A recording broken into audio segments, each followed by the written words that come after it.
So let me say, I request to enlighten me. So there's no such thing as a former vice admiral. Vice admiral is vice admiral. It's not on this. It's still not. It's not officer now. It's not Sorry. I'm sorry.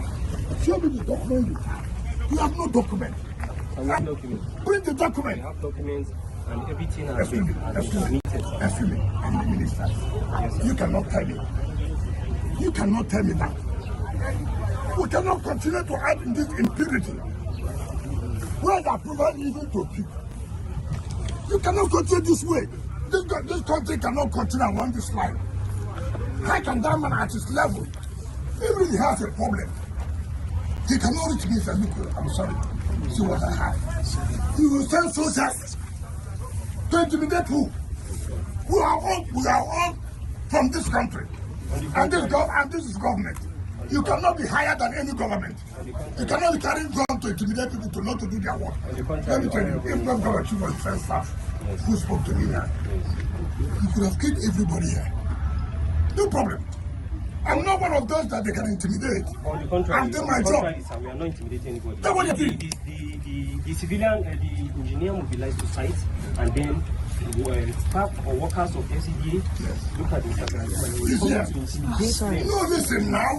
That is the Threatening them. And that was when the admiral gave the order. He cannot give order against government.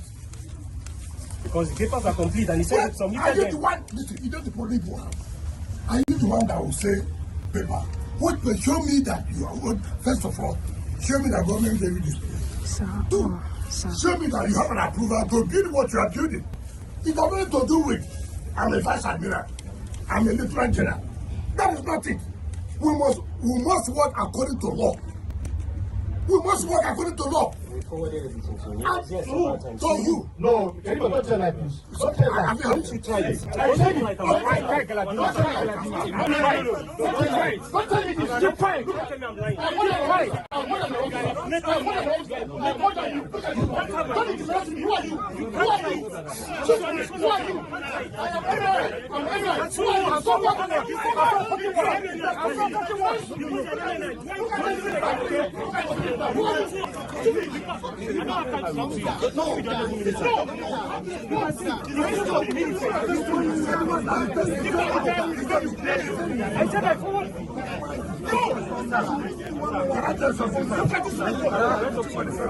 I am a small boy, but the condition I'm carrying is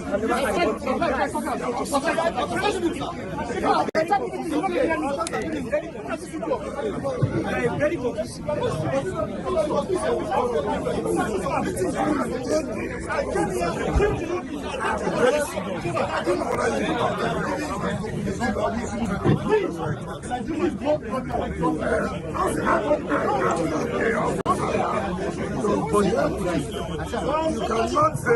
Just to come and prevent civilians from...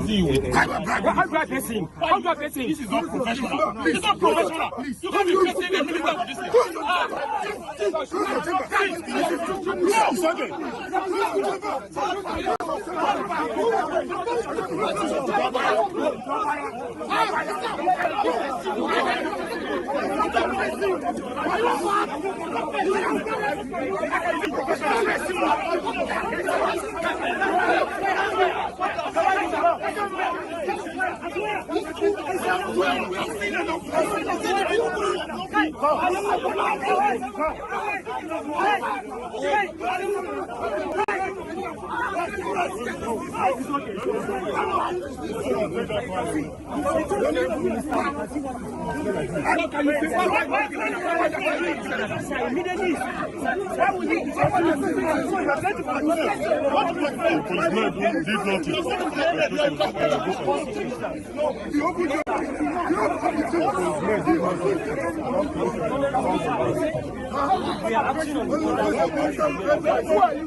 From demolition is not back. It doesn't matter. It doesn't That's matter. all that matters. I'm an offside, take to orders. So what? You had a who?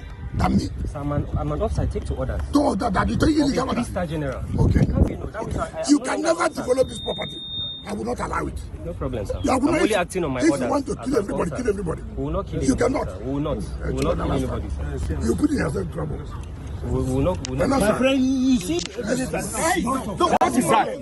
You cannot shut me up. No, you cannot shut me up. You are my senior. You cannot even talk when I'm talking. Because I'm. I have to reach you. Your only that you is. I'll be talking and policemen will be talking. you are taking with us. You don't have any good. I'm not the security to intimidate you. Because you're an officer. Nobody does that. We did not carry anybody. The man took this I will not allow because he was chief of the and then you to carry land. Sir, everything was acquired legally. Will you stop and so that? you get the. Will you stop that? Sir, I'm an officer. I have integrity. Shut up, your mouth, put Sir, I yourself. will not shut up. Will you get out? Sir, I won't shut up. Sir, I'm a I commissioned was in officer. school, you're not in school. Sir, you can't shut Will me you up. keep quiet? You can't Get shut a me big up, sir. fool. I'm not a You are a fool. big fool. I'm not a You fool, think you sir. can shoot anybody like that? Sir, I'm not You a are a big fool. fool. Who are you? I am not a fool, sir. As at the time I Don't call me a graduated, fool. you were in primary school. I'm acting on orders. Take for You which can't order? call me a fool. And this, you will see whether you will not live here. Sir, you can't call me a fool. Go I'm and develop your- an go and officer. develop I'm not a fool, sir. Don't I'm hang an with you, officer. so corrupt. You would have killed everybody here. No, we won't kill anybody. We won't kill anybody. We are acting on orders.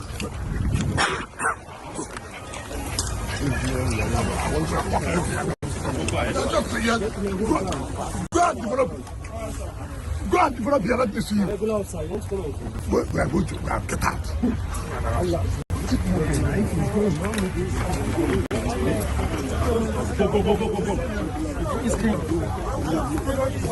I'm not even seeing what you're recording. Hello, sir. Director press.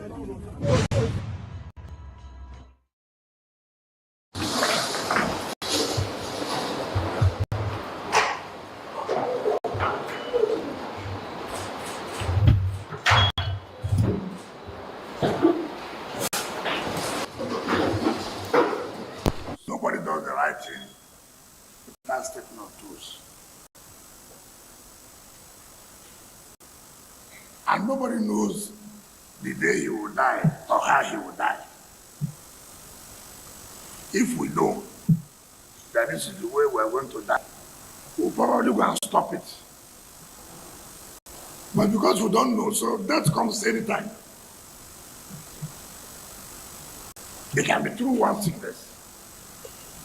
It can be through one ailment. It can be anyhow. It can be through assassination. It can be through you running to armed robbers. Armed robbers. But what's important is that you one day die. I cry for this country because we are unfortunate.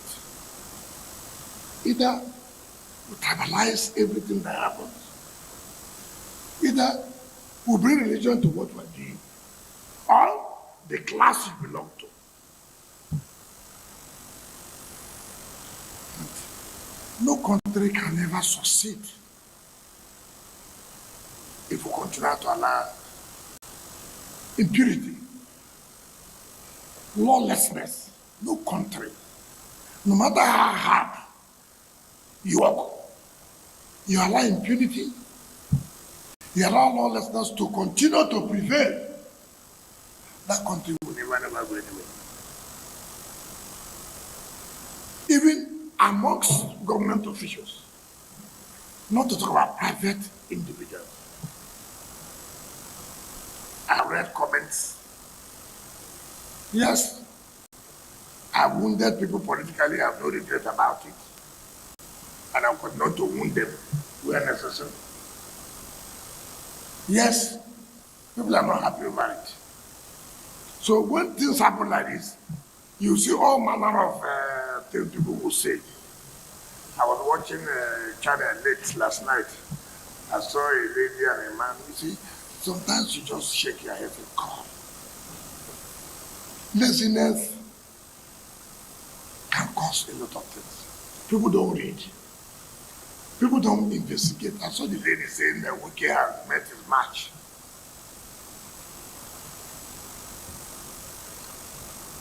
And you don't want to find out what really happened.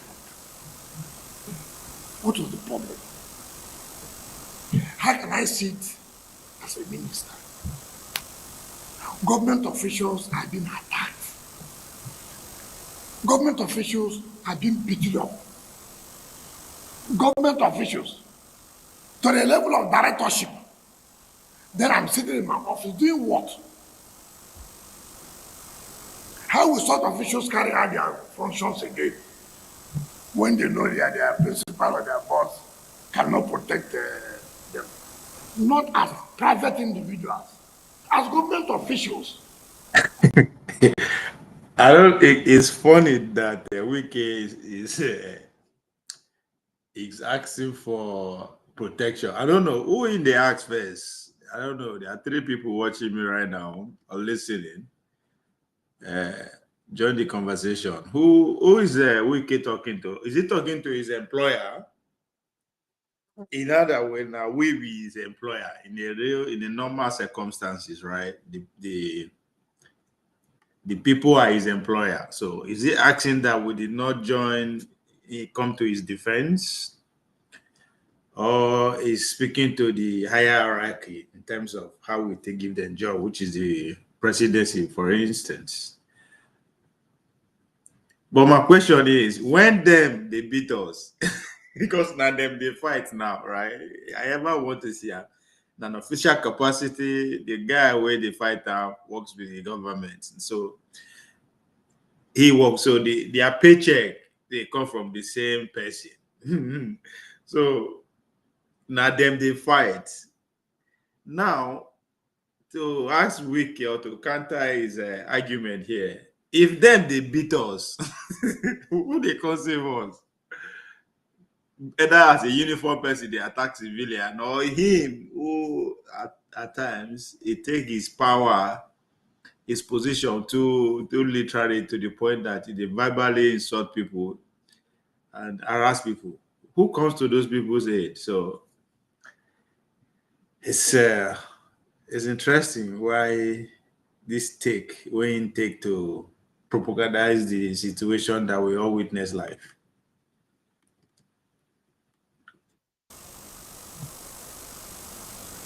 So many people have had problems. Chief Olusegun Obasanjo, former a general, former head of state, former president, he will call me on phone. Minister, I look good at this problem of land here. Please, can you?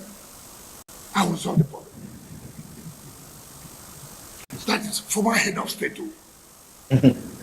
former elected president. We have the courtesy of calling the minister. Look, I have this problem. I have this problem. See how you can look into it. General Tiwa Danjuma would call you. Look, these are people who, they're all retired generals. These are people who cause discipline. They didn't bother because they were former chief of government. Now, I think I know them. I know I'm not. I'm in Liverpool. I don't work alone. My people work with me, right? So, Mr. James said no. He went to the sea to protect government officials. That is what he wants people to believe. He is trying to justify his presence. Yeah. He's not working, Abi. Is he working?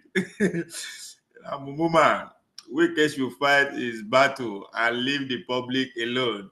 What as the less powerful can they also call him,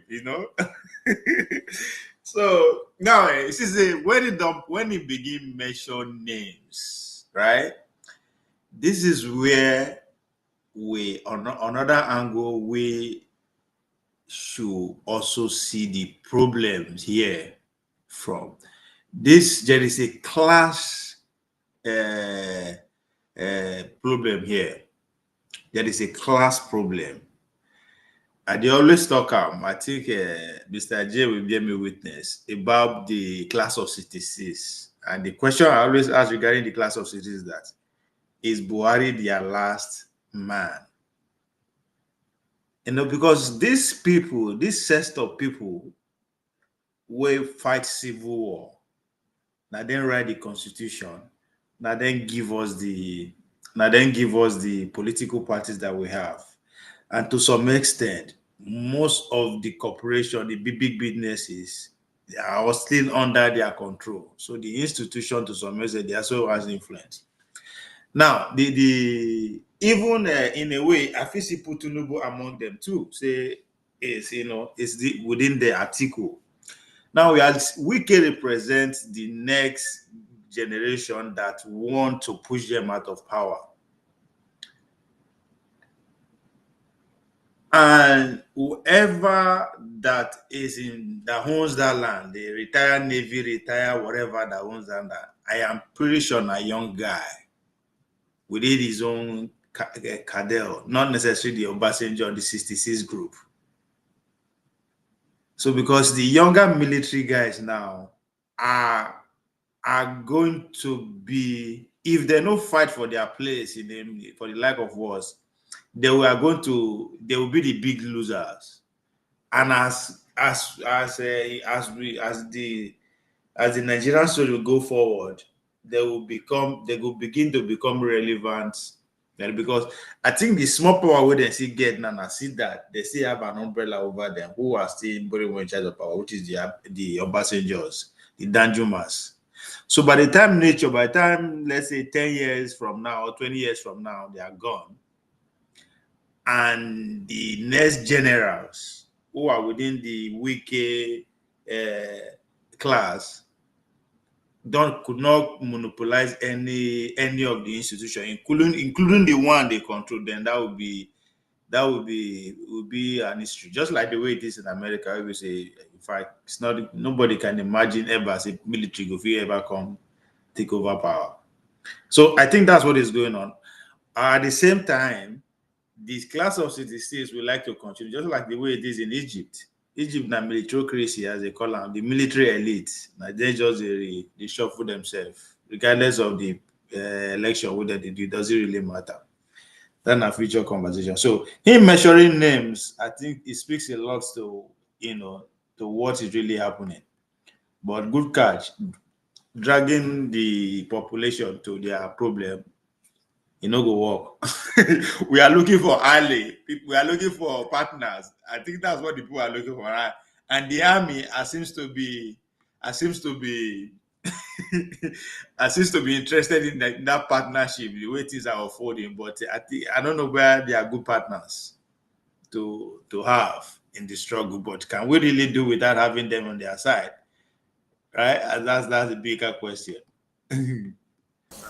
In America, you don't actually need the generals' influence. Regardless of what they say, it don't really matter. All of them criticize Trump, die, but it doesn't really matter.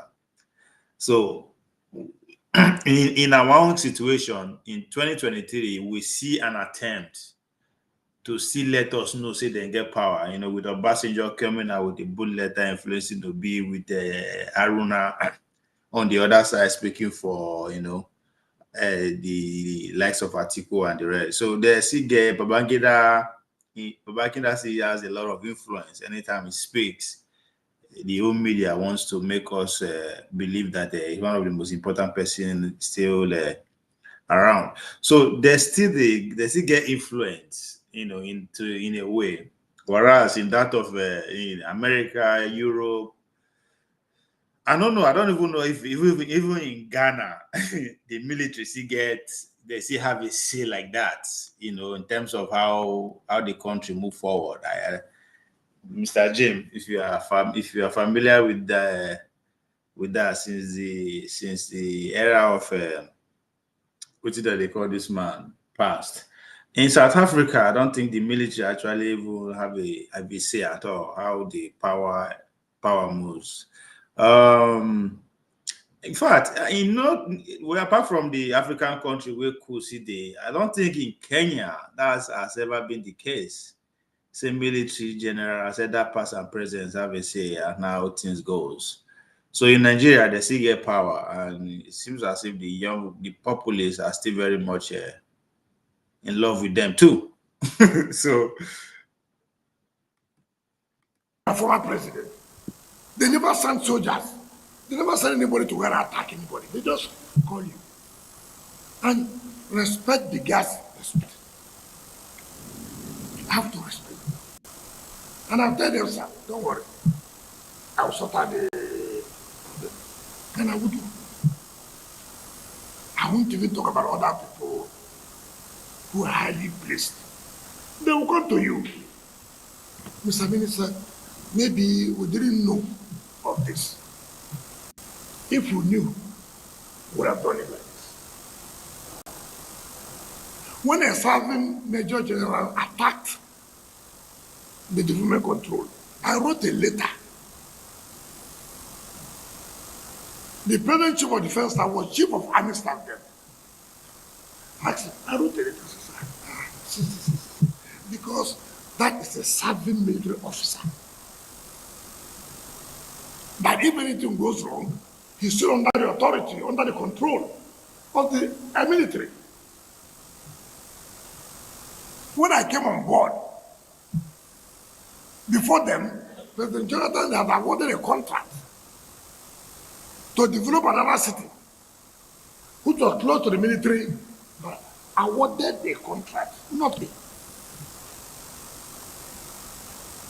A Federal Council presided over by the CNC. Awarded. The contractor went there, he was just away. I wrote a letter. We met. The late chief of army staff, Harbinger, was there. The former chief of defense staff was there. These same ministers of defense, they were all there. We all met. I said, look, it is not good. This government and government. I mean, it's not, let's see how we can resolve this. I never one day, I respect institutions. And I know what it takes. Even as a governor, nobody, no governor will say that they supported the military that more than me. So I know. But how do you see a private individual knowing fully well that you are against the law? It is not military versus government, no. If it was military, I would have written to them that, look, military, why are you doing this? This is a private individual. It's funny. I don't know. I know it kind. Man, this man, they can't mind when they get till they till they do what they do. Right? Just they baffle me, man. You yourself as a civilian, no be say you na your business you dey run. Maybe say you dey fear your business colleagues and partners. Now the people say come go and work for us. You they go that place, the amount of military men were there with you. But you the question where are we in the military era? Like it doesn't make sense to me, man. You went there with pretty much all the paramilitary military people that we can think of. Police did there, CIA did there, and DSS did there. What is that they call it? Mopo did there. Civil defense did there. In fact, now only Naval, Navy, and what they call the air people there. Now they know the wicked crew. Among the people who carry guns follow up. But he's questioning us, he's asking questions, are we in the military era? This is a government of theocracy. That's a good lie. Not them. The guy they ask us, say, where are we in the military era? Nigga, we are there with your own the guns were there with you or men alone. If he save one village from Boko Haram. So I know. But how do you see a private individual knowing fully well that you are against the law? It is not military versus government, no. If it was military, I would have written to them that, look, military, why are you doing this? This is a private individual. But you know saying na civilian property. Why are you going there with weapon of mass destruction? You know saying na military presence you dey go, broad daylight with cameras. That's media, they follow you. No be say media no dey. So you know be say you are not sneaking in to go do your job. No. But you are going with the kind of weapon where they follow you. Go fit save Chibok and Domboa together.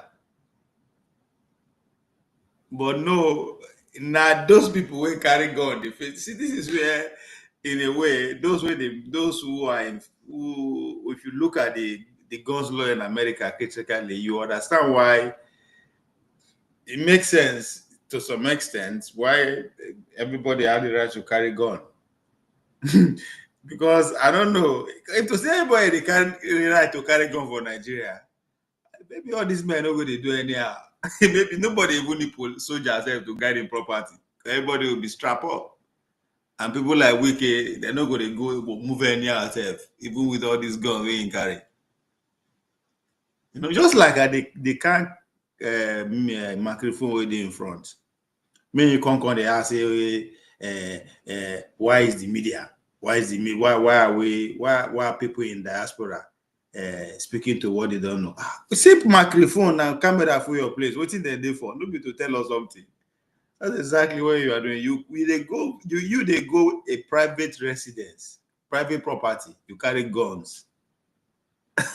you call they wonder why you meet guns. Why you meet men with guns there, they wait for you. I like this man, Shao. I say to be a politician in Nigeria is easy. I just get it easy. Just they do whatever the fuck you want. Nothing.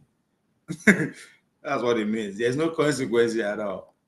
Land was not allocated to him. Land was allocated to a company called Santos in 2007 for tax and recreation. They applied to the former minister for change of use. The minister refused. The man went, started selling land. Maybe the former chief should have staff fell into their scam, sold. Oh shit. This government property. It's not your property. If government officials came to say, look, what are you doing here? This is not, government has sat under the ministerial committee and taken back every land under parks and even under secretariat, because we felt that there are a lot of delays, suits, litigations. We said, no, we won't continue with that. You send this to start beating government officials. Not private, but government officials, beating them. Senior government officials, you are beating.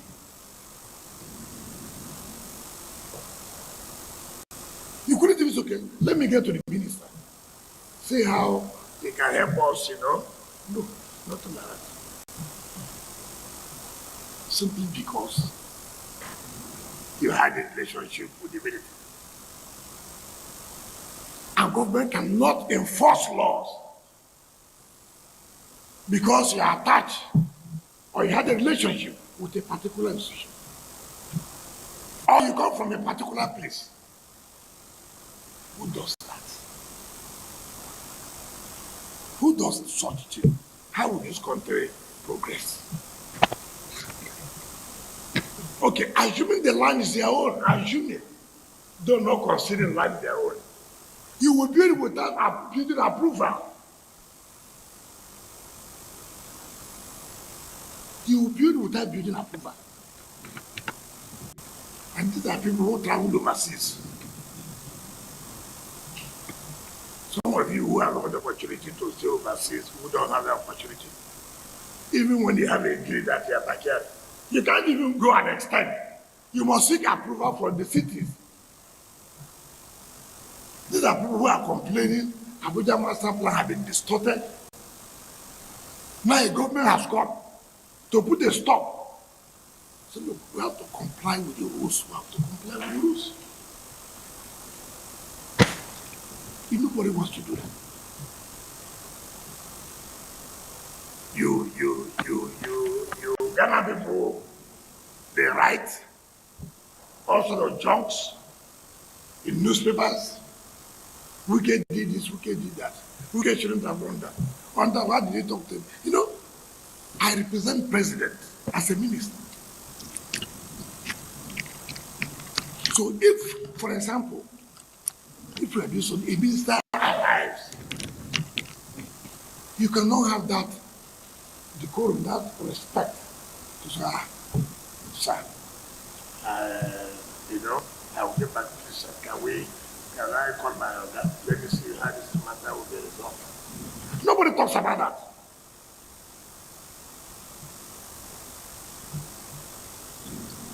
Security men, he said, bloody police, who are these bloody police people that will talk to you? No, nobody talks about that because that's not normal. That's not how things is done, supposed to be done.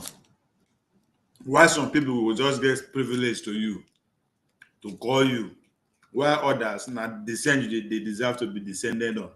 I mean, Wiki, I don't know, I don't know who the advisor at times. At times, make you just not just talk.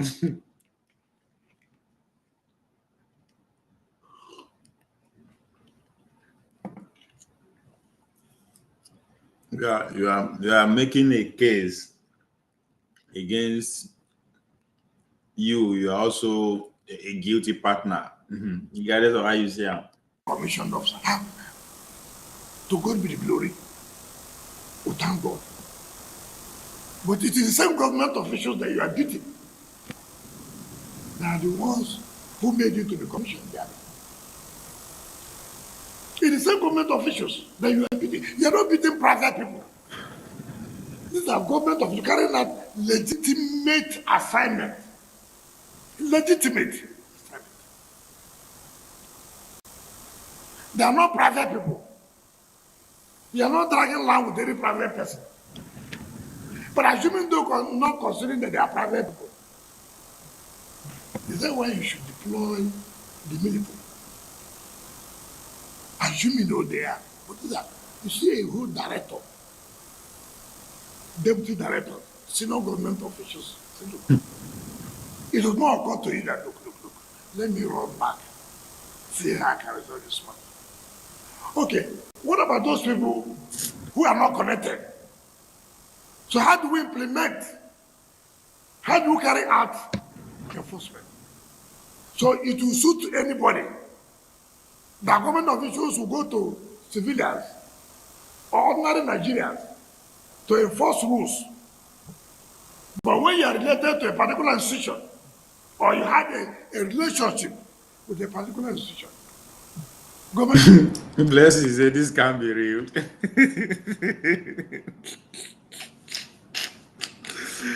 Ah. Why do you say it can't be real? This must be the playbook of Tinubu and Co. to divert attention from the Christian killing and Trump intervention. Say the waiting I really want to talk on. I wanted to actually tag the show Aftermath of Christian Genocide. Because as if they don't pass now, I swear to God. So exactly what you did, because like it doesn't make sense to me. But I understand though. That's what they gave the world. They talk as in propaganda now to get the government to come to business decision. You have to come on. Time is running out. We don't get time to fuck around. Come on, make a decision where you stand. I think that's what that is about. But it's not over. They'll see we'll see no as it goes. But even if after this video, because I will play the National Assembly, the Adodo Goa and the rest of them, where they brag. One say the other guy from the east. What's it been there? He's saying the dream.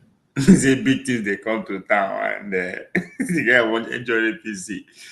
Then I don't know where they defend in the viral video. So everybody don't forget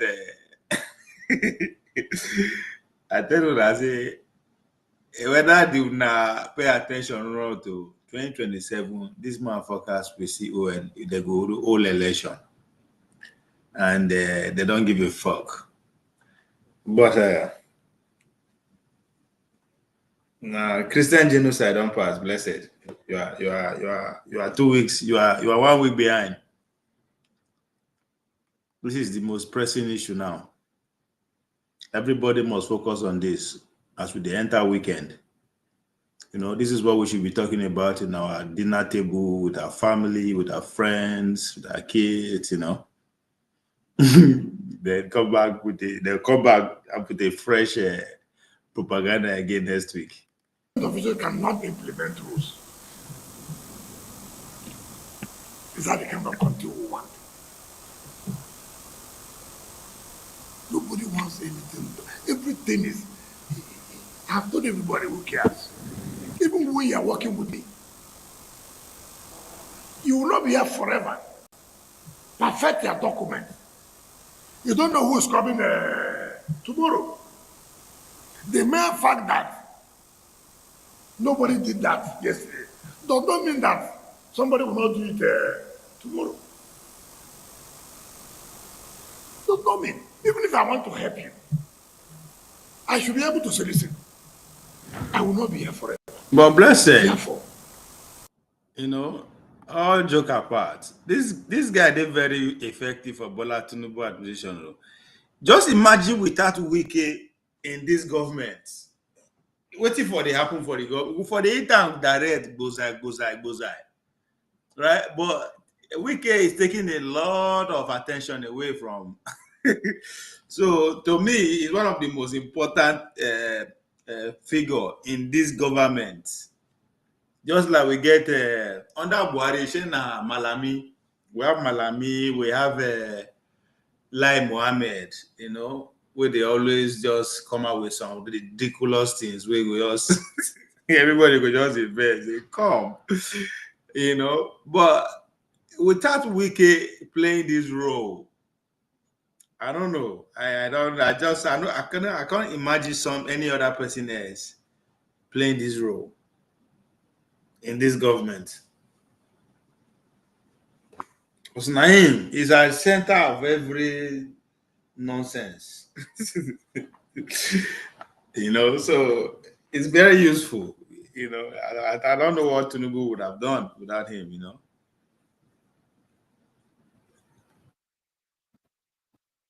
I have to perfect the document. So when I leave, you will not have yourself to be blamed. That's what this neighborhood do. I didn't want one former other staff wrote. He cannot tell me of decency and this. He cannot teach me. This was the same man who came to director the GOC to rig me election 2019. He couldn't rig me. He lost. He told the GOC that he should kill me. I couldn't be killed. He became agent in the APC primary for one of the presidential you see, aspirants. what they do, the whole point of this news is to try as much as he can to absorb all the both the good and the bad and the ugly that are coming from it, without necessarily tying it to the government. Because opposition party they strive against the government in power, not things like this. They will just hit the party, the government. But in this case, you can't even hit the party, because if they hit the party, you are hitting at opposition, right? Because I'm PDP guy. So, so that's why the role he's playing is very, very important, right? So what he's doing now is to make sure all the attention, all the negative attention is on him. That's why he's trying as much as he can to be pointing fingers at individuals. you know. So it's a clever way. That's why I talk at the very first moment that they come. At the end of the day, this is what he strive on. This is what this is what we at the core. If you want the break Wiki political stronghold now, if you can attack that, if you can starve him of attention, if you can starve him of attention, then you will kill him, politically speaking. But he strive in attention. So he's a product of the moment. He's a product of the moment. So we all need to understand that. Military should go back to the barra. We are not in the military. Now only you're blasting you on your own on that one, and German. If you see the way Nigerians are happy, it's to tell you that if the military struck today, men go throw party first. Becoming What a Muslim man, fuck up. Agent. He lost. He's the one correct that the minister did this and that. I mean, I've never seen people like this. I have no regret of my political opponents. I will continue to make them have sleepless night. Whether you're in PDP, whether you're in Ep2, whether you're in ADC, not my business. I have no regret supporting President Tinubu. And I never hit my intention. And I'll continue to do it. So if you like, write anything you want to write. In as much as I know, I'm standing by the side of the law. If you like, bring every ethnicity, coloration in your business. According to, I mean, anybody should know. I mean, you see a young man, yes, a commission, so yes. Me, I'm a minister appointed, representing Mr. President. That alone should have given you that decorum. No. But you choose to challenge the minister, the president. And then you think that I'm not a human being, I have no emotions. You are carrying out an illegal job. When people say order, do you need to carry out an illegal order? When you are, if you are an officer, you are doing something that's illegal. Even if it's a legal order given to you, but that function you are doing is illegal.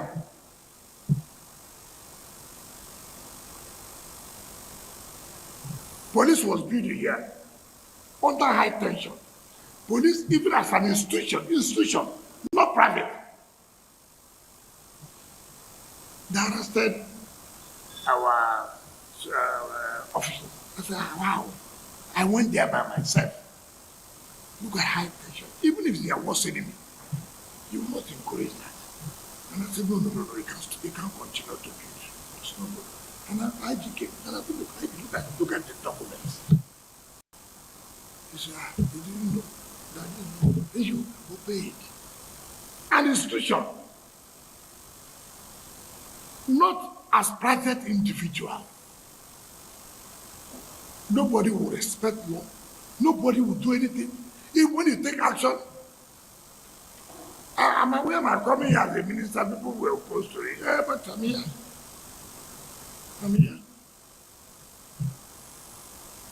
And I never one day knew that I was a minister of the FCT. I was a minister before. But I never knew I was a minister of the FCT. I would do my job without looking at anybody's face. I will not go. You do this. You were here when ASU went to Senate. ASU said part of their conditions of calling off strike that they should tell the minister to leave the University of Abuja land. I have not been seeing the Navy on national television that they should tell the minister to leave their land. I have not been seeing the Navy. Carrying like, what have I done? You see, this is the country you are in. And what was the problem? How can a university say they have 11,000 hectares of land? The whole of Lagos is 7,000. When the Minister of Education called me, I said, my brother, you tell me, We are checking. The one of Lagos is having hectares. He found that Lagos is only about 300 something hectares. I said, 11,000. He said, yes, my brother. The former minister, he said, no, you can't do this. The former, not me. This is what I met, former minister. Said, no, you can't do this. And I carried out what was there. Oh, we can do this. We can want to take our money. The land will take it away. I will not allow intimidation. I will not allow blackmail. If you like, shout as you want to shout. The right mode. Remember when I was a governor? Under Buhari, they have what they call police trust fund. They were deducting money from states. Every governor ran away. I went to court. I said, I won't agree. It's illegal. It must be by my support, not this way. I challenged it. And the court said, yes, you are right. When the court gave judgment, other governors wanted to say, they said, no, why did you go to court? I was the governor who went to court against VAT. Yes, I said this is illegal. I challenged it. It became a political issue. It became a religious matter. Everything you do, what does the law say about this? Let's follow the law. Oh, you close PDP secretariat because you are fighting PDP. But you won't ask a question. Come, have you paid the money? Are you owing or you are not owing? Up to now, have they paid? So, yeah, because you are fighting PDP. It's not the issue. The issue is that, yes, maybe I'm fighting you if I thought I'm fighting you. Who are you hurt? Why do you give your enemy opportunity, for example? If it's your enemy, why do you give him opportunity to do? You know you are not right. You know you're not right. Nobody wants the right thing to be done. You want to have this road here. You want to have good sanitation. And it's okay, we'll do that. Look at all the big men. Go to Asokoro. Go. See where they bring refuse. Put it for. They don't want you to go and carry it. Pay for it, you won't pay. Pay for it, you won't pay. All you want, government should come and carry it. The refuse you are the one generating yourself, cooking in your house. You come and dump it. Government's okay. For me to carry this refuse, you will pay 10,000. Tomorrow night, you go and bring military soldiers. That government government refused to carry the refuse in front of your house simply because you have a contact or whatever. So Nigerians should know that, look, we're not talking about private individuals. That you are saying that it is right. Government officials carrying out official function. You are beating them. I mean, who does that? If the government officials have gone to an institution like the military, say, look, you can't do this. It's a different thing. The land is not about, it's not owned by military or any of the arms, Navy, Army, Air Force. No. No. No. So many people were thinking, oh, it's a military land. Why did you not write to the military? How would I write to the military? When it's a private individual, how would I write? The one that will involve military, I wrote. I will sit down and discuss. I know how many times communities have come. Oh, that the military have taken their land. Ask, the lot of land is here. How many times I invited we discuss. Okay. Mr. James, you are right. The whole point is just to take control of the narrative, but I don't think it's working. Community don't worry. We'll pay you some compensation just to resolve the matter. So I want man who understands the military. I'm sure if you go to that former chief of Afghanistan where he's trading snakes, they also have security men protecting the snakes as part of the legal function. Taxpayers' money protecting snakes. It has gone to that level now. If you're a former military officer, they attach security to you. It's to protect your life, to follow you. It's not to go and do illegal job now. It's not to, if you have a problem with government, you write to government and say, look, see. Government will have to, okay, this man has some nation now. What do we do? How do we resolve the matter? You give that respect. But not to intimidate government officials. Or intimidate me as a minister. I will not do that kind of thing. I will not do it. If it is this position, don't take it. But I would not protect my respect and follow the for even considering me fit and comfortable. And I know if I'm living here today, I'm going with my shoulders high. That I've done what I'm supposed to do. I'm not a very minister. No, I'm not. I am not a minister who doesn't know his onions. I'm not. I do. I'm well grounded to know what is good, what is not good. I'm well grounded to know my left and my right. I'm not here to make everybody happy. And nobody can make everybody happy. Even in your houses, you cannot make everybody happy. Even your children, you can't satisfy everybody. You take the decision, it will not be palatable with your person. But you have to take a decision. That's leadership. If you like, pay journalists money, let them appear on channels. Pay them money, let them write on the newspapers. These are not people I listen to. Those are wounded politically. I will continue to wound you. That injury will still be there. Mr. James, good morning from here.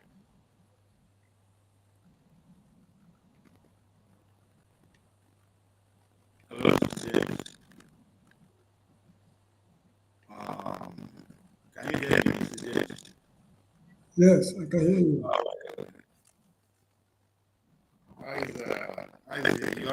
Your weekend has started already, I presume. But the line is not clear. It's not clear. Could you do it from my end? Let me sign out and come in again. Okay, I can hear you clearly. I don't know why. Okay.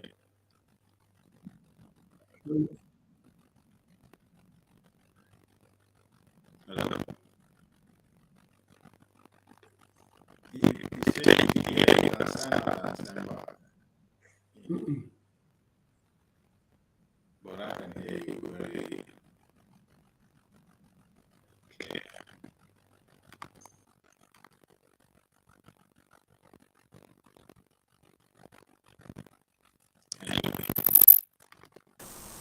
So anytime you wake up, you see the political injury I gave you. You know it's me. I have no regret to it. I will continue to do it. I have no regret that I supported President Tinubu. I have no regret. Because I know that he possessed the leadership to turn around this.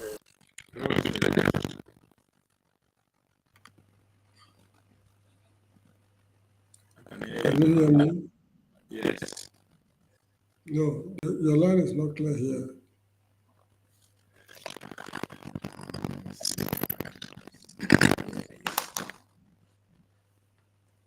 Anyway, never mind. Continue with the broadcast. Let me sign out. The line is not clear. Well, you can really clear. I think, I'm pretty sure people can hear you too. Very clear to me. I don't know why. If my let me change here. Let me change I know you are talking, but I cannot make any. Can you hear me now? You can't get the message at all. Never mind. Just continue with the broadcast. Are you very clear? Yes. Okay.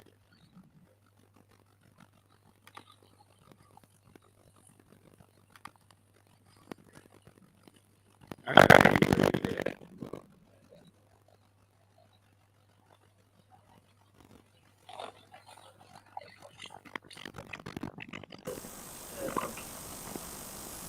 Because I'm not from a particular place, therefore I cannot do my work. No, no, no. All of us, this country, belong to all of us. All of us. If you do the right thing every day, oh, Abuja is changing. Oh, they've distorted our master plan. People are not thinking, we have to stop this distortion of Abuja plan, master plan. Yeah. So, the press, even if you are paid, also have conscience. This story I'm carrying, am I right? Am I correct? Is it true? No investigative journalism. Nobody does that again. Nobody reads. Go and find out what is the situation, what happened, before you come and feed lies to members of the public. Go and ask what happened. What are the facts? Stop this because you have a platform. You talk anyhow. You talk anyhow. I'm not this kind of person that, if you like, carry from 7 a.m. to 7 a.m. Once you are trying to discuss about weekend, we'll see your time. Because I want to even bother myself. I found my conscience is clear that I'm doing the right thing. I will do it. If it will cost me my job, it's okay. It's okay. It's okay. I'm happy if I'm living that I did the right thing. It's okay. Did I perform? Yes, I did. Yes, I did. Will you still remember me? Yes. Yes. I will continue to step on toes. Well, people have given them notice of 2 weeks. Is it not correct? President appealed. We should extend. We extended. We extended. We extended. We extended. To almost going to 1 year now. Tomorrow, now, when you want to inform now, they will go and bring military. It's that the way we continue to run the place, to continue to behave. Now you won't go and pay. By the time the authority go and enforce now, it's this house belongs to one man who was the former chief of this. Therefore, he cannot enforce. Oh, this one belongs to one former retired judge. Therefore, you cannot enforce. But I can enforce. The one that nobody knows. That is, nobody knows this man. You can enforce rules. But you, because you are former this, the law does not come to where you are. And so you can wake up in the morning, send their boys, beat up government officials. I will sit there in my office that I beaten my own government, my own officials. So what about you in that office? You have no respect for government officials. All you are talking about is the commission person. These people did not rise to directorship level. You are beating them, pushing them away. Instead of people to ask questions. You say, oh, we can do this. We can, president sack Wike, like this. Even if you sack Wike today, Will you stop people from carrying out their functions? Are you beating government officials because it's wicked? Are they wicked children? Are they private people? If any minister will come here and sit down and shut his eyes and allow illegality to continue, to bring back a city that Nigerians or the world is thinking that should be like other cities, okay, let it be so. But me, I don't really, and will not accept it. The right thing must be done. They were praising me high. It is good you stop the police from doing this. It's good though. It's good to stop police from building. It's good. But it's not good to stop a private individual who is carrying government land, who has no approval of building. That's what it's not good. But it's good that he said police don't do this and police stop. But a private individual who due process should have been followed now, he shouldn't have gone there. What will I do? I will stay in my office. You are kicking my official stay out. I shouldn't go there. So before you carry whatever you want to carry, go and investigate. Go to them. Can you give me the documents here? Yes, that's not that. They have been trying to see how they can connive with officials of government in the land, development country. We know. We know. But it has failed. It has failed. If you're a former chief of naval staff, at that level, you have a problem. Does common sense not dictate to you? Let me see that. No matter how difficult I am, no matter how, at that level, why would I know this? Oh, the only thing I can tell you, well, yes, but we won't go in this way. I don't want to set a precedent. I cannot see the way we will go about it. That's the way things are done. Civil society, that's how we do things. Not because you're this, and then you get to beat everybody that comes. You know, this society can't grow like that. It cannot grow like that. It cannot grow that. It cannot grow like that. Let's call a spade a spade. When you go back home, reflect, ponder over it. Am I right in what you are doing? You got to be people write something. Some people say there are some lawyers from Lagos, some say they are this from this. So if you like, write everything, I write it. It will not change me. I will do that by conscience tells me, and what I know is the law. Read a Professor Sebastian Holmes write-up. What he said. He said, look, Supreme Court has said something that you obey order does not mean you obey illegal order. No. You are told to obey legal things. Order, that's what it is. So if because you are a security aid to former president or ambassador, then you now say, go and shoot this person. Then you carry gun. I was told to go and shoot you. You shoot. You kill him. Because he's order. Who does that? And then you think you will not be charged for murder. Because from my head of state, so go and shoot him. You will not have used that.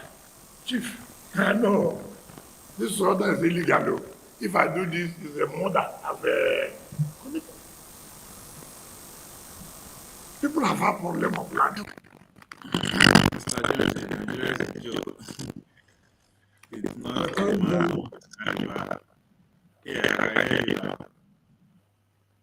No, from the look of things, you are hearing me, but I cannot hear you. The line is muffled.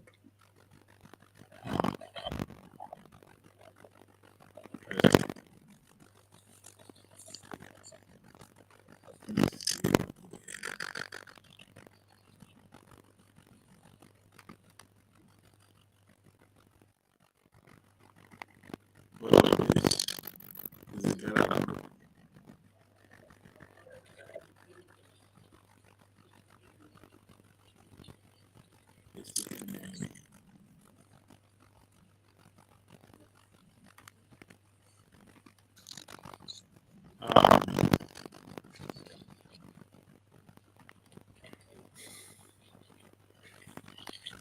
me see.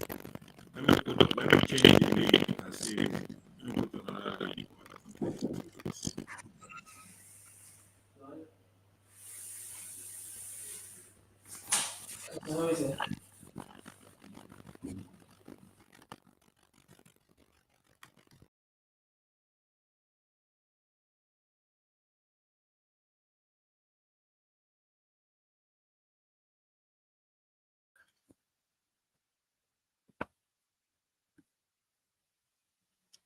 Hello, Mr.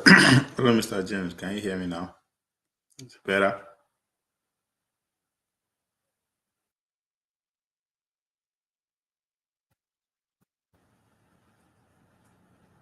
I can't hear you. Yes, you can hear me now. You said you wrote on the private chat that Nigeria is a joke, that people like Wike should not be in power. Yeah, because you see, the way he's talking, how can he sit down with the Ghanaian president or the Egyptian president and be talking like this on behalf of Nigerians? You get the point? Yeah, This is a press conference, supposed to be an international press conference. The you're comportment right. that goes with the office is completely, lacking. So the country is a joke. Take it or leave it. Yes, yes. I think another way to look at it is that the Wike represents the ruling class, the politicians. Now, if you now look at these generations, this class of the other side of the coin, which are the intellectuals, so now you understand why. Because they are not behaving differently. You know, the intellectuals are the professors who are the INEC chairman, the media personality, and the rest within their ranks, right? So during the older generation, let's say the Awolowers and the rest, or before them, those are the people that produce the Chinua Achebe, the Wole Soyinka, and the rest. So they kind of the both sides of the coins are kind of rubbing off each other. So fast forward to the weakest generation, as you rightly describe him, you are right. But if you look at the his colleagues at the intellectual side, they cannot be compared to those that their predecessors. I don't know if I'm making sense. Yeah, you see, the way I look at it is this. I always say it on many platforms. The Nigerian educational system is defective. You get what I mean? Now, Yes. when we were passing through universities and even high schools, there were some standards of discipline in different areas we were forced to imbibe. If you like it or not, you just have to do it. For example, to submit your assignment on a particular day and time, you just have to keep to that time. Failure to do that, there's a penalty that goes with it. Now, there are a lot of things like that in the high school system, in the university system. All this system has been eroded. So people just pass through, and that's point number one. Then point number two, there's somewhere, I can't remember if I read it somewhere. The man said, you don't need ballistic missiles to destroy a country. If you want to destroy a country, attack the educational system. That takes care of everything. This is what has happened. The Nigerian educational system, in fact, Africa in general, not only Nigeria, but it's worse in Nigeria. The educational system has been under systematic attack. The quality of, how do I put it? The learning that goes on there is so wishy-washy that anybody can just pass through, even without receiving lectures, they award degrees and you just pour them out. This is the outcome. There are some people, I would like to mention his name, he could not even read, is it the budget figures or I don't know. He said 1 billion, 200 and another thousand. Oh, this money is too big for me. That's That is a fine. We're talking university about the graduate. president. That is a university graduate could not do that. That's And our this is Senate what I president. was able to do when I was in primary school. As a primary 6, primary 5 student in those days, it's just a very minor thing because all you need to do is to count 3 figures from your left. I'm sorry, from your right to left. Then if it is 7 figures, there are three zeros on your right. Each of those 3 zeros represent 1,000. So 1,000 is 1 million. These were things we were taught in our primary school days. So the entire system is completely kaput. This is the problem we are facing. So you see a professor in a university cannot defend what he is professing. That is if he's professing anything at all. Whenever they want to appoint people, it is from this crop of people they appoint. The fact that they make you an ambassador or Nigerian representative at the United Nations, that does not automatically confer knowledge on you. You must possess the knowledge first before you'll be able to perform. So when you put a dead wood there, you also perform like a dead wood. For example, the vice president went to the United Nations, what's it called, General Assembly to accuse Israel of genocide. Whereas I still remember vividly, Bolaji Akinyemi said in an interview, I think with Hussein Rufai, that Nigeria should distance herself from this Middle East problem. It is with reasons that man gave that advice. Now this man went there, opened his mouth and messed up everything. Come now, they are accusing Nigeria of genocide against the Christians. So what has Nigeria got to say? So as you rightly pointed out, both the professors, the politicians, and what have you, they are all birds of a feather.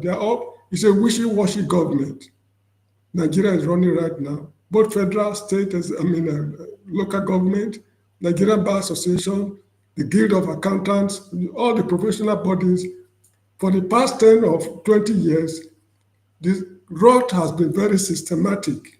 And this is the outcome we are seeing today. So this is how I see it. A man like Wike should not even be a councillor, let alone being a federal, in fact, he's a governor, he's the governor of Abuja. So what kind of laws can this man implement as a governor?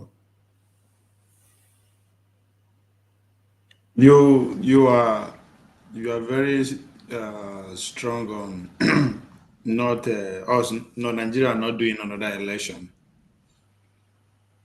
No, Yeah, there's no need. There's no need for election. What's the need? Yes. The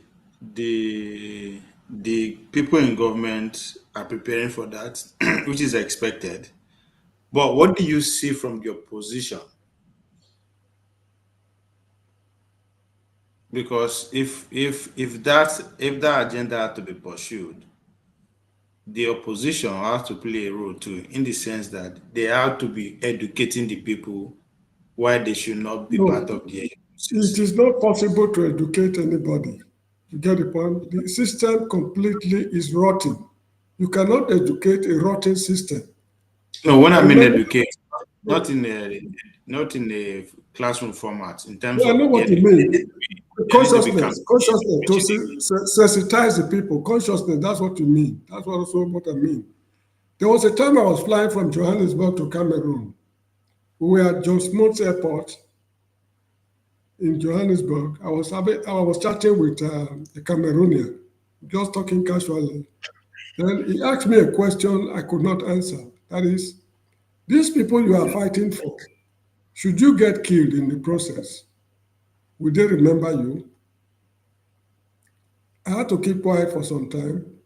Then I got the point the man was making. Look at the Nigerian Civil War. People died. Over 1 million people were killed. How many people remember them today? No one is remembering anybody.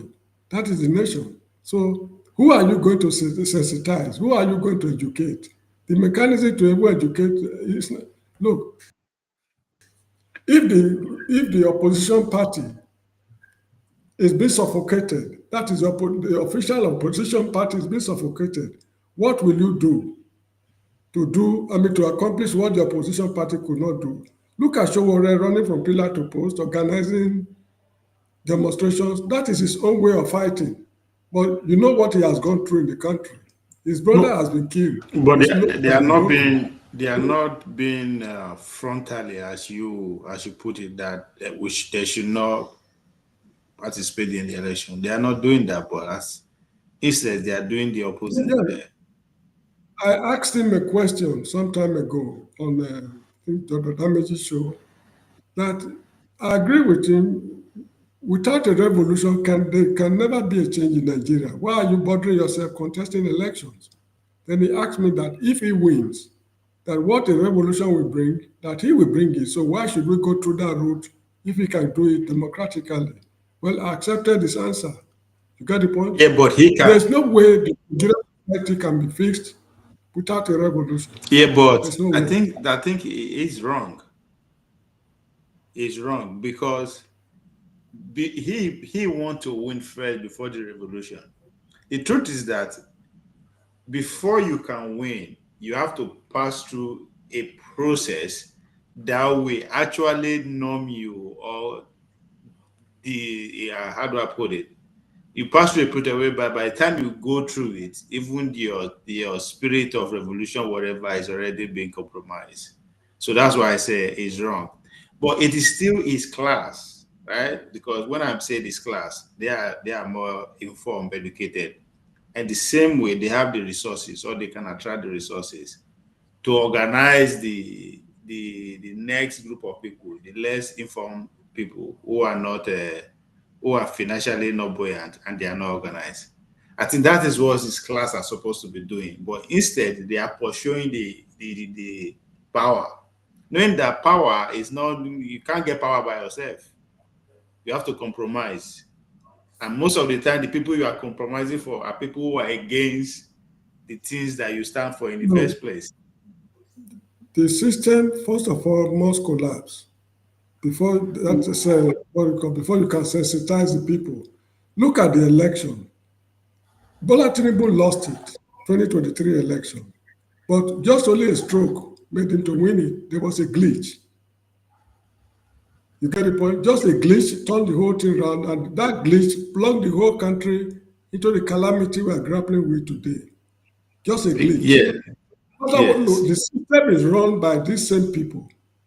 If you exactly. do So not imagine if dismantle the Shugure, system, you have to dismantle that system. As long as it is they that appoint the electoral officers, the INEC professors who are returning officers, they appoint them. So that system I is sorry. So there's no way.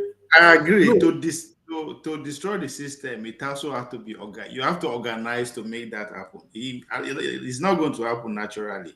So that's why where Shuri, as you said it, they say it is a glitch, right? That is a pivotal moment where people like Shuri would have joined force with the ordinary people, but they can't do that because they are also pursuing the same goal. So they feel that they are close. Just as from what he said, to him, he is close. He is closer than he was 20 years ago to power. He is closer than to power than 10 years ago.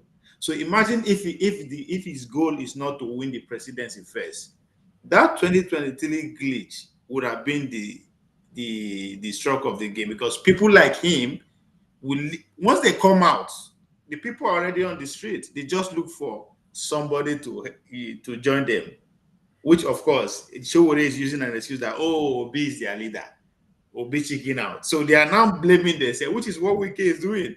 Wike is you blaming see, his friends. you see, if although I'm not against Showo, I'm not against him. Frankly speaking, I commend his effort Yeah, I of mean, yeah. improving the system. But if he should win the election under the present dispensation, there's no way he can deliver the goods. Yeah, he can't even win under the No, circumstances. let's assume that he wins. He cannot Yeah. deliver the goods. He has the capability to deliver, but he cannot deliver it because look at Obi. When the obedient movement started, I remember I said, I'm neither obedient nor disobedient. Let's see how it will turn out. I cited an example with what happened to Abubakar Rimi of Kano State during Shagari's time. That man was in PROP, People's Redemption Party, Amino Kano's party. The house was controlled by the National Party of Nigeria, NPN. When he was sworn in as governor, he could not pass his budget, and eventually he was impeached. Now, let's assume that Sowore becomes president of the republic. How will he handle the House of Assembly with all the rotten men and women in the House? How will he handle the judiciary, the foreign embassies, the local government? The work will be so monumental. If Obi had won the election, what happened to what's it called, Labour Party after the election? Because they would like to steal. If Obi says you cannot steal, then that's the beginning of Wahala. So the whole system must. The answer to that question, the argument that the obedient will say, if Obi win, just like the way people are decamping to APC now, that they will all decamp to Labour Party. the answer of everything. Look, the issue is this. If they decamp to Labour Party, it is with the intention to steal. To loot it. You get the point? Let's assume that Obi is true to his word, that to stop people from stealing. These people who will decamp to his party, they will set him on fire, set the government on fire. The system has to collapse. There's no way they can build on this system. How do you think the system will collapse if there's no deliberate attempt to collapse it? No, there's going to be a revolution. We're just wasting time. Look at June 12th. On June 11th, if a prophet had prophesied that this is what I'm foreseeing, nobody would believe. But it came on its own spontaneously. Nobody actually planned that June 12 Wahala in a way. But when it erupted, the people, they formed Nadeko and what have you, and to address the issue, they did not allow it play out because the ruling class know what is at stake. If the system happened to break down finally, for a new system to evolve, they will be swept into oblivion. So they were able to manage it. Obasanjo became president. But there was I think we spoke to the point I'm making. There was a deliberate effort, a campaign, which is called pro-democracy, to make sure the military system collapsed. So people were actively working from the minimum. I think from now we know that it was pretty much a USAID product. But there were literally people who were journalists were being, they are on the front line, just an organized fight against that system. From the working class people, from the professionals, from the student angle, pretty much everybody, everywhere was kind of organized towards this one goal, to collapse the system. I'm not seeing that, so that's why I'm kind of asking, how would that come to? Look, in all revolutionary situations, French Revolution, Iranian Revolution, Arab Spring, these things just erupt from the monumental rot, and it is the long period of decay that normally give birth to revolution.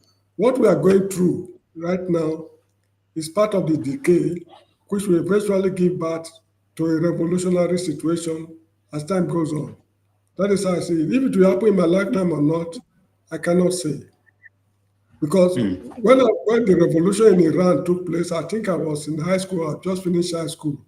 Nobody ever knew that the Ayatollahs will come back, Iran will be transformed into a radically different country from what it used to be. So that is how I see it. Something is going to happen, but what that is, I do not know. Now, for example, let's look at it this way.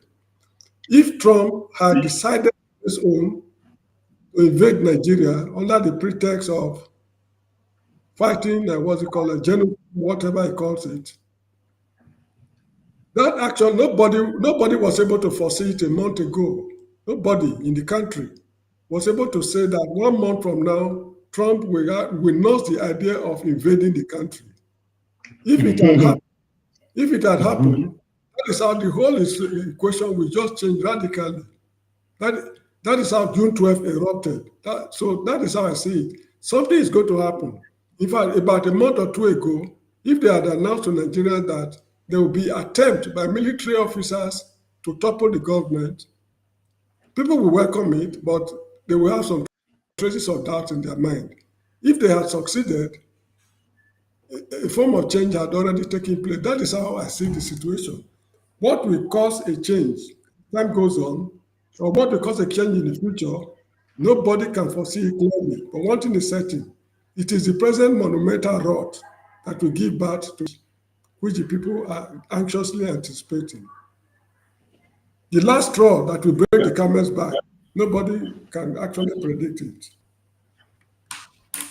Let's listen to this short clip. I just want to ask you whether you feel let down by the media, because I feel that the media has given you quite a lot of support in the past. Do you feel that we're doing a fair, are we providing fair coverage now of both the government and the opposition? Because you seem to be hinting that we're not quite hitting the mark. About the removal of the subsidy, the president got praises from the World Bank and the IMF. They see that as a very good economic position. So what is their take on that specifically, sir? No. Let me, my dear sister, and I assure everybody, if there's one person who have benefited from the media, I'll count myself as one. Just like I keep telling you that there's one man who has benefited from Nigerian judiciary, I'll count myself as one. I went to court when I was impeached. I went to court after my election without meeting the 5 judges. They gave judgment in my favor without meeting them. I went to court of appeal without meeting the judges. They gave judgment in my favor. I was removed and I went to Supreme Court for interpretation without knowing one Supreme Court judge, meeting them. The 7 of them agreed with me. But I can tell you, nobody can get that in Nigeria today. Let's be realistic. If it was today, in fact, they might even fine me for coming to court without seeing them at all. I will have gone. So the same thing. I look at the wonderful people here who have done good, been fantastic journalists without even asking anybody for anything. People are reading every day. They're all over here. People who have written for nothing. And they do it with their listen. But I'm also urging you people, the ones coming after you are not doing the same thing. Let's be realistic.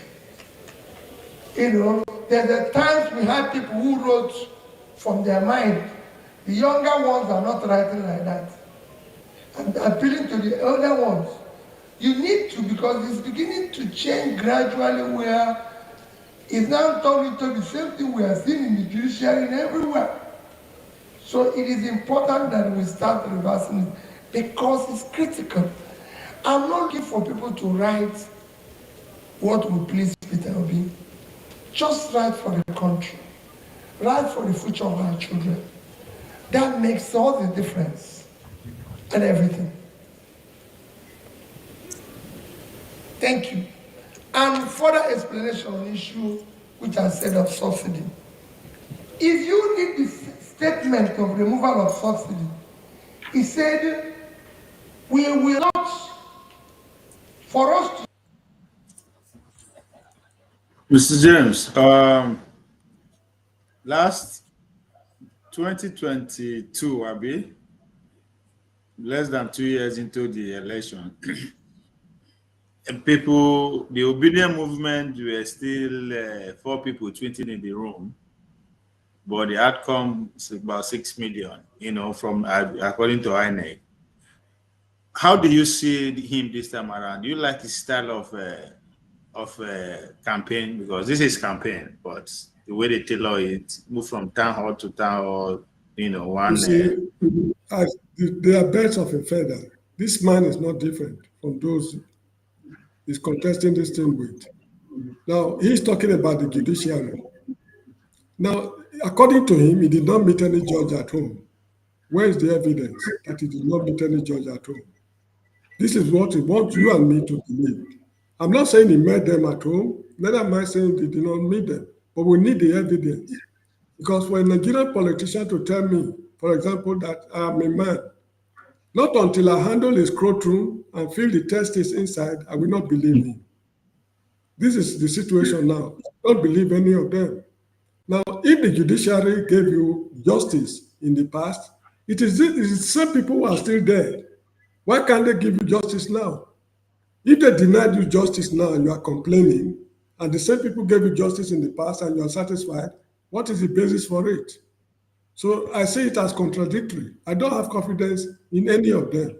All the actors at the moment, there's none I can know. I have no confidence in any of them. That is just how I see it. What did Bola Tinubu not promise us? What did Atiku not promise us? The whole of them, none of them will tell you that I will mess up the economy.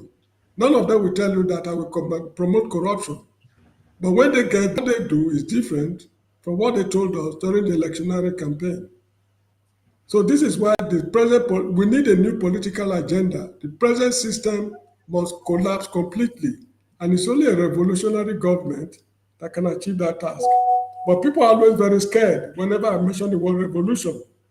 They associate it with bloodshed. But I told them, in English history, there's what they call the Industrial Revolution. Nobody shed any blood during the Industrial Revolution. During Shagari's time, there was the failed Green Revolution. Nobody shed blood in that revolution. So whenever they hear the word revolution, people are so scared when there's no need to be scared. It's just breaking down the system radically and sweep the whole of them into oblivion and set up a new system. That's what I mean. Talking about new system, well, one can argue that that new system is being in discussion right now from the House of Representative perspective. They are pushing for constitutional amendment, change, however you want to use it. But my question is, well, let's listen to this brief, is when we are discussing a new system, either coming from them or it's going to come by revolution as we envision, I'm worried that it's the same players, the same people who are very active now we still maybe end up being the players when that the change that we want. When a revolution comes, all these players, both the active and inactive, they will flee the country. They will flee the country. You get the point I'm making. So just unless it's not a revolution, that is when they will be able to penetrate the new order. When the Iranians took over, although their revolution was bloody, when the Iranians took over the government, many people fled. Those who could not flee, they paid with their lives for atrocities against the state. So unless it's not a revolution, if it's a revolution, they will not be around. In fact, these guys, they are chicken-hearted. Take it or leave it. Look at Dore Shagari's time when the government was toppled. People like Umaru Diko, Adisa Akinloye, Uba Ahmed, all these terrible noisemakers, they all fled. You get the point? And when they quit the system and they see that the new government in place is not the type that will even grant the amnesty, look, man, it's just a question of time. Let's pray that it will happen in our lifetime. That's just it. Okay, to me, what is happening to APC and the migration of other parties to APC? Some people will argue that the Chinese, the progress we are seeing from the Chinese people today can be also credited to one party system.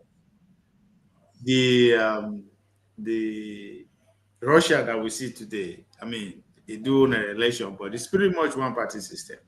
So yes, those who are making argument in favor of it is a good thing if we have one party system like this country that I just mentioned under APC. Maybe they can keep secret. Not maybe. The APC, they are like women in prostitutes in a brothel. When you bring prostitutes in a brothel to come and organize a family not used to it, there's no way a one-party system will solve the problem. And one thing again is this. I don't like comparing Nigeria as such with other countries. If one-party system work in China, in Russia, their history, sociology, and whatever it is, and ours are not the same. Nigerians should sit down, make up their mind on how to govern themselves. This is one problem we are a country, we educated people. If, for example, I school in Ecuador, because I school in Ecuador, when I come to Nigeria, I want the Nigerian university system to be like that of Ecuador. Those from Russia would like the Nigerian system to be like that of Russia.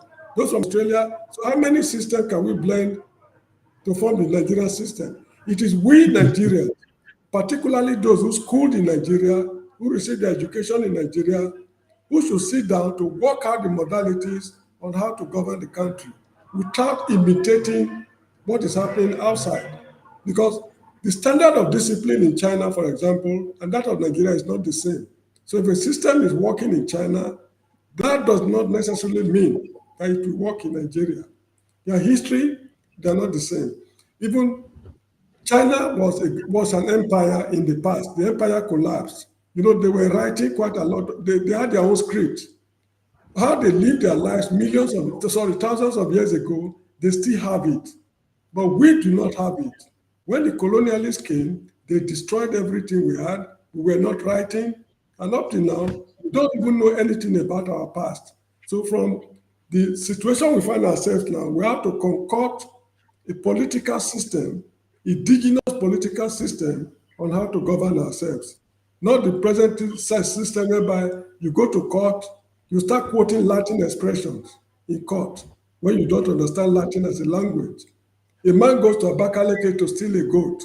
When he's being tried in a court, you'll be making reference to Mr. John Smith of Birmingham, who stole a sheep in 1834. What has it got to do with us? It's because we are unable to fashion a system for ourselves. This is the crux of the whole matter. All right, let's see if Wiki will agree with you. I have to leave soon because I have to leave soon. Our transport system, is so chaotic. If I don't leave now, I'll find it.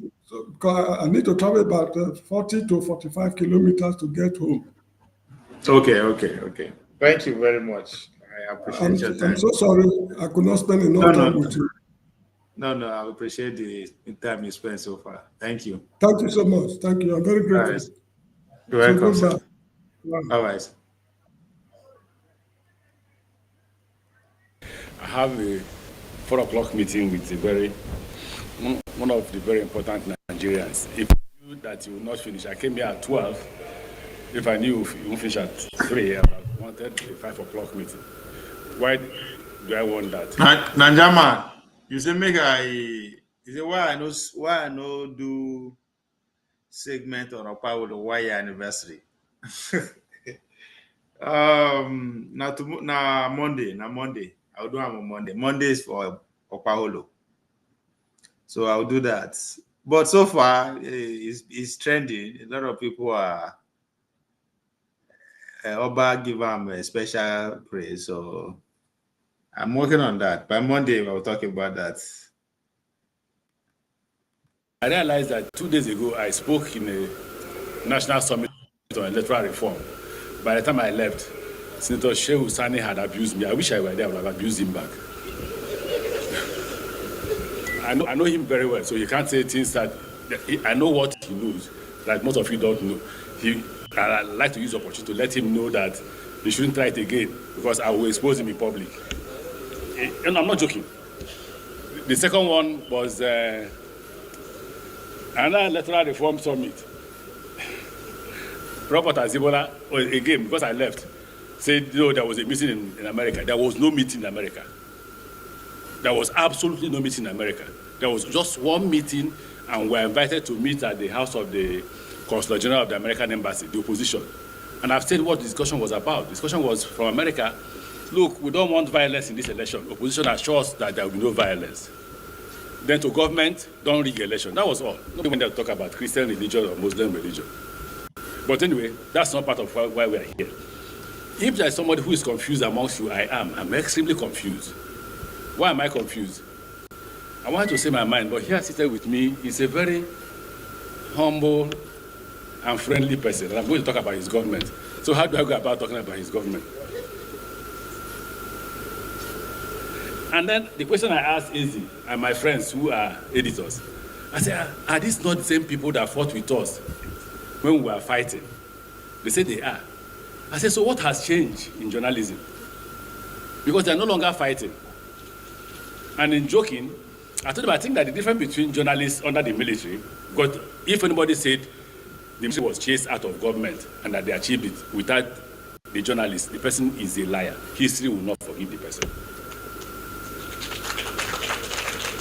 You did. You played a majority role before they were chased out. The politicians came. Are you satisfied with the politicians? Are you? Okay, so why are you not writing about them? And I told my friends here that the reason why you're not writing about them, the reason why you're not writing about them,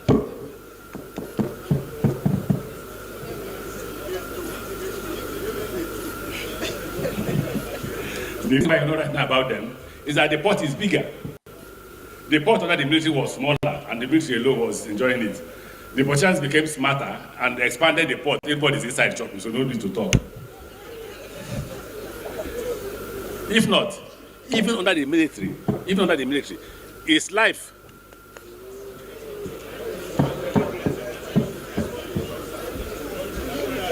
Even under the military, it's life.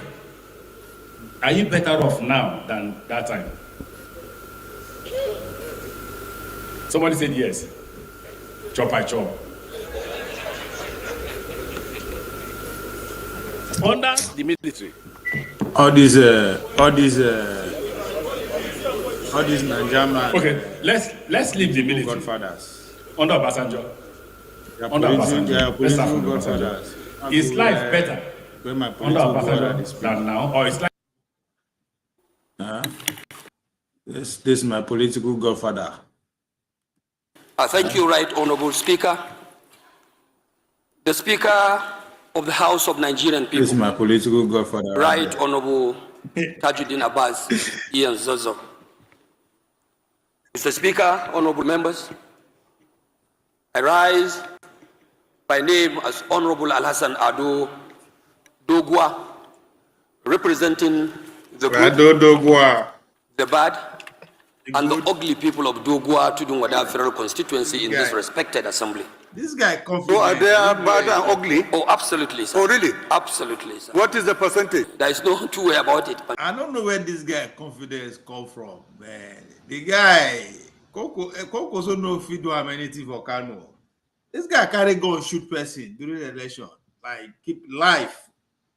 Is he win the election? Is he come back? For Kano, no be say na state where no be say states where be where like the way we say na the heavy men where they dey na like Nigeria where they stay for diaspora. This na Kano where Poko so dey there, Ganguje dey there, man full grand. But the way this guy take hold his side, take hold the constituency down, I don't understand. Mr. Speaker. What is the percentage of the good as against the bad and the ugly? That I will get the right statistics and get to you, sir. Mr. Speaker, honorable members, I am the Sardauna of Rano in Kano State. Mr. Speaker, I am the Barden Saminaka in Kaduna State. Mr. Speaker, today I am the Gado Damasu of Uke in Karu local government of Nasarawa State. Wonderful. Now the wiki of Kano. I'm counting 3 already. I am Amburam of Bukuyum in Zamfara State. That's the 4th one. Mr. Speaker, honorable members, I am respectively also Dalatun Kangiwa in Kebbi State. And to cap it all today, Mr. Speaker, by the opening, by your window, by your grace, I am also graciously turbaned in a very highly celebrated occasion as the Sardauna of the Hausa kingdom around the globe. Does that I am the title Sardauna of Kasar Hausa Metuta. Does that title cover the whole of Plateau, including Wase? It covers every Hausa speaking community, including Zaria, which is a Hausa Bakwai. When Trump say one bomb them, they no send, they just they groove, they count the title where they get. Me say I get my own in the Seriki Yaki. Ninde Ginde Akuya. Come over then. Yeah. Now your men, these are your men. We Trump the threaten.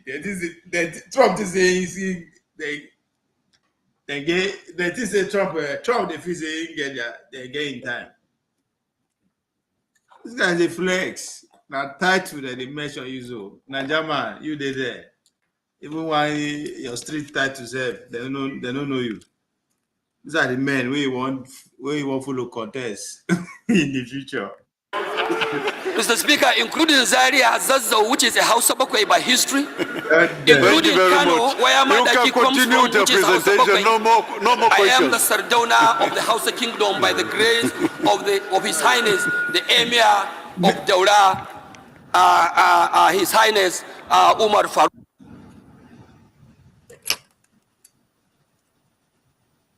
Come this way because I want to actually my traditional authority and to let people know that I am a man of integrity.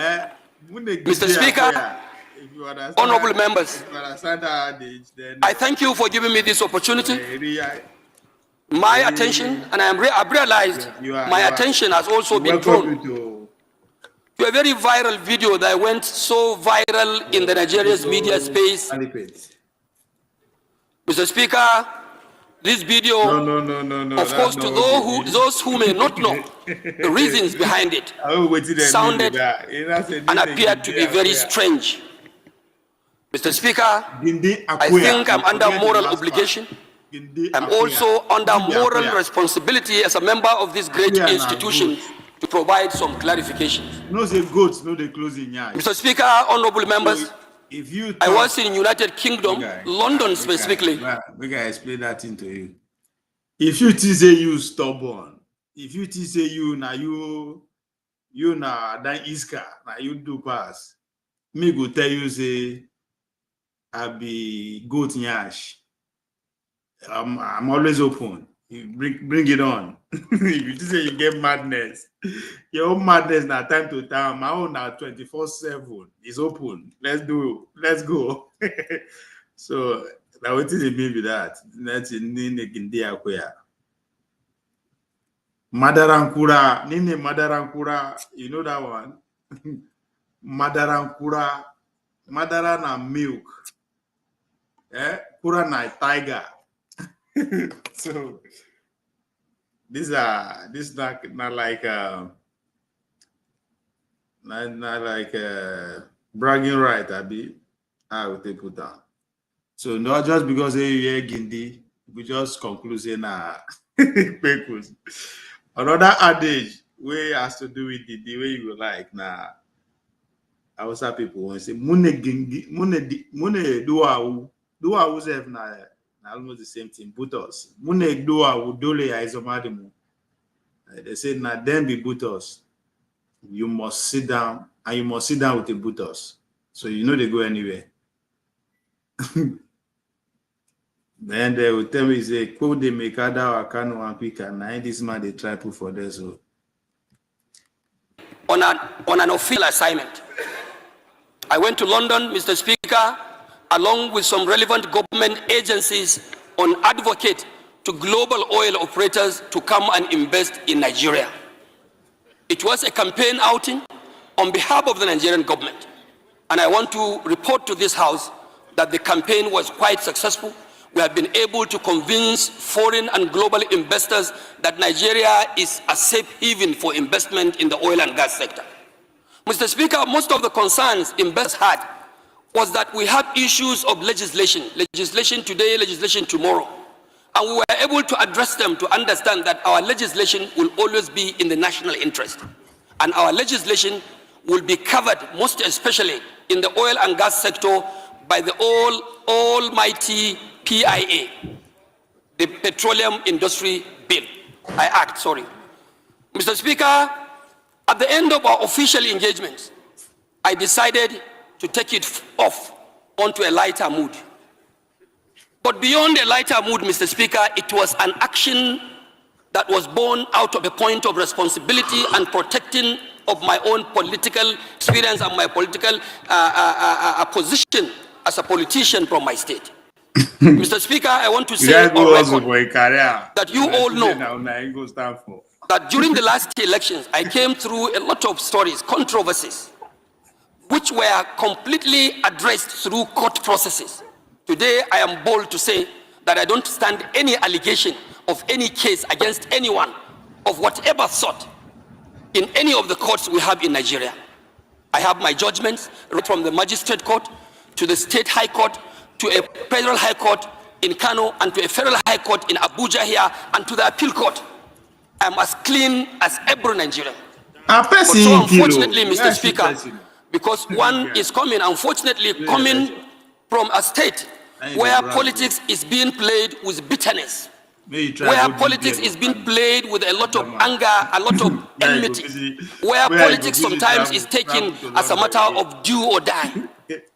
Some people, and some of them in authority, public offices, went and conspired with a group of unprofessional lawyers in my state, only to carry petitions, Mr. Speaker, carried petitions to all of the foreign agencies, all foreign embassies in Nigeria, placing me in bad light and requesting foreign embassies in Nigeria not to allow me entry into their countries, not to allow me go on official assignment, not to allow me go even on holidays.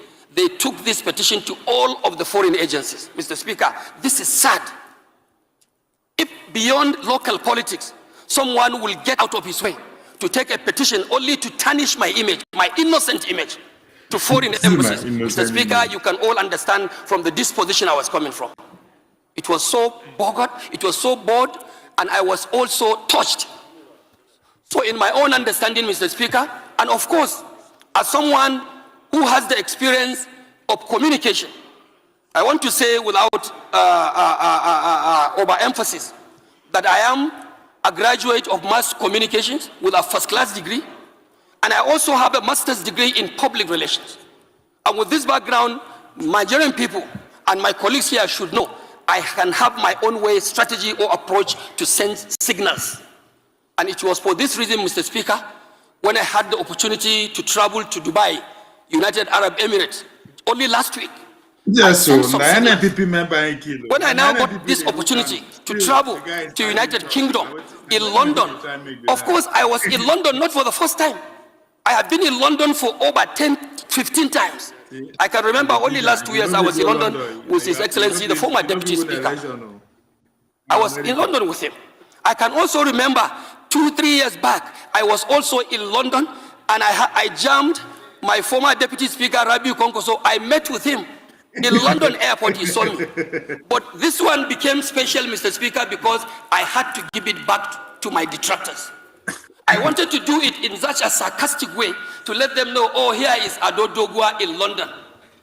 Here is Ado Dogwa who has succeeded in beating down his detractors, no matter how high they would want to beat. Mr. Speaker, I want to say without any fear of contradiction, that out of moral conviction and out of attempt to actually defend the integrity of myself and this institution, and also the integrity of my family, I have decided to take this matter to court for this attempt, even for the attempt, mere attempt to indict or to malign my name in the face of the world. This is something that is unacceptable. I know those who are behind it. I have their names. Some of them are lawyers, and I will take them up with the relevant agencies of lawyers that are in charge of discipline unprofessional lawyers. And those of them who are in politics will go to court. I will not allow this campaign of calumny to continue. So on a last note, on a final note, Mr. Speaker, honorable members, This is what I have to tell you because I believe all of you were concerned. So many of you were worried. Oh, is it the Dogwa we know? Why behaving this way? Why doing this way? Why saying this? Why doing that? I was all doing that because politics is local. And I felt I can only get It's local. Now you go. and this action. Thank you so and to much. put it straight, my actions in London, my respected colleagues, they were not spontaneous. You have made your point my very clear. Were not spontaneous. Members my actions were and the not general coincidental. public My actions well were not enlightened. ruthless actions. It was a deliberate action to hit at my detractors, and I got them right. I'm running for president. Along with some principal officers of the Senate to observe our proceedings. And they are Senator Michael Opeyemi Bamidele, the Senate leader. We have Senator Mohammed Tahir Munguno, the chief whip. We have Senator Osita, presidented in the history of Nigerian Parliament, to have as guests two very powerful people. This man, they representing the largest party in Africa, APC, to have in his midst see how this life the current chairman of the national chairman of APC, seated in this chamber, along with his immediate predecessor. This has never happened before, so it's my pleasure to welcome our national chairman, Professor Nitedema, and the outgoing chairman of the party, Professor Abdullahi Ganduje, along with the state chairman of APC of Kano State, who is also here with us. These are some of the guests who are here with us to observe our proceedings. Without any waste of time, honorable colleagues, let me read some important messages coming from members of this chamber. You know why I say, and I start with a letter I received from people like Konkoso never announce it, they don't join APC. Now because of them, people like Adodogwa, they say they no go ever do, they no go there on that arm. It doesn't matter if the governor are your member. So they no one submit to the Konkoso structure, and Konkoso is demanding to lead the structure of APC in Kano before he go join. So the people like Adodogwa, the letter knows they come. we go die here. So that was what that display is also about. Imagine, man. The message reads as follows. And they tell you now. I wish to formally inform you and the entire honorable house of my decision to resign my membership from the new Nigerian People's Party and to join the All Progressive Congress APC. I have resolved that aligning with the All Progressive Congress APC will better enable me to continue to provide effective representation and to contribute meaningfully to national development. I, therefore, kindly request that this letter be read on the floor of the House and duly reflected in the official records. Please accept, Right Honorable Speaker, the assurances of my highest regards. Signed, Honorable Engineer Sagir Ibrahim Koki. My dear brother and colleague, congratulations for coming to the greatest party in Africa. You have made the right choice. And God will be with you.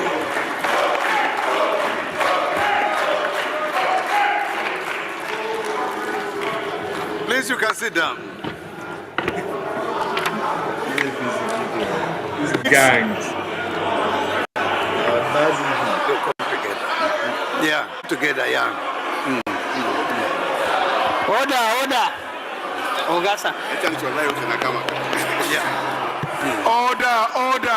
Colleagues, from a member that I hold with high esteem, a member that we started this journey in this hallowed chamber together in 2011, a man who has seen it all, a man who has distinguished himself in this great chamber. a man who has contributed to the development of this house in no small way. A man with different colors. Depending on how you look at him, you can write a book on him. Some say he's a controversial person, but I say he's a man who lives on principles, who say he's mine, who call a spade a spade. And that man is no other than my dear brother, Right Honorable Abdul Mumin Jibril, PhD. Member representing Kiru Bebeji Federal Constituency of Kano State. He has a message for us today. And with your kind permission, I'll go ahead and read his message. He said, dear Right Honorable Speaker, notification of decampment from the new Nigerian People's Party NNPP to the All Progressive Congress APC. Point of order, Mr. Speaker. And his message reads as follows. Mr. Speaker, point of order. Writing to formally. Information. Order, please. Leader, order, please. I'm writing to formally inform. You don't break the speaker. You don't break the speaker while speaking. Order, please. For the House. Section 68 subsection Leader, 1G. You don't break the speaker while making his speech. Of Nigeria and other extant laws. Point of order. I, Honorable Abdul Mumin Jibril, representing Kiru Bebeji Federal Constituency, do hereby resign my membership of the NPP to join the APC Mr. immediately. Speaker, point of order.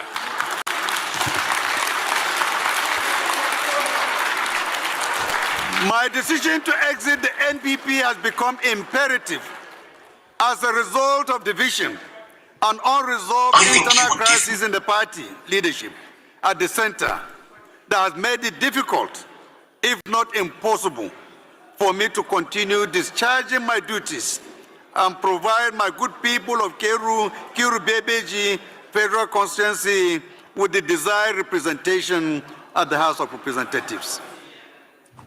I sincerely thank the party for giving me the opportunity to serve our great country under its platform.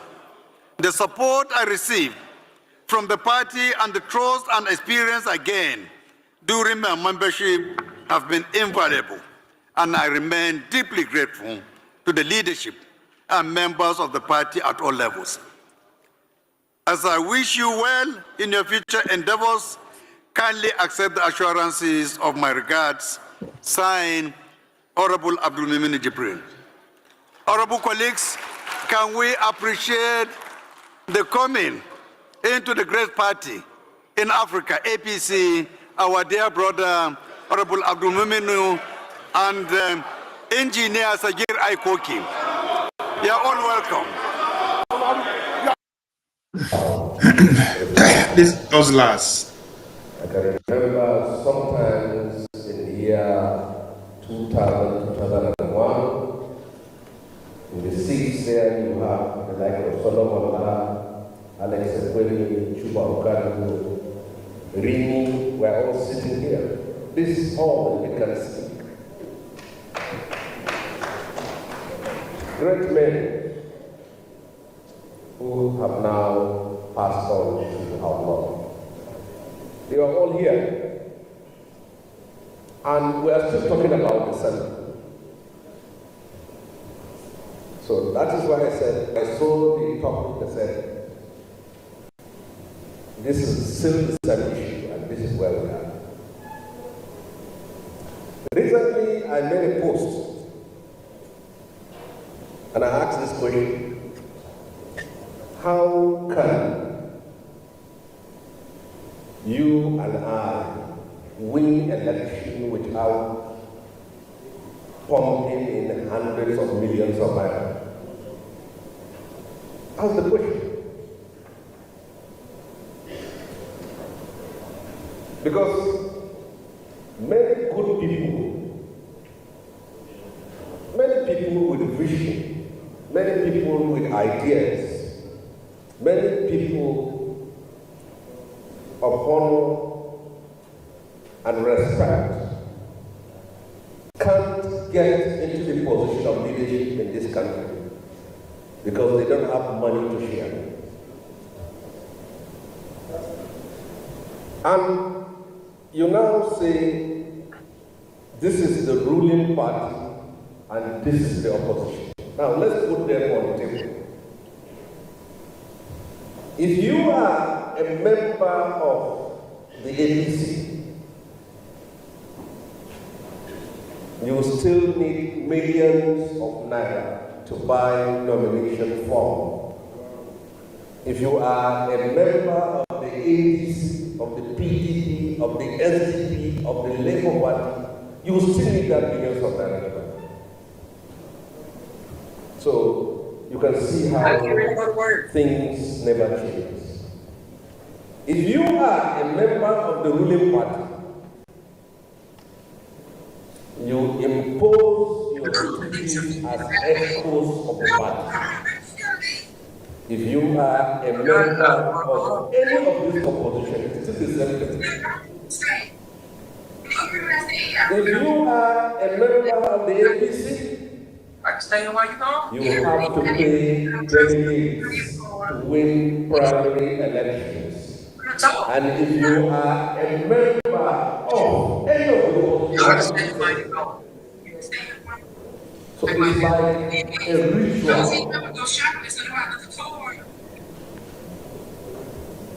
If you are a member of the APC, you'll be advised that you have to settle voters. And if you are a member of opposition, you will still be advised, lest if you refuse to do it.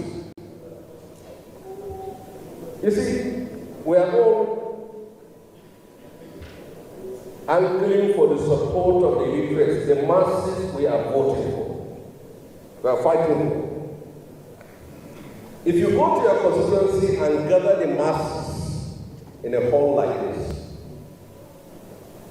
and you talk to them about how they are oppressed, how they are killed, how they are denied their rights, how they are exploited, how they are plundered, make sure you have transport money to give them, and money for freedom.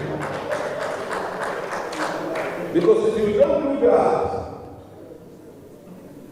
by the time you are talking, half of them will be sleeping, and half will move out of the hall, that you invite them to waste their time. This is what we have to do. So, the opposition in Nigeria is not ideologically different from those in the party.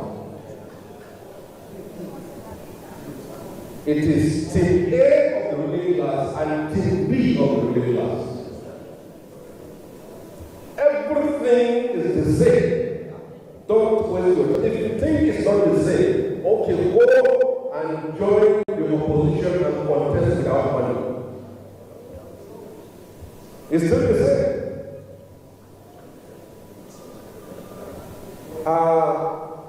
Comrade Alex is not here, and I wish he's here. And I would have responded to him. You see, many of you here hoped and prayed one day you will be members of State House of Assembly, you will be members of House Reps, or you will be senators, or you will be governors, because you believe that when you have the levers of power, you will be able to change this country, make impact in your society, and advance our country to the next stage and next phase of development. Amechi was here talking about Tinubu, talking about Nigerians. He was one of those who was so blessed by Nigeria. In every sense of the word. Many of you here have, in your family, you have never had a counselor. And then one man was a speaker for 8 years, governor for 8 years, minister for 8 years. How blessed can a man be? And then 2 years after power, he has seen the fault of the country.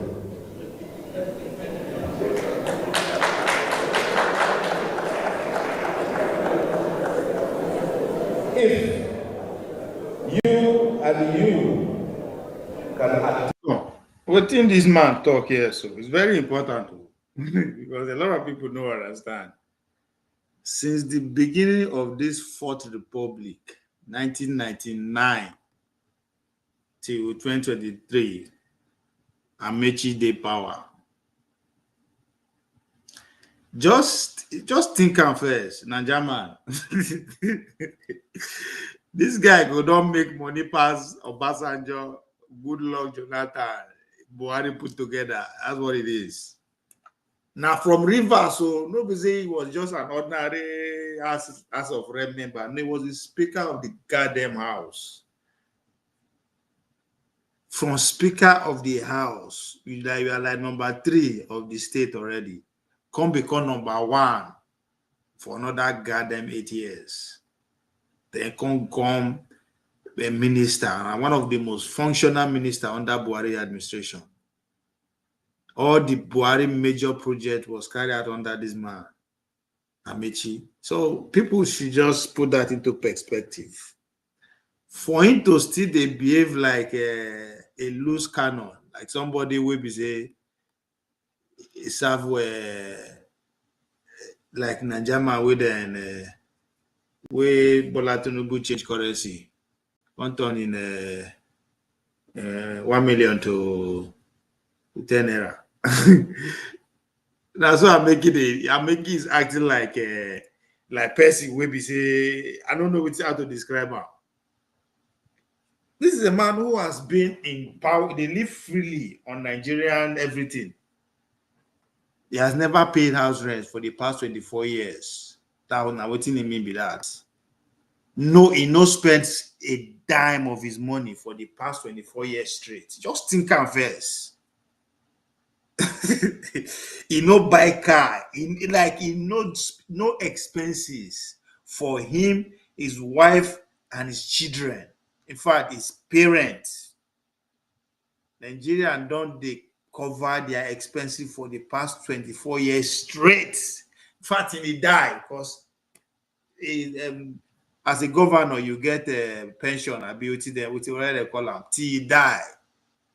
But this guy, he be like person where he be like a drug addict, where they don't starve him for a day or 2 days, his body they shake.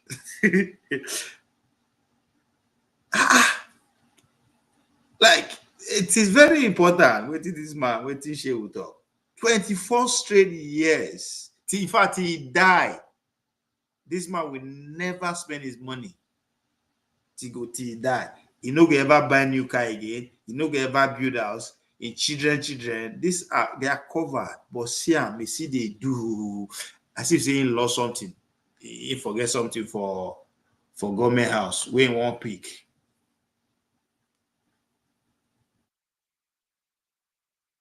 Now, only few people be like him for that country. Have the privilege that Amechi had. The enjoyment when they enjoy till he go die. How old is he? How old is Amechi? Amechi go to 60s. You can say, how old be Amechi?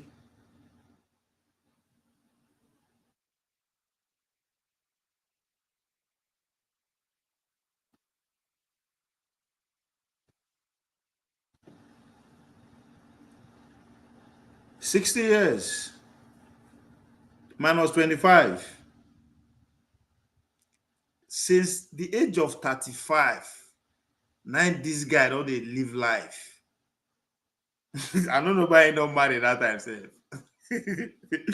He don't they live free life at the highest level you can think. Speaker of the House, he not be just an ordinary person. From there, he went straight to being a governor of Rivers State. Come become a, oh my word, transportation minister.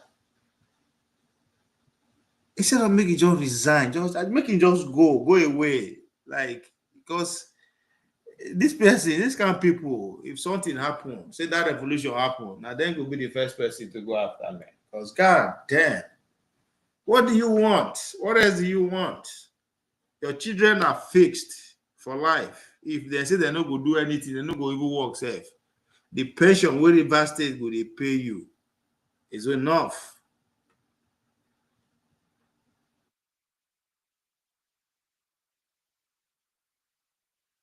Just go away, man. Just go. Go become teacher. Go to teach or something. Or just go. Go away. That's okay. Because my. It's fucking crazy. The government can attack the system. You have that innocence and that sterling history of never being in government. You have the right. You have never been a councillor, you have never been a local government chairman, you have never been anything. You are just a Nigerian at the receiving end of the failure of governance. You have the right to speak. But if you can sit down here and say we should not look at the messenger, only the message, then you know that one day Tinubu will be out of power and he will stand before you here and talk about the ills of the country. And you should not talk of the messenger again. When people have position of authority and power and they fail to deliver, their communication with the masses and the people should be that of public apology. We know who needs an apology, sir. You don't go. Disappear. That's it. On that note, you have Nigeria. On the second stanza of what I was saying is, that will derive that people have failed to protest, ASU have failed, NLC have failed, people have failed to come out and demonstrate and whatever. What stops him from mobilizing people in unity fountain to the villa against the you only need to post on social media that I'm leading the protest. You don't have to wait for us, you don't have to wait for NLC, you don't have to wait for poor young people who will face the bullet, or you don't have to wait for Joe to do it.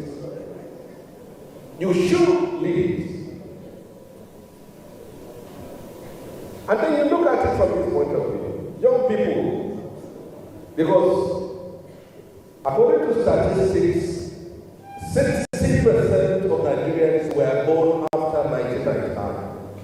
By that, it means that 60% of Nigerians have no experience of military rule. Where are they today? They are in social media, Instagram, TikTok, Facebook, Twitter. But the question is, all of these people, you young people, all of these people you are criticizing, you are opposing, you are fighting, who are in government, were of your age in 1999. But the difference between you and them is that you spend most of your time in the comment section of people in power. The lack of Donald Duke in 1999, the lack of Uju Zakalu in 1999, the lack of Makaratu in 1999 were of the same age with all of you. They had a vision and they had ideas. They struggled through the rigors of politics and captured state power. When they were in power, they were in their 20s and 30s. Today, a 40, a 50-year-old man is mostly on social media. Please, how does it sound? You are 35 years old or 40, protesting to the National Assembly, and your age mate is sent in by the Speaker or House of All Senate President to come and receive your complaints. And it's not very easy. You have to participate. You have to mobilize. You have to win elections. That's the only way you can change your country. In the 90s, after we have fought the military, Shilgani for me, a blessed memory, and so many other persons. When the transition program came in 1999, Abdul Salam called us. We are transiting to democracy. Enough of your aduta. Come and organize political party and take over state power. We had a meeting. Wale Kuni is there. We said no, that we will continue to fight. The likes of Tinubu move out of that meeting and say no, that he is not going to fight again. And German, they tell you now, move go Nigeria, go contest for election. No agree. Now they look for dollar and pounds. Now so.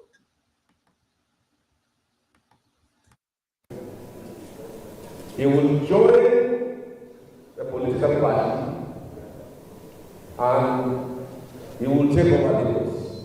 There was a bitter confrontation between those who want to continue to fight and those who want to join the politics.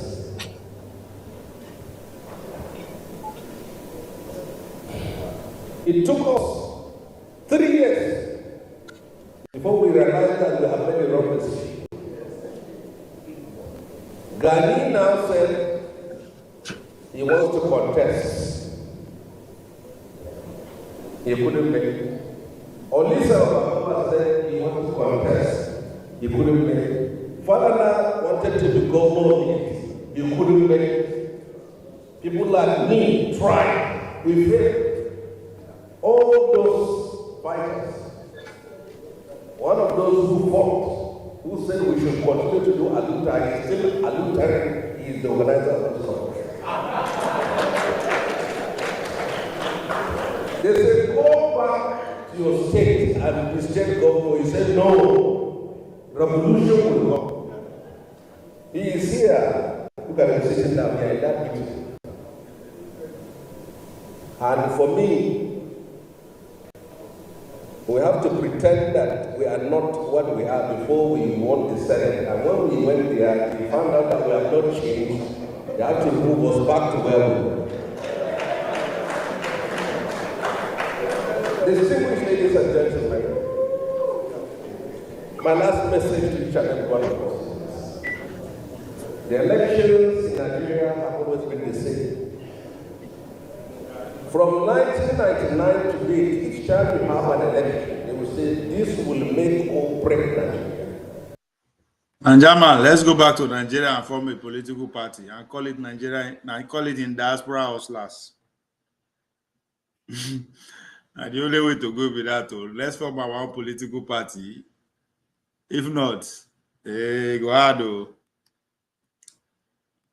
This will make all manner. This election will destroy them. This election will mark an end to Nigeria. We are 25 years still going on. The question before us as a country and as a people is, we are not different from any other African country. When I read people on social media, it's the British that brought us together, this and that. All African countries are product of colonial demarcations. We can't continue to complain. And the last point I will make, there is no country that will come and save you from your problems. No, it has never happened. It has never happened.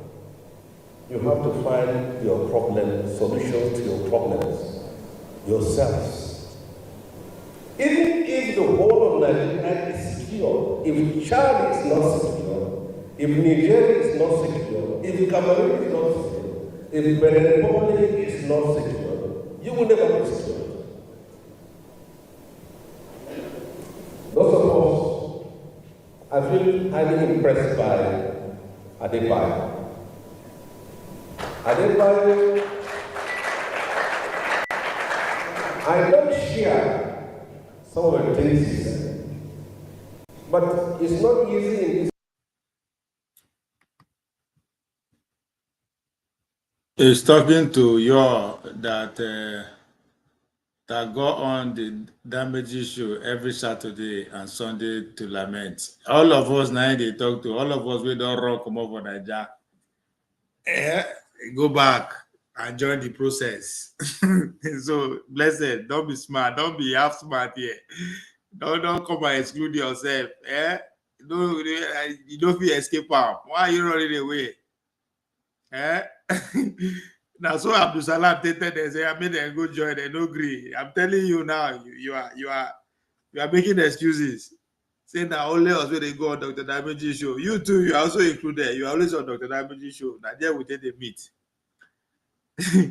I don't tell you now, they tire. Nobody listen to me since that 2023 election. I'm going to form our own political party. And hopefully we will win the election to be House of Rep, whatever, in that process. And I proposed to that political party to be called in Nigeria in diaspora's hustlers. So blessed, try again. Nigeria man, you're supposed to register one party now, they invite us to come and join. To see a president who is Yoruba and a political leader who is Yoruba standing up to say things the president don't like. We defend our leader who comes from our ethnic group. That's what we do in this country. Even if they are wrong. And that's one thing you give to the people of the Southwest. If you see protests under Shonikan, it's led by Yoruba. If you see protests under Obasanjo, it's led by Yoruba. If you see protests under Tinubu, it's more effective in the southwestern part of the country. That is a lesson for us tonight. When our own was in power for 8 years, you dare not talk about insecurity in the North. You dare not. Most of them talking about insecurity in the North. Today, we are silent for 8 years. We protect, and when I was in the Senate, each time I stood up to speak about insecurity, I get heckled down by the people who come from my part of the country.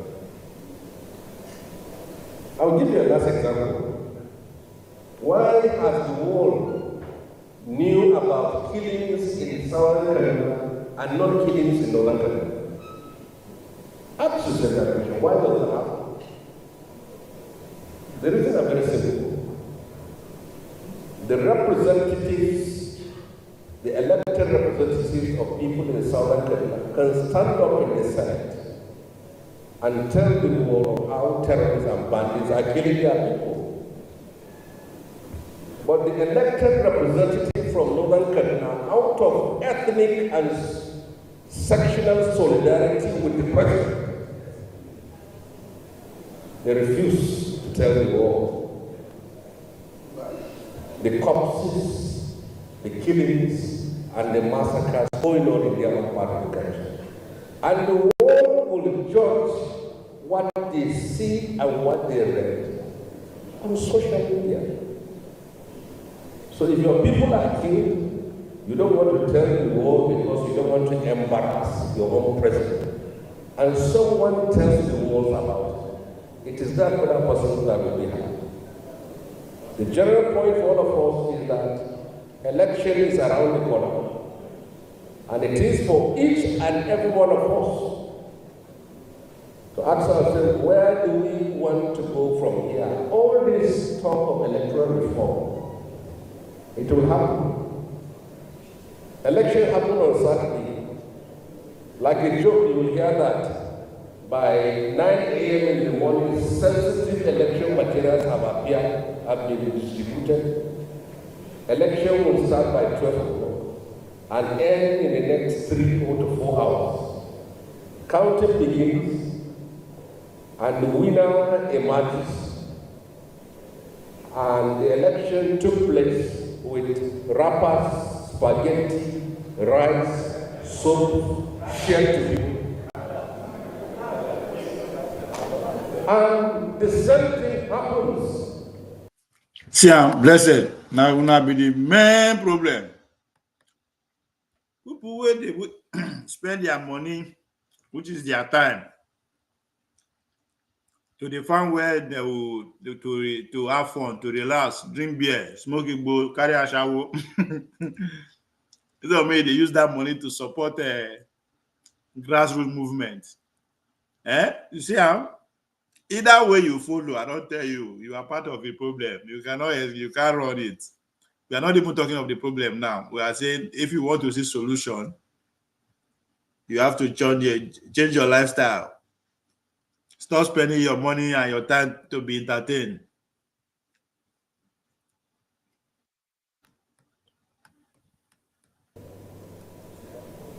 And then we blame vote buying and don't talk about vote selling. And that is where our problem comes in. The people in position of power will continue to maintain their position, continue to win elections, and preside over our affairs.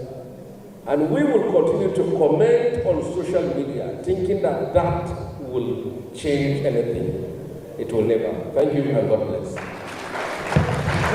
Citizens' participation will stop those who don't want reform. Will government give you reform? No. Government will give you reform. Don't wait for NLC. There's no NLC. I hear their members are somewhere here. There is no ASU. There is no NANS. I was a student leader in the 1980s. In the 1980s, there is no student action without NLC. There is no student action without ASU. We usually meet either in Benin, Kano, Kaduna, River State. We go down. Now, if you this guy deserves beating, like seriously, public beating. You open your dirty mouth, they tell us a government will not bring reform and changes. Literally, at one point, you are an executive officer of a state. So that 8 years, what you use and do? God, man. See, no northern politician feel they misbehave like these people, they misbehave in public. Same made northern governor finish all they can't insult the people. God, the guy no go, he no fit try out. He can't. So this guy now beating in deserve. If you call NLC for any action, that's when they will know that from north or from south or from east or from west. It's not going to be easy. And please stop electing people and going to complain after.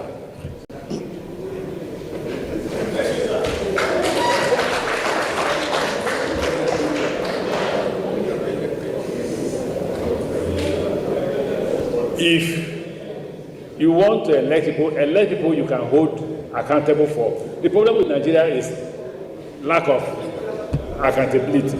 Nobody somebody come here and shoot you and nothing will happen.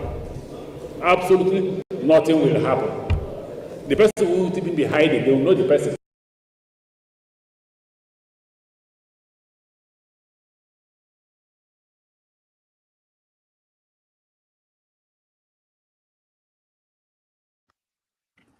What do you think, Kilan?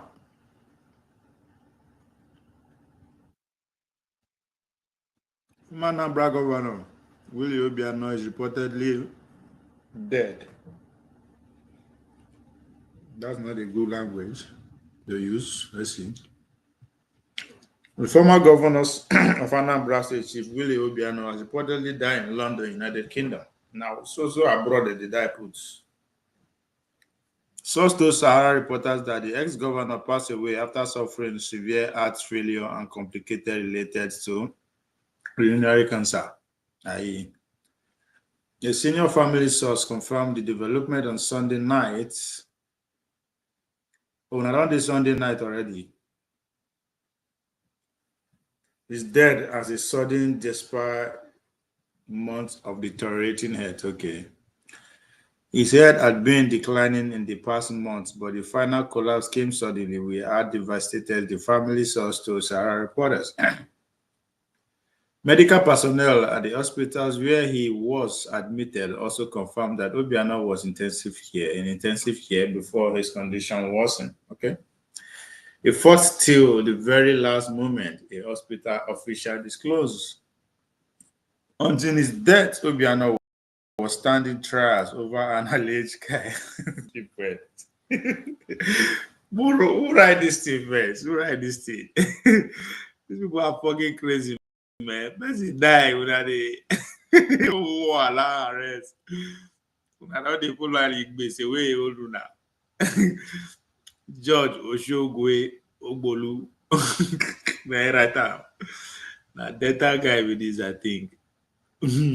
A guy should be pimp slapped. So they say the whole Nigeria is owing alleged. I've been an Iberia in the 4 billion naira money laundering case filed by the Economic Financial Crime Commission. The High Court in Abuja in July fixed November 25th for the continuing of his trial. So how I do now? I go pray and see don't die. After the matter was reassigned to the Justice Mohammed Umar, the EFCC accused him of misappropriating state funds during his tenure as governor between March 2014 to 2022. At the last hearing, EFCC counsel Sylvanus Tahir San presented witnesses, including a former commercial bank official, Ugechukwu Otubelu, who testified on how he managed the security votes accounts linked to the former governor. Otubelu, now a businessman, said the signatory to the accounts were Obiano, former principal secretary, Willie Nwokoye, and the government account Theophilus Mweze. He told the court he interfaced with them daily and weekly while processing transactions related to the security votes. Obiano governed Anambra State from 2014 to 2022 and handed over to the current governor, Professor Chukwuma Soludo. How old say? Let me see. I see my age. Make I see.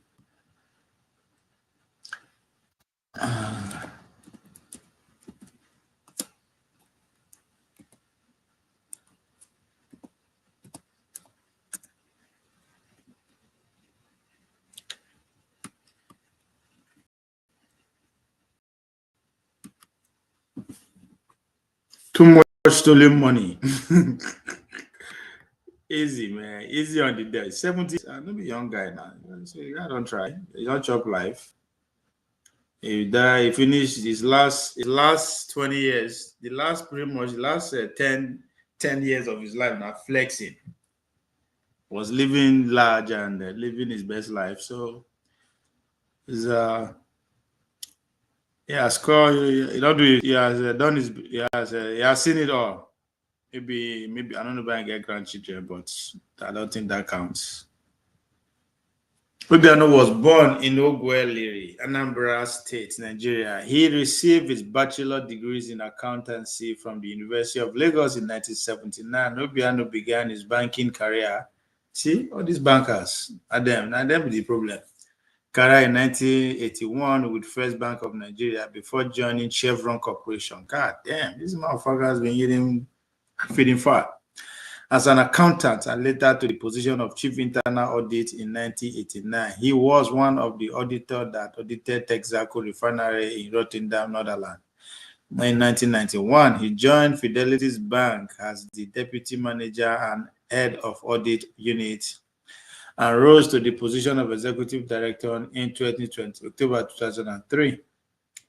Obiano left the banking system to join Nigerian politics, and in 2013 contested in 16, 17, and 13 November Anambra and the gubernatorial election of the platform on the All Progressive Grand Alliance. He won the election and was sworn in March. So the guy live the guy now those people who I don't know where now nature. I mean, the Nigerian state favor them. And then be those class that we are talking about who were born after the Civil War, who come of age after the Civil War. So all the goodness of the country, they took advantage of the system when the system was still better, and they destroyed it.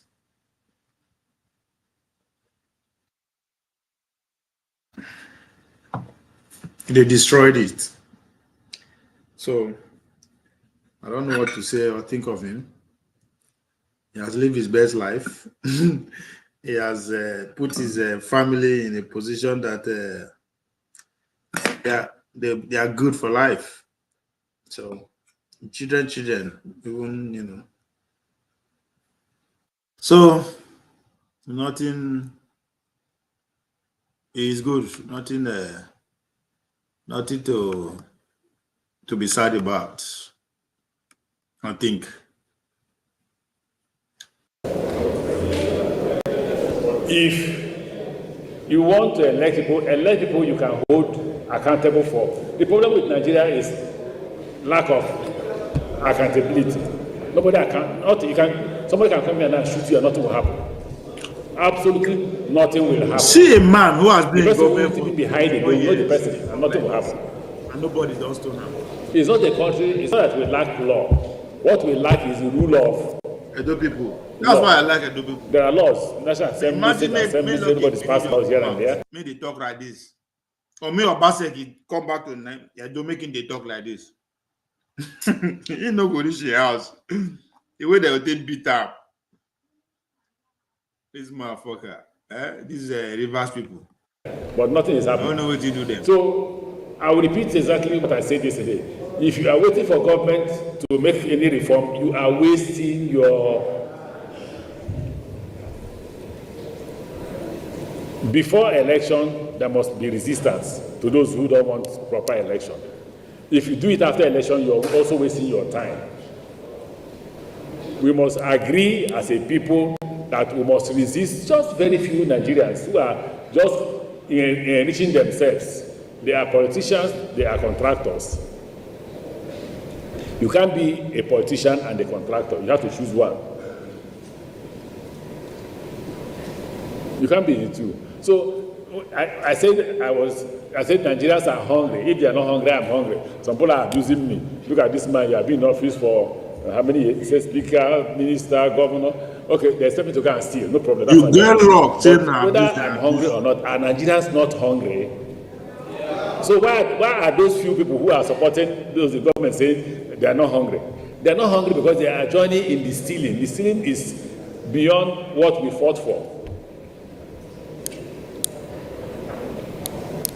So if you continue the way we are going, in the next 3-4 years we'll gather here again. I gave an example in the last yesterday's session. I said when we were in government, Buhari swore that he will one legacy he will leave behind is electoral reform, that he will ensure that his government will make sure that votes counted. When the National Assembly brought the bill, some politicians went to him, pushed him beyond his beyond measure, not to sign that law. And he did not sign the law. So there were no electoral reforms.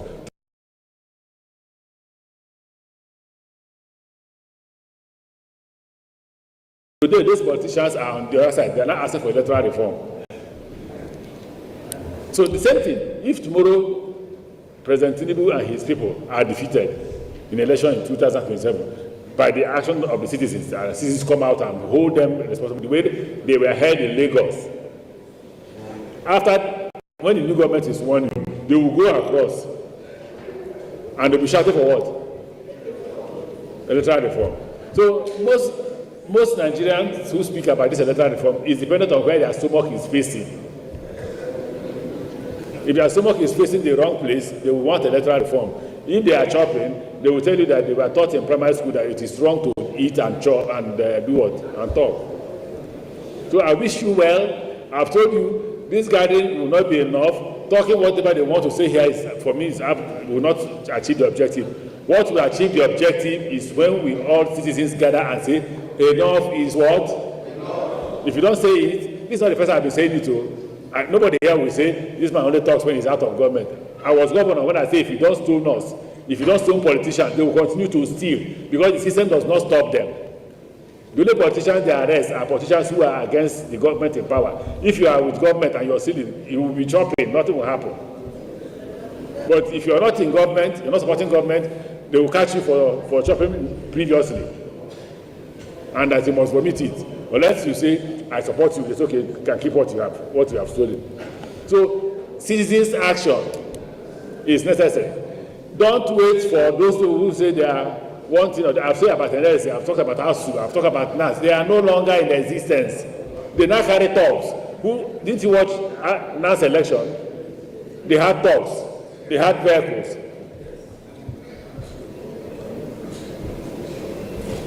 The government now appoints leaders of those institutions who will be NLC president, who will be MBA president, who will be ASU president. It's not government that does it. Even me, as chairman of Governors Forum, when the president tried to intervene, we resisted it. We didn't allow him. But I now hear that the chairman of Governors Forum was appointed by the president. So what will governors say? I wish you luck. I thank you for gathering, but the outcome of this discussion will not cause electoral reform. What will cause electoral reform is not only that you should vote, is that you go against those who will stop you from your result being announced. It happened in Lagos. So when you say the president is invisible, he is not invisible. I've worked with him, I know him. When you say the results are already written, they are helping to fuel that conversation so that it won't come out. You get the point? If you come out en masse, nobody will write any result. Nobody will take away the result sheet. Because anybody who takes away the result sheet is probably going to cause confusion for himself. God bless all of you.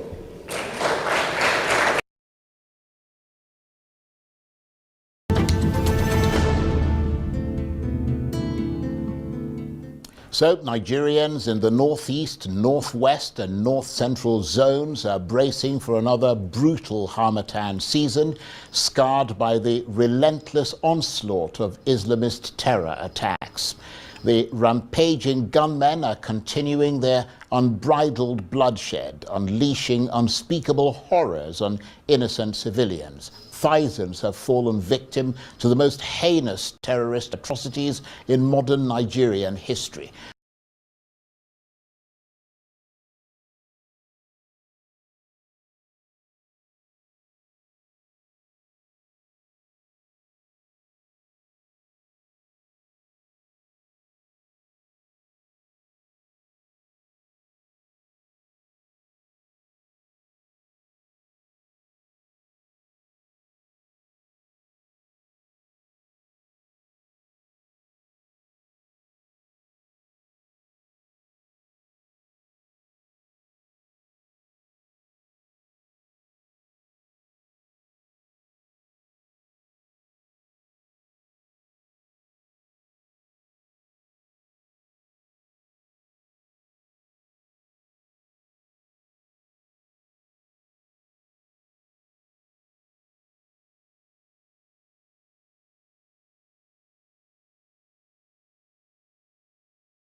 Let's see what's on the news or what is not on the news.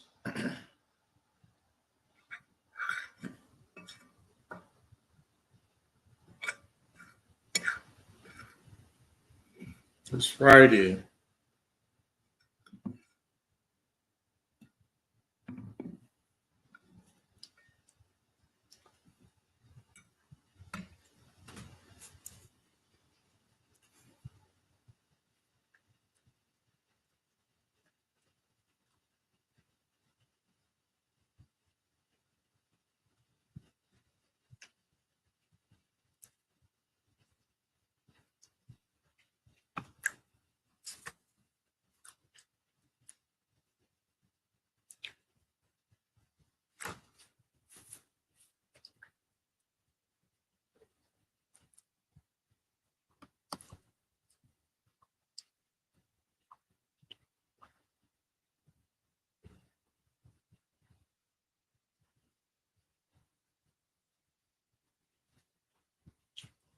What's going on here?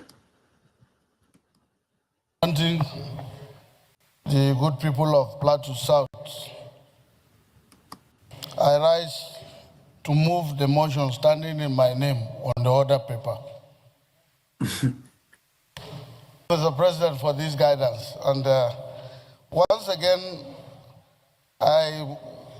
this motion has to do with the delineation exercise embarked upon by the Independent National Electoral Commission in Warri, Federal Constituency of Delta State, and the need for urgent intervention to prevent imminent political crisis. The Senate notes from a petition emanating from the insecurity ethnic nationality forwarded to the Senate Committee on Electoral Matters, the allegation bordering on unjust treatment and marginalization of the insecurity community in the recent delineation of wards exercise undertaken by the Independent National Electoral Commission in Warri Federal Constituency of Delta State. Also note that in the alleged delineation exercise, two communities, Baramatu and Oporoza, which hitherto had 1 ward each, have been increased to 8 wards out of 19 created in Warri Southwest. However, the insecurity community, which had 6 wards previously, had been reduced to 5 wards in the same local government area, a situation which has raised a fundamental question and deep apprehension regarding the high level of injustice and unfair treatment as alleged by the petitioners. Further note from the petitioners that the INEC report of 4th April 2025 does not accurately reflect the realities on ground in the 3 local government areas within Warri Federal Constituency, as captured by the INEC field officers. And this has stimulated myriad of reactions, even from the Ijo community of Ogwejo and some robo groups who have raised concern over the malevolent discrepancies occasioned by the exercise. And aware that the mandate of INEC as enshrined in the 3rd schedule, part 1F, to the Constitution of the Federal Republic of Nigeria as amended, is primarily geared towards facilitating the conduct of smooth, efficient, and credible elections across the country. As such, its roles are administrative and operational within the context of elections and not ethnic profiling of the various local government demography, boundary adjustments for local and state governments as alleged by the petitioners. Note, from the records allegedly made available by the petitioners, the coordinates that INEC used in the proposed units, wards and structures that constitute the Warri Federal Constituency were such that substantial number of communities are not within the geographical confines of Delta states, as the coordinates allegedly show that some of the communities are in Edo and Ondo states. This situation prompted the Ijos of Ogwejo to register their protests, which were earlier published in 2 national dailies describing the entire exercise as fraudulent. Also note from the petitioner's allegation that procedural irregularities, statutory breaches, and non-compliance with judicial directives were perpetrated by INEC. They also allege that INEC refused to obey the interlocutory injunction ordered by the court, restraining it from proceeding with the 12 number wards and structure in Warri South Local Government in 1997, and the substantive judgment which was awarded in favor of the securities against INEC in 2003. Further note, as alleged by the petitioners, that the delineation of Warri Federal Constituency is completely at variance with the spirit and the intent of subsisting judgment of the Supreme Court, the Constitution of the Federal Republic of Nigeria, 1999 as amended, and the guidelines and manuals of INEC on its mandate with regard to fresh delineation of ward, registration areas and polling units in the Warri Federal Constituency. And this, the petitioners said, questions the neutrality and the independent posture of INEC in the aforementioned exercise, and recalls that due to the non-resolution of the imbalance created by the failure of INEC to obey the state court judgment, conflicts erupted between the Ijos, the Ishekiris, and Urobos between 1997 to 99 and 2002, 2003 respectively. Hence, the need for the Senate to, as a matter of urgency, intervene in order to avert imminent political crisis and to ensure that all anomalies are addressed before the 2027 general election, which is coming up very soon. Accordingly, resolve to 1, mandate the Committee on Electoral Matters to, among other things, undertake an exhaustive investigative inquiry into the delineation exercise through robust interface with the relevant stakeholders, carry out on-the-spot assessment of the affected communities, as well as conduct an investigative hearing with the view to unraveling the circumstances surrounding the allegations and to make appropriate recommendations to the Senate on the way forward. And 2, to also mandate the Committee on Electoral Matters to interface with the National Boundary Commission with a view to stepping into the matter by exercising its mandate of delineating interstate and intrastate boundaries in order to avert the repeat of the unnecessary conflicts and conflagrations witnessed in the area between 1997 and 2003. I so move, Mr. President. Senator Suleiman Sadiq, can we use a second? Mr. President, distinguished colleagues, my name is Senator Joel Thomas. I represent the good people of Delta South Neutral District. Mr. President, distinguished colleagues, the motion before us is in respect of my constituency, my Neutral District. And I'm very, very much familiar with the issues in that place. However, before I comment, I want to refer us to Section 53 of the Nigerian Constitution 1999 that gives the INEC the power to carry out delineation exercise. Nigerians, we write book. I refer you to Section 158, the independence of the national. Why do they fuck with them like that? All of them, they lie and they lie. Anybody will no great talk about the foreign influence in a lie. Enemies. But those all of them are they were in their 20s and 30s. their knowledge about how geopolitics and all those things, so they were all groomed.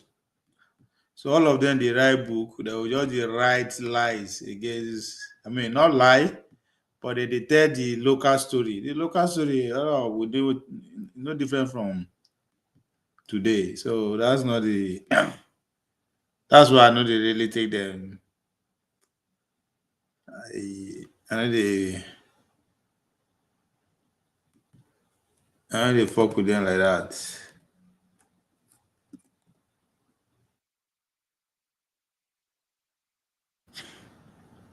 They no agree, right? They no, none of them agree talk how they collide with the British, with the CIA, with the FBI. None of them, all of them. What is that they fear? So if you know, are not ready to mention names of those the key players, then your book no complete. So I don't know. Najama, what you want here?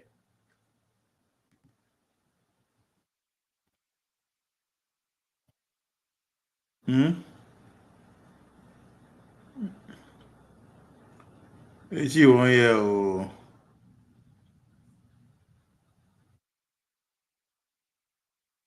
Just like all these people they talk about Boko Haram, they go talk. Oh, they no go talk about the foreign actors. So why should I listen to all those guys? Eh? Nigerian, I dey wait for you. Tell me what you want here. Because as for me, they are all hustlers.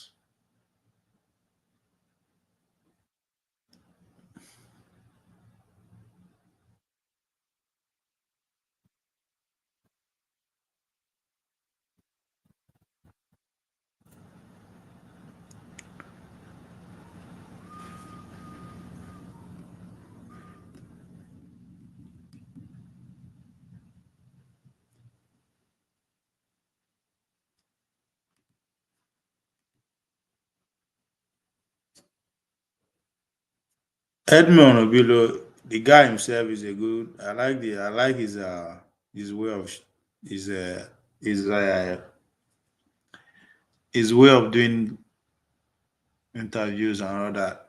But it's just that all the guests, all the people when they bring, they have through teller. They will tell the home story, which is okay, but the home story, so complete without the other component. You know, that's my issue with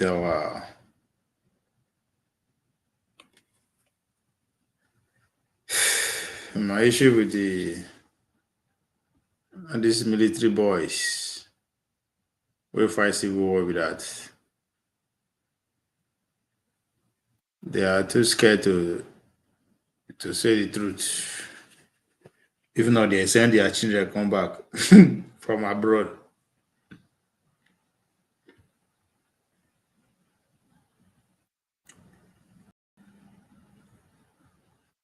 All these hustlers will soon come out and they will begin insult people. Come out and guard your vote. Go and collect your PVC. If you don't vote, God will punish all of them. For the past 2 years, they hide though. Then they hustle, they find appointment. Nothing done short now. They can't come, they'll come, they insult, people, threaten people.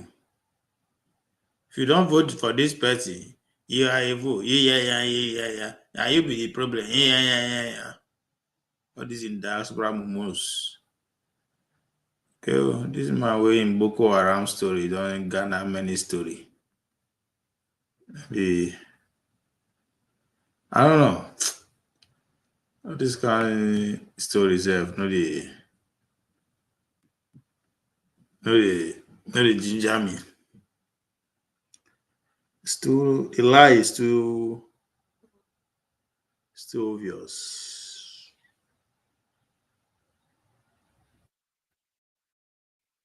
I don't appoint my guy, you know. My guy is a bar Marwa to continue as the ADLA resident quarters. Let's listen to history. Hello, viewers, and welcome to Reminiscences. Our guest today is Alhaji Qasim Musa Bichi, who, by the usual age of our guest, is rather youthful, still below 80 years. But he has been in public life since 1980, when he was the first substantive director of budget in Kano State, and later special advisor twice, commissioner of finance in 1981 in the Abubakar Rimi government, and he also served as the managing director of Northern Nigeria Investments Limited, which is a Kaduna and is representative politics. Let's extrapolate now and link up this with politics, talking about the Trump threats. What does it mean to the APC's Muslim ticket? The APC Muslim ticket in 2023, when it bettered itself, the clear message from the president, then the candidate Bola Ahmed Tinubu, was it's a strategic gamble designed to mop up as much vote from across the north and even beyond as much as possible. That means we have no intention of weaponizing religion or elevating one faith over the other. Or we look at the geography of power. That is the argument, not mine.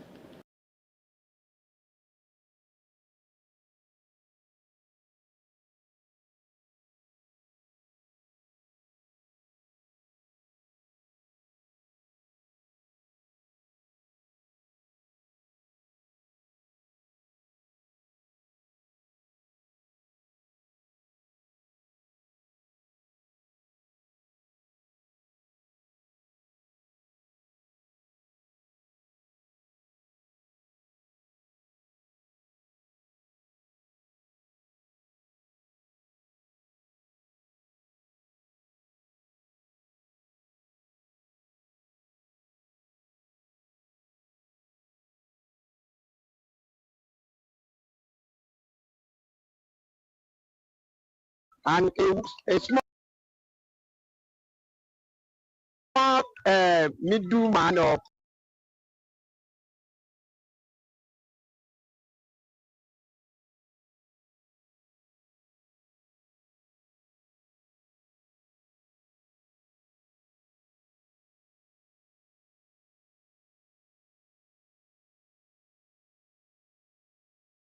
Lagos residents have reacted to the federal government's move to secure the transfer of former Deputy Senate President Ike Ekweremadu from a United Kingdom prison to Nigeria.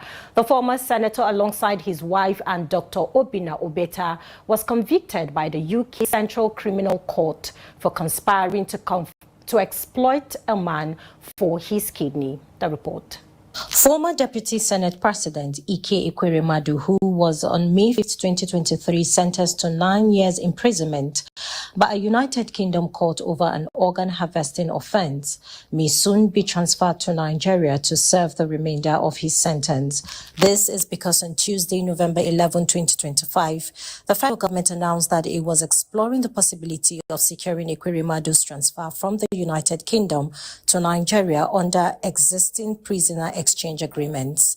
When Trust TV's news crew spoke with some Lagos residents, opinions were divided. While some believe Ekweremadu should serve his full term in the UK, others think he should be brought back to Nigeria to complete his sentence. my own take is that Ekweremadu committed the offense in UK is not commit the offense in Nigeria. I don't see reason why Nigeria federal government should bring him to this place, because the trust on Nigeria on that case, if they bring it to this place, they may release him because it's a who is in Nigeria, and a small middleman or poor man have to have his own say. So let Nigeria federal government don't waste their own money on Ikerima. Let Ikerima do service in where he commits the offense. I don't see why they should bring him back to Nigeria. What I suggest that the federal government has talked that they will bring Ikerima to come back to this country. It's good to become and serve in his own father's land. As serve in London is not good enough for Nigeria, that they are all the white people, they are not believers that we are not sincerely in this country, and then we need to support our federal government that is going to be all the eyes on Ikerima now. But what me I'm looking at, if they are transferring Ikerima to Nigeria, it's a welcome development. But in other way around, our courts in Nigeria, our judges are not that sincere. But nevertheless, I'm a Christian. When one commit sin, other way around, or make a mistake, the Bible says we should forgive him. If he comes in Nigeria and he has a value of forgiveness, they can forgive him, no problem. Whenever the parent committed offense, is the right place to serve the term of prison or whatever penalty they give to him. What I see in this case is that is to stay there at the United States or wherever he committed offense and continue serving of prison. He should not transfer to Nigeria, because this case is even a murder case. It's not a matter of giving a sentence. They urged the federal government to ensure that if transferred, Ike Ekweremadu serves his full sentence in Nigeria as determined by the UK court. They also cautioned against any premature release, noting that the case should serve as a deterrent to others in positions of authority.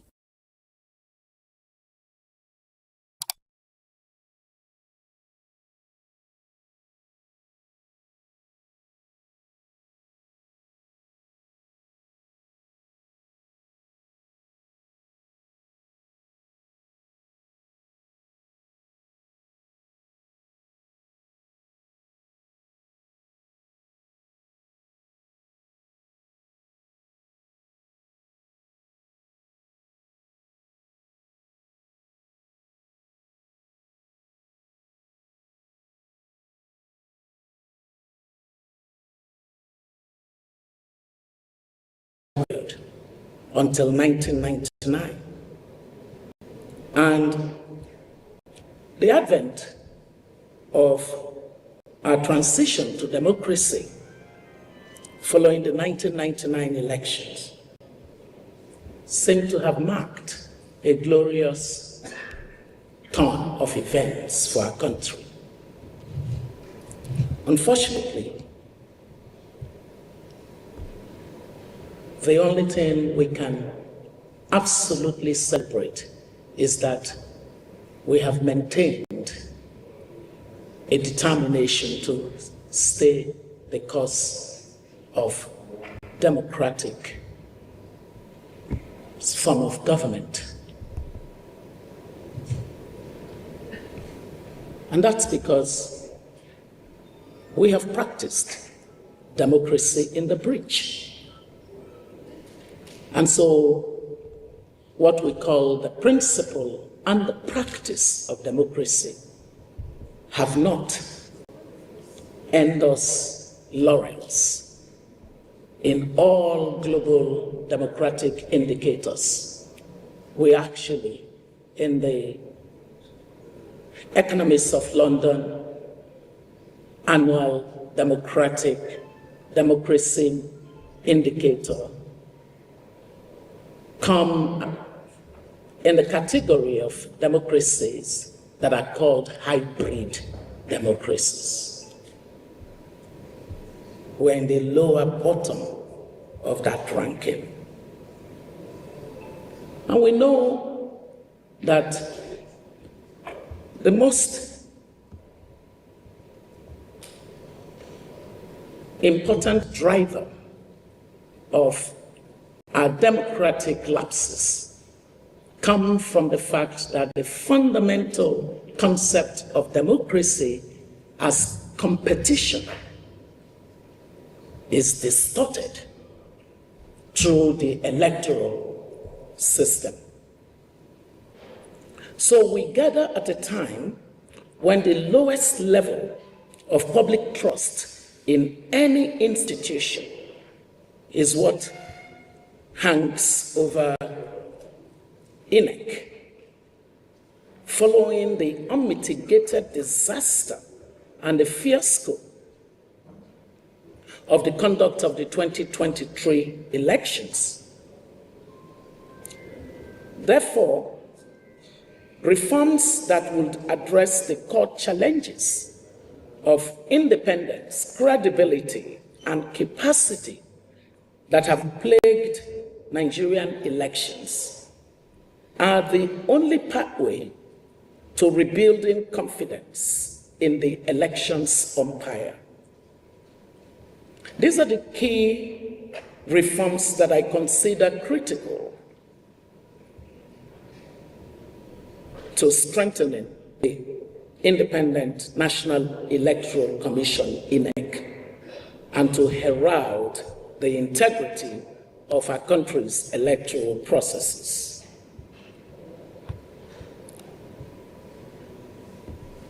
Institutions are said to be the bedrock of democracy.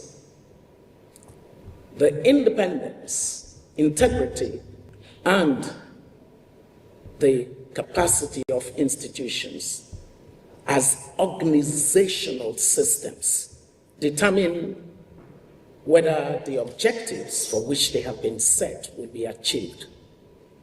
And so I start with financial and operational autonomy. Direct funding from the Consolidated Revenue Fund and transparency of expenditure by INEC should be on the table for electoral reforms. INEC should receive allocations directly without going through the executive branch, ensuring independence from political interferences. The Commission's budget should be protected and released in full and on time to enable proper election planning. In return, INEC, which is one of the institutions bedeviled by corruption, should be mandated to adopt the full principles of open budgeting and spending, working with civil society to track every money spent in order to ensure accountability. Number two is we need, for organizational strength, enhanced prosecutorial powers for INEC. INEC currently relies on the police and the Attorney General for prosecution of electoral offenses. The absence of any credible investigation and conviction for electoral offenses has led to a country where there are no deterrences for bad behavior. As a matter of fact, that gap is the reason that people repeat the behaviors that infringe fraudulently on our electoral system and democracy. Granting INEC its own prosecutorial unit or guaranteed access to dedicated prosecutors would ensure timely action against electoral violation. My two next set of points are on technological and procedural improvements. Number one under this category is mandatory electronic transmission of results. Here, I argue that codifying the use of technology for results transmission in order to make it entirely explicit would reduce the opportunities for the manipulations, massive manipulations that we saw in the 2023 elections. These manipulations happened during the collation process.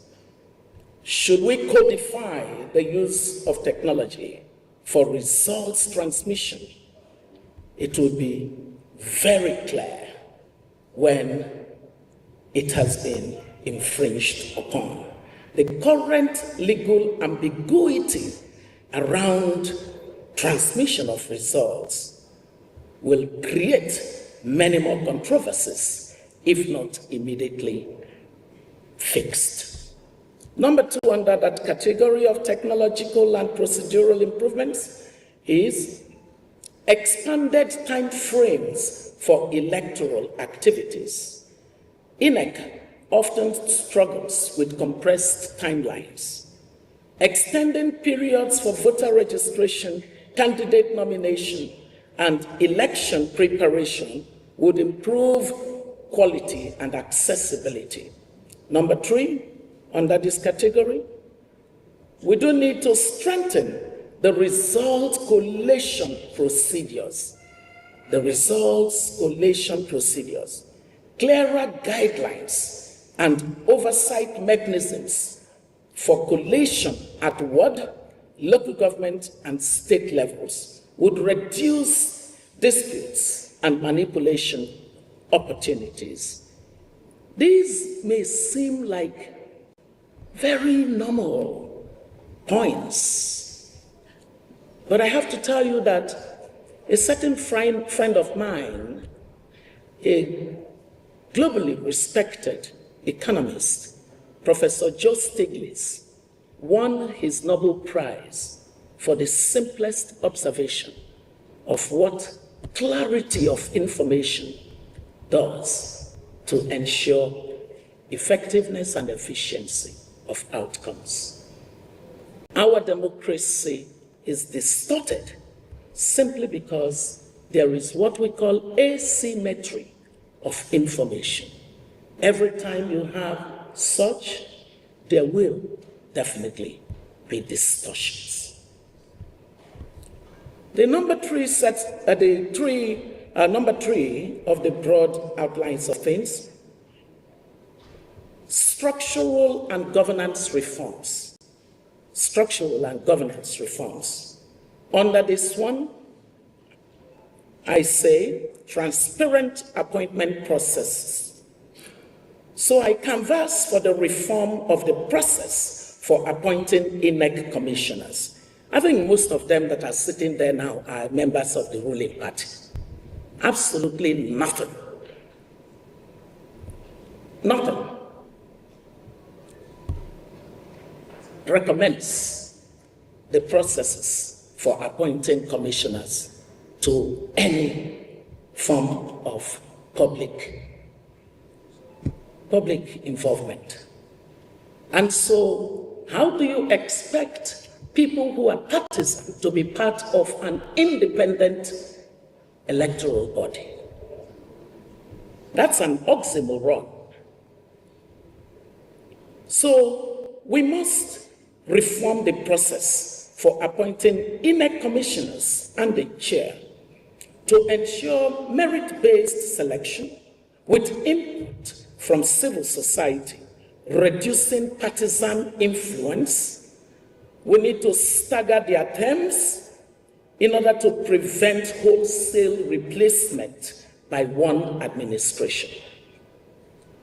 Number 2 under this category, I canvass for staff professionalization, that we need to create a career structure within INEC with proper training requirements and job security for permanent staff, reducing reliance on ad hoc workers during the elections. Number 3 under this, I say we need to enhance stakeholder engagement. We need to mandate regular consultations with political parties, civil society, and citizen observers with formal mechanisms for incorporating feedback.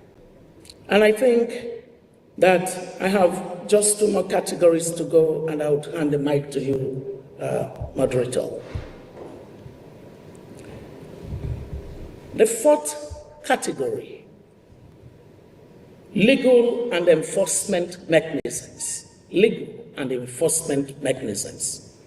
Number 1 under this category, I call for expedited electoral dispute resolution. Pre-election disputes often are not resolved before elections occur.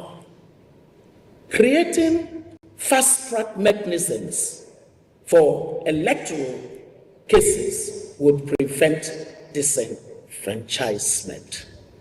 It is because of this particular problem that we have all kinds of people who were never candidates of their party in democracy properly so-called, just written in, and between the corrupted influence of our politicians, citizens got people that they had not at all intended would be their leaders. Number 2 under this, stronger penalties for electoral offenses. Current penalties are often too weak to deter violations. Increasing fines and jail terms for vote buying, result falsification, and violence would strengthen deterrence. Number 3, clear authority over security agencies. They've become one of the greatest problems of our democracy. INEC should have explicit legal authority to direct security agencies assigned to them during election, ensuring that they respond to electoral needs rather than political pressures. And my final set of points are where I talk about a strong case for a twin judicial set of reforms to complete and consolidate the strengthening of INEC. The judiciary's involvement in electoral matters has become deeply troubling and undermines democratic consolidation. Therefore, the completeness of rebuilding electoral integrity must not stop with INEC reforms. It should extend to addressing key issues and instituting relevant judicial reforms. Nigerians are aghast at the courtroom democracy. Courtroom democracy. That's what we practically now have. Go to court, because they know exactly where the court would go. So, Nigerians are aghast at the courtroom democracy phenomenon, whereby elections are increasingly decided in courts rather than the polling stations, delegitimizing the power of citizens to determine their leaders. Since 1999, numerous governors, senators, and even presidential candidates have had their mandates nullified or confirmed through lengthy litigations, sometimes years after taking office. This creates a perception that judicial decisions, not voters, determine electoral outcomes. Inconsistent and contradictory rulings. Different courts often issue conflicting judgments on similar electoral issues. Lower courts sometimes contradict higher courts, and even the Supreme Court decisions have been criticized for internal inconsistencies. This erodes public confidence in both elections and the judiciary. The real problem is not judicial involvement per se. It is that courts have become the primary arena for contesting elections.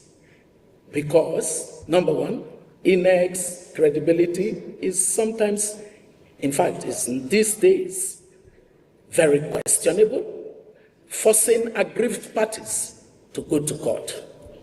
Politicians lack faith in INEC's dispute resolution. The judiciary itself has become politicized and inconsistent, and that really breaks my heart. Because once upon a time in this country, if you could not trust any institution, you could fairly trust our judiciary. Am I correct? Yes.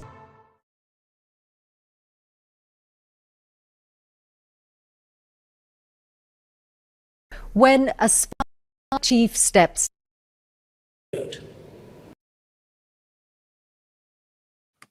My problem with all these Oyibo speakers is that when they power, all these things they are complaining about, this INEC, was still the same. But they were blind. They turned their blind eyes to it, even to the complaints then, in the name of they want to perform. Obasanjo is the architect of everything that they are complaining about. And they are the, Nadembi had Obasanjo.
Welcome to a new edition of 30 Minutes, the interactive program of Trust Television with me, Manir Dan Ali. Our guest today is the Deputy National Chairman of the Executive Committee of the Arewa Consultative Forum, that is ACF for short, that is celebrating its 25th anniversary in the later part of November. I'm talking about none other than the Wadirin Katsina, Alhaji Ibrahim Ida, a former senator of the Federal Republic. Senator Ida, welcome to the program. Thank you very much, Alhaji Mandar. I'm happy to be here.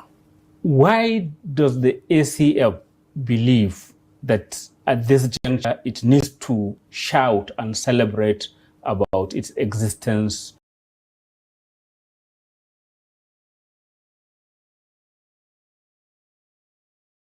Which began about 25 years ago. Well, you see, the fact that we are celebrating our Silver Jubilee means that we have been in existence now for the last 25 years. And I think, to answer your question, we have to get to the genesis of the formation of ACF. Exactly. I wanted to ask, how did the ACF come to be? Yeah, you see, what happened was that after the reverence of Nigeria to democratic system in 1999, it was realized that there were so many groups purporting, each one claiming to be speaking for Arewa, that whereas in other areas like the West and the East, they had Afenifere in the West, Indegbo, Ohanese in the East. We in Arewa, we had 4 groups. One group headed by the late Shagari, one group headed by Alhaji Sule Katagum, one group headed by Saraki, one group headed by Alhaji Abdurrahman Okene. 4 different groups. 4 different groups. Is that not a reflection of the diversity of Absolutely. the North? It was a reflection of the differences in political orientation, social status, and some other considerations. So, but it was felt that if it continues, things continue that way, then the Arewa's point of view and interest would be fragmented.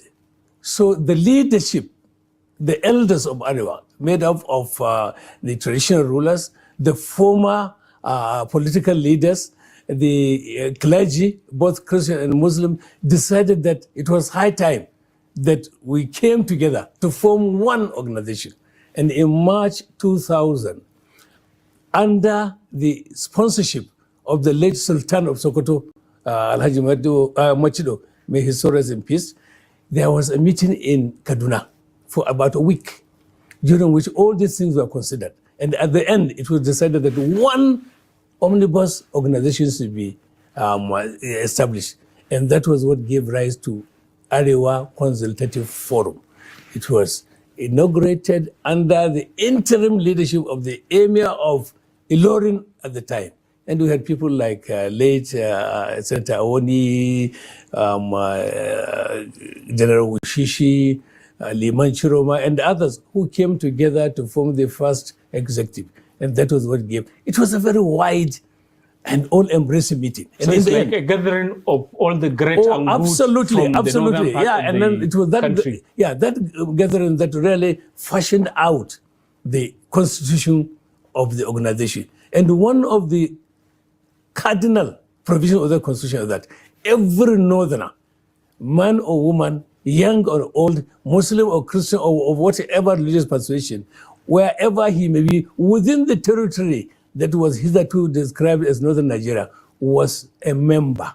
He or she was a member. He or she could subscribe to be officially, and there was a structure and a leadership. And the idea was, first of all, to be a socio-cultural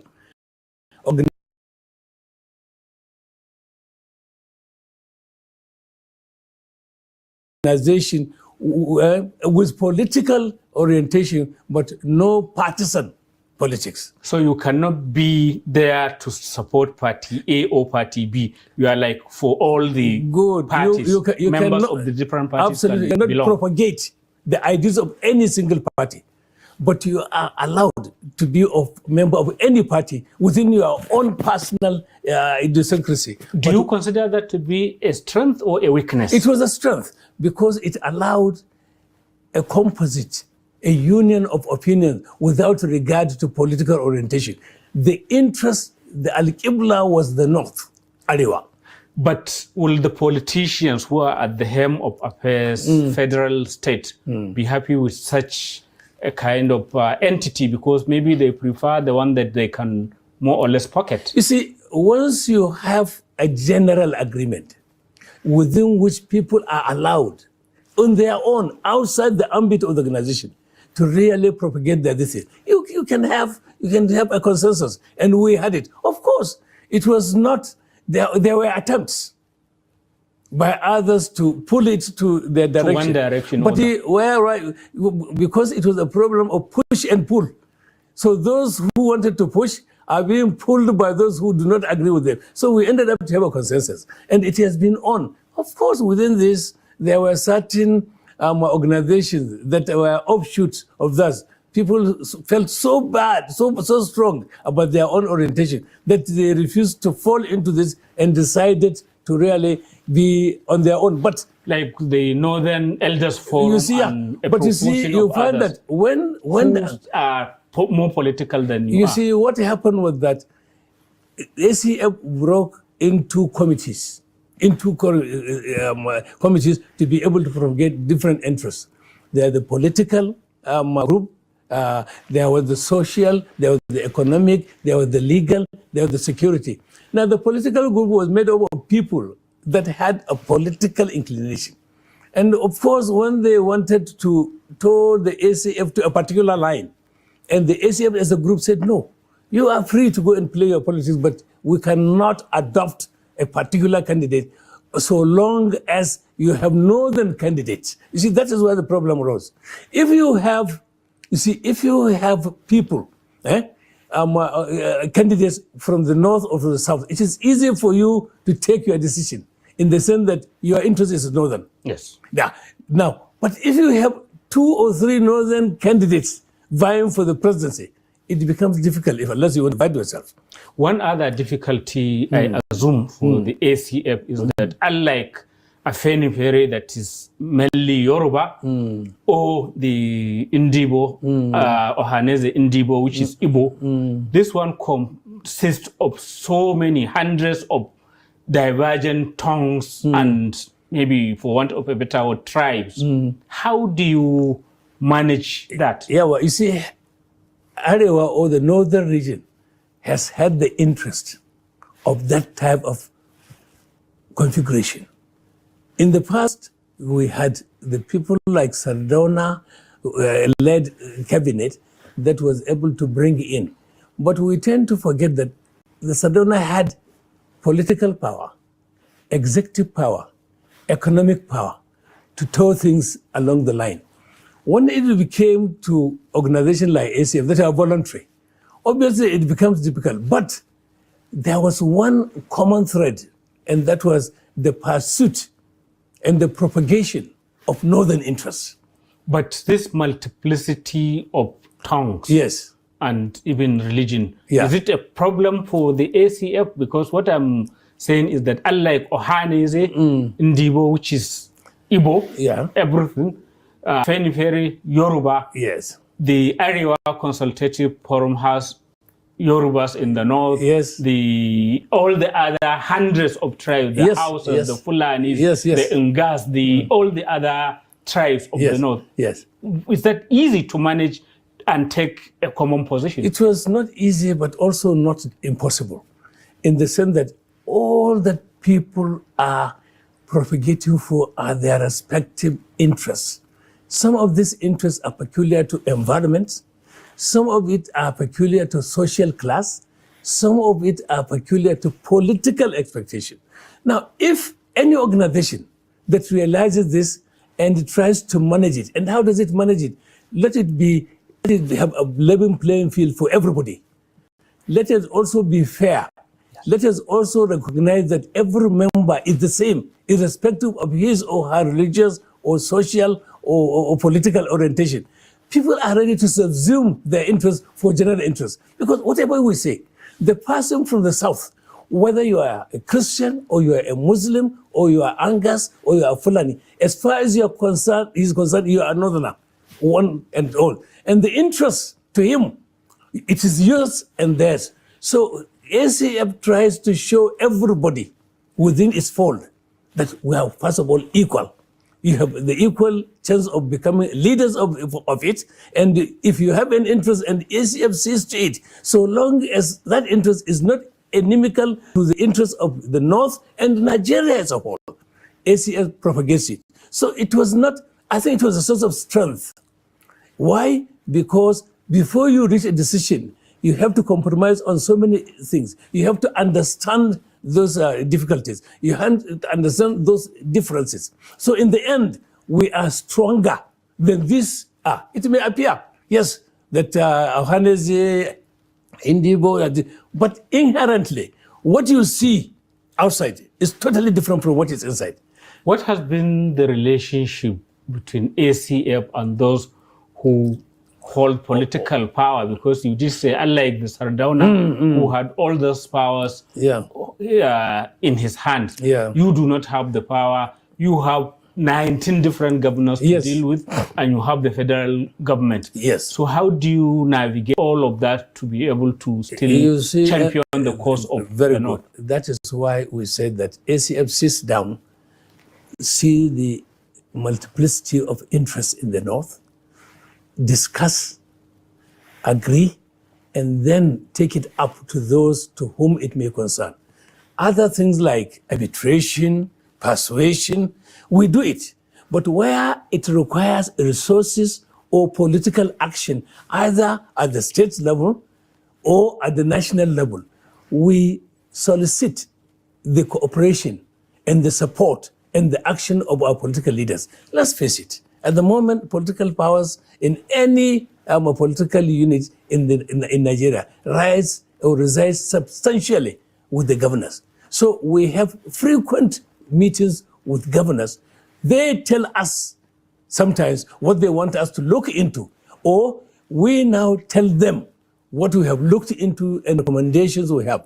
And do they listen to you? Do they take your advice? Because there's this common feeling that maybe the northern governors are on a different wavelength, while you are on a different wavelength. We do not see anything common which is happening across the north, unlike what some say in Western Nigeria, where you have the development agenda of Western Nigeria, and people are thinking that they are developing common things, which is not the case. I think we have to make a variation here.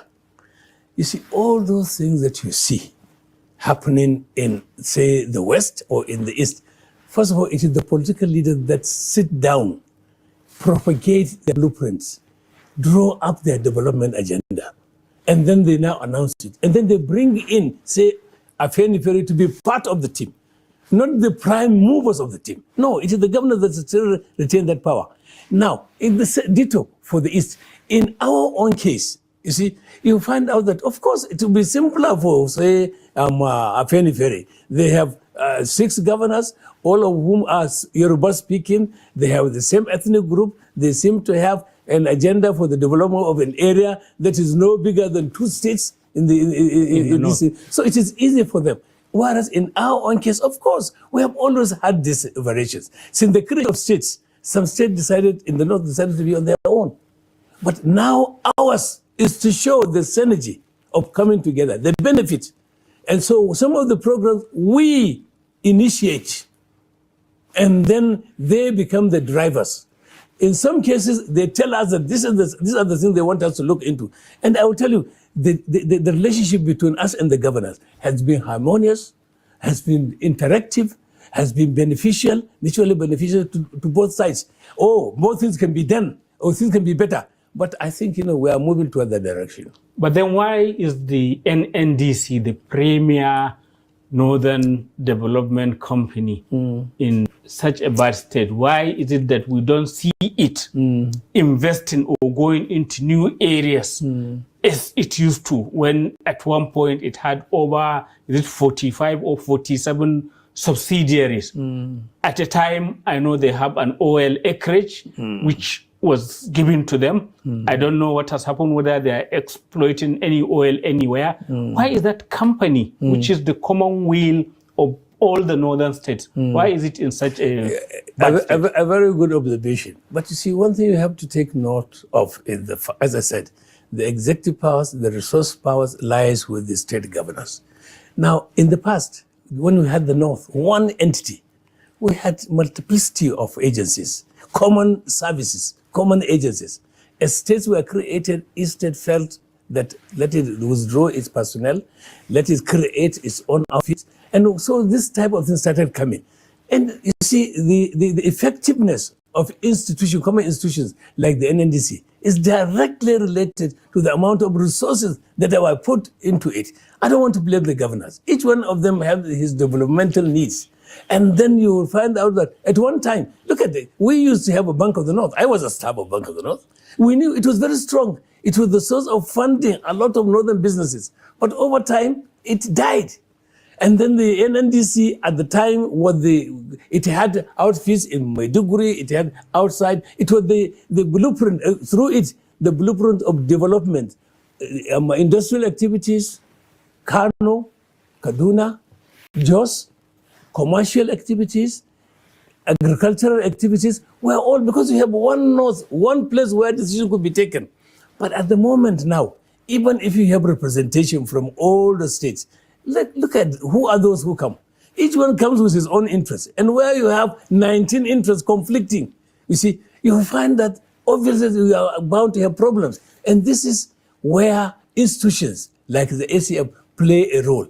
Because we sit down as an aside, look into issues and advise the governors, look, there is need in these areas. Every area in the north has a comparative or a relative advantage in one area or the other, economic area, social area, and look at even the insecurity that we have. The common areas, it is encroaching. The federal government is its own, the state governments are doing its own, but we feel as ACB that there is need for synergy. Let them come together, and these are the things we advise. But I will want us to dwell on that after this short break. Okay. Viewers, it is 30 minutes, the interactive program of Trust Television, and our guest today is the Deputy Chairman of the National Executive Committee of the ACF, Senator Ibrahim Ida, the Wazirin Katsina. Welcome back. If you've just joined us, it is 30 minutes, and our guest today is Senator Ibrahim Ida, the Wazirin Katsina, and Deputy National Chairman of the ACF. You were mentioning insecurity, yes. which is a hot issue in the north. Yes. It's affected a lot of the economy, the rural economy in many states, especially of the northwest, comatose because of the activities of bandits who have either stolen the cow, kidnapped people, pauperized them, and what have you. What has the ACF done in that area? Or are you just, asking the governors who have the executive authority or the federal government to do the needful? Yeah. You see, ACF is doing a great job there. And let me explain.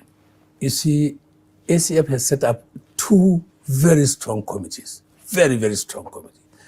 There's a committee on security where it got all the leaders of the security operators from the north, the military, the police, the paramilitary, and other security services. It got them together and threw the problem at them. Look into this and come up with recommendations. They did a fantastic, the committee was chaired by General Dambazau, the former chief of army staff. Yes, right. And they did a fantastic job. And they came up with recommendations. I can't say what it is now. Yes. And the one they did. What did you do with those? No. The recommendations were passed to those to whom it may concern. A lot of it depends on executive actions. At the state or the federal government or both? Look, the best thing to do is to forward it to the states and then point out to them that this is for the attention. Don't forget that we are a northern group. So our first leaders, or the first point of our call, should be the state governors. We have submitted it to them. We have submitted to the Traditional Rulers Council because there are certain rules that are peculiar to them. But a lot of the time, what we hear from the state government is that security is they may be the chief executive, the chief security officers at state, but all the military, the police, and the other armed services are under the federal government. Shouldn't you have made a case to show that northern Nigeria is concerned about this and gone to the federal authorities? We have. You see, I'm telling you, I'm not giving you the details of the report of that committee. That committee looked at issues holistically, not just confined to one particular issue. No, even with timeline, with an action plan, who is responsible for what is to be done when. The report is very comprehensive. And as I said, for a report on security, you don't really publish it and say this is A, B, C. But we have done it, and it has been submitted to those.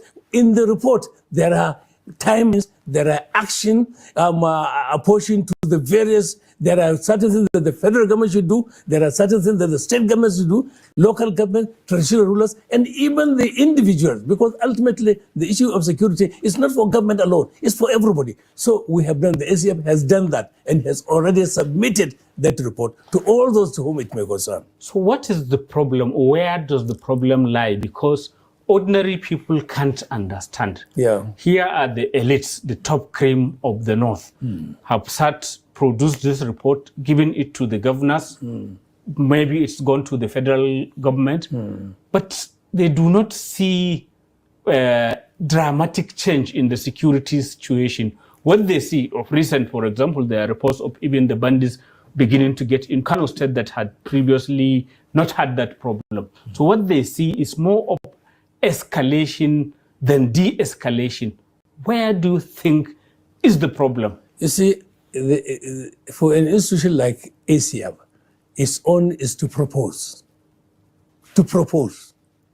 The disposal lies with authorities that have the resources, the executive powers, the political wherewithal to do so. And I'm telling you this, many of the changes you are seeing, and there are improvements in some areas. Even if you now say that things are getting worse somewhere, there are improvements in some areas. But it's not just Kano State where it's beginning to feel the heat. Look at Kebbi. There are areas where there are lots of problems. There is Bena, which is in Kebbi. There are the Laukurawas in Augi and other areas. Also Sokoto, Isa, Sabon Birni are almost no-go areas. You can only go there with a convoy of military and other security forces. So there may be some abatement around the Birnungwari area, but these areas I've mentioned in different states still are grappling with the problem. The point is this that I want to emphasize. Yes. The problem could have been worse, if not for the concerted action being taken by the governments on both sides, the federal government, the state government, and even the people themselves. If not for that, the problem would have been worse than it is now. So really, we have to really accredit certain positivity to what the government is doing. We are not saying that we are all, we have all solved the problem. Oh, no. But you will find out that the problem that we face was a disaster waiting to happen. When it happened, it took us time. It took the government time to realize even the magnitude of the problem. But the actions being taken, look, you don't really produce a soldier overnight. It takes you time. You don't procure the weapons overnight. You see, I was a permanent secretary of the Ministry of Defense, and I knew the process of procuring. But I can tell you this, honestly speaking, and I say this with sincerity and conviction, that the government is doing, both the federal government and the state government, they are doing a lot. They are investing a lot of resources. And the problem would have been worse if not for the steps that are being taken. And I can assure you that it's just a matter of time before you see further improvement. Now, what the ACO is telling our governors, look, there's need for you, instead of taking individual actions. Come together. There's synergy. If you now come together, you will find out that even the spread of resources will be much wider.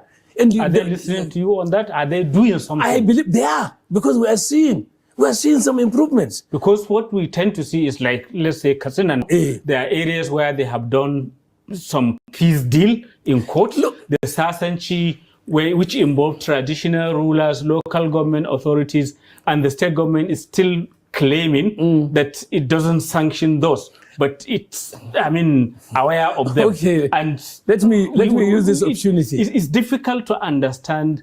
While Katsina is doing the bandits are just getting a corridor to start going into Kano, to even force some of the local governments in Katsina that have not done the peace deal with the bandits. Look, let me explain something there. You see, people tend to misunderstand these issues of the type of negotiation within localities. What is happening is that if you listen to the grudges of the bandits, or let's call them, who are criminals, they always say that one of their grudges is that they are now being hated and haunted by the local people. Because of what they have done? No, I'm coming. Of course, because of what they have done. And the local people are saying that, we're hating you, we're hunting you because of what we're doing. So a lot of the peace deals that you're seeing, these people are saying, all right now, please, if you can stop hunting us when we come to market in the towns, if you can stop hunting us, you can stop killing us, you can allow us to come to the market, we will stop this thing. There's no money exchange. People tend to feel that they are being given money to get. No, but there are allegations that actually specific amounts are No. I'm not privy to that. In some localities, but I can tell you, it is less than the agreed amount, they said they wouldn't. Let me tell you this. I am not privy to this, but one thing I can tell you, Katsina state government does not give money to anybody. No. But why does Katsina state government and even the police authorities allow one of the bandits who appear to have been involved in the killing of an area commander come to these peace deals wearing the area commander's uniform with his name there, and then they allow him to still go free? I don't hold brief for the state government, but one thing I know is that the Katsina state government does not support, does not negotiate with the bandits to the extent of giving them money. That much I can say. Whatever comes into this, I will not know. But I know that a lot of these meetings that are held with locality is the fact that, look, if we come to the market, please don't attack us, don't kill us, don't destroy our things. And in return, we will now come back and join and live with you. I mean, if people offer to come and live with you, which means that they will throw their arm before they But they're still holding their arm. Look, I'm telling you that is the crux of the matter. That is the crux of this. It's not an organized and officially sanctioned that has a template, that has a guide of step-by-step guide of what to do. No, it's locality. And it has succeeded in some places. Look, if you go to say parts of Jibia, I know Jibia well, that's my mother's place. I know Jibia was a no-go area. Now people go to part of Bazari. But how long will this peace last? But I don't want us to dwell too much on it. I want us to go back to this idea of the common security approach to this banditry in the north. When will we start to see Zamfara, Katsina, Kaduna, now Kano, Kebbi, all simultaneously doing something together so that there is no room for the bandits to move from one place to the other? Well, I cannot, for sure. But one thing I know is that the governors, for the northwest governors, they have an association and they're discussing and they are really fashioning out strategies that will block the loopholes, that will allow the bandits to be within one environment so that they can be dealt with in whichever way that is better and is effective. And I know they are thinking of that and they're doing that. Definitely they're doing that. Finally, you visited the vice president, probably to brief him on this forthcoming jubilee that you are celebrating. Yes. And he appears to be saying that the ACF needs to get its act together and maybe not to be beholden to one side or the other. I don't know whether you may want to expatiate. Especially because there is the concern among ordinary people that we hope the ACF is not doing deal with the sitting people so that they are happy with it. Deal in what way? All of us that are in the leadership, we are all people on our own right, doing our own thing. So as leadership, deal for what? You see, the vice president is the highest political leader from the north. That is one. So, as of his own right, he deserves a visit like the one we paid him. And when we paid him the visit, we briefed him. And secondly, we got to know that ultimately he's the one that will also represent the president at the gathering, because we invited the president, and the president said the vice president will represent him. So it also that. Now, all that when we went there, our leaders explained to him the purpose of the visit, the purpose of the formation of the ACF, which he knew already, and then what was behind, ahead of us, to promote the interests of the North within the overall concept of one Nigeria.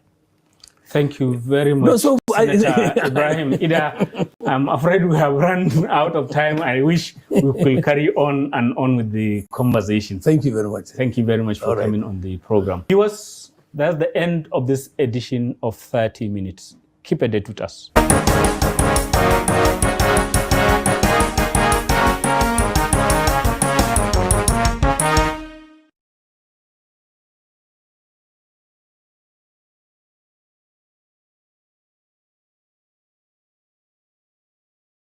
Good day, viewers. Welcome to a new edition of 30 Minutes, the interactive program of Trust Television with me, Manir Dan Ali.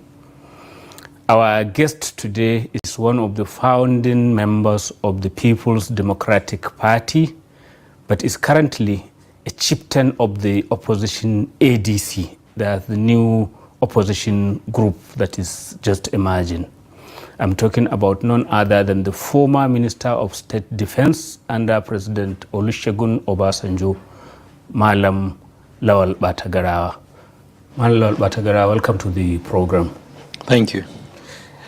What exactly are you currently up to in the opposition party? You got, the latest is the INEC has recognized the leaders you chose for yourself.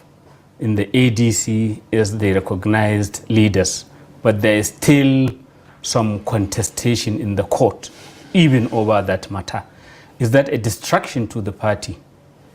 Well, every time you have to go to court on any matter, it's a distraction, because you would rather put all your energy into building the party, into mobilizing support for the party. But rather than do that, you are bogged down with the court processes. So yes, it is a distraction. I saw your spokesman a few days ago saying that he believes there are some forces, more or less saying the sitting government may be involved in all these court cases, all these efforts to put the opposition parties in disarray, or to be more about court, going to court and all this distraction, because he says he believes the person who has taken your party now to court may not necessarily even have the financial resources to do it himself. How does that square up with you?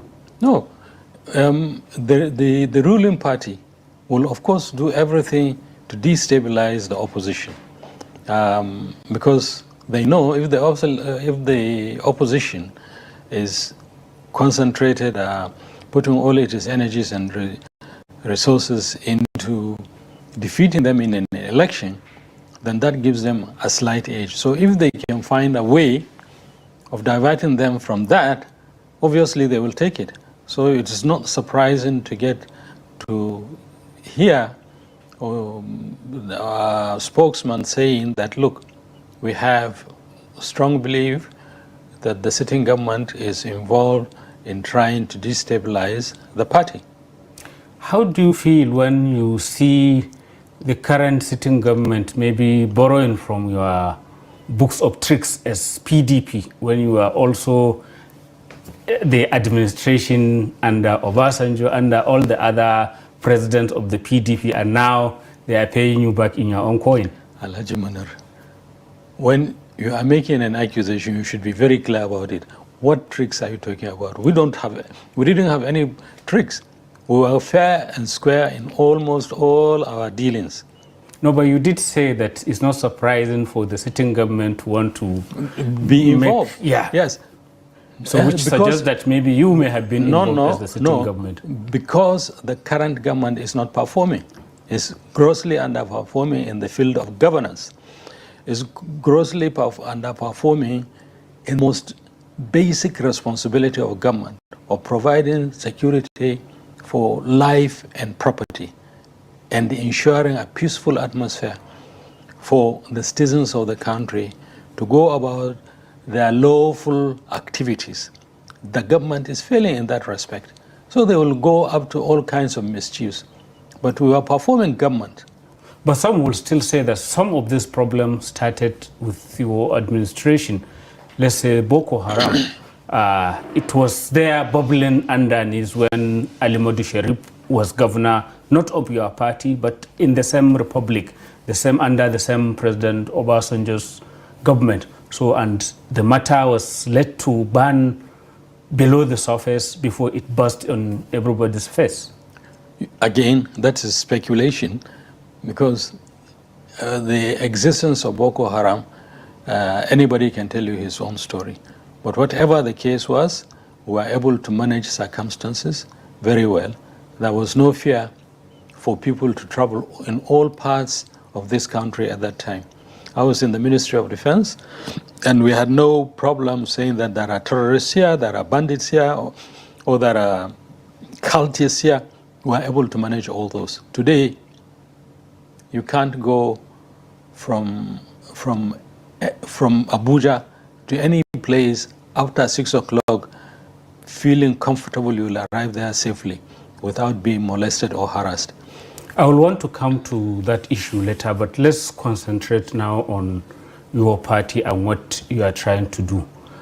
Are you concerned the way governors, power brokers are all lining up to support President Obasanjo, President Bola Tinubu's second term, should he want to do it in 2027? Already different tiers, the letters have been former legislators who gathered in Abeokuta and endorsed the president. Before then, many governors in their regional blocks, whether the Northeast, the Northwest, and the South, have done so.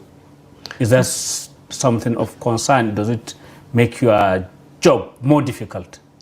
It makes life more interesting, because then you have more things to occupy your mind and find solutions to all of these problems.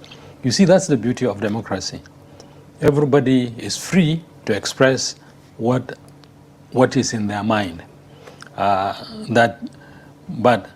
that does not in any way make us feel that we cannot defeat the president.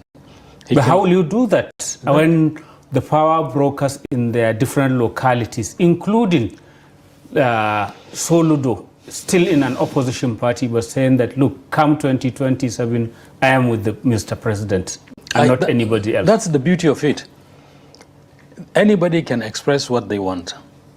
But when it comes to election, the amount of hard work you put, most of it under, not necessarily on the surface.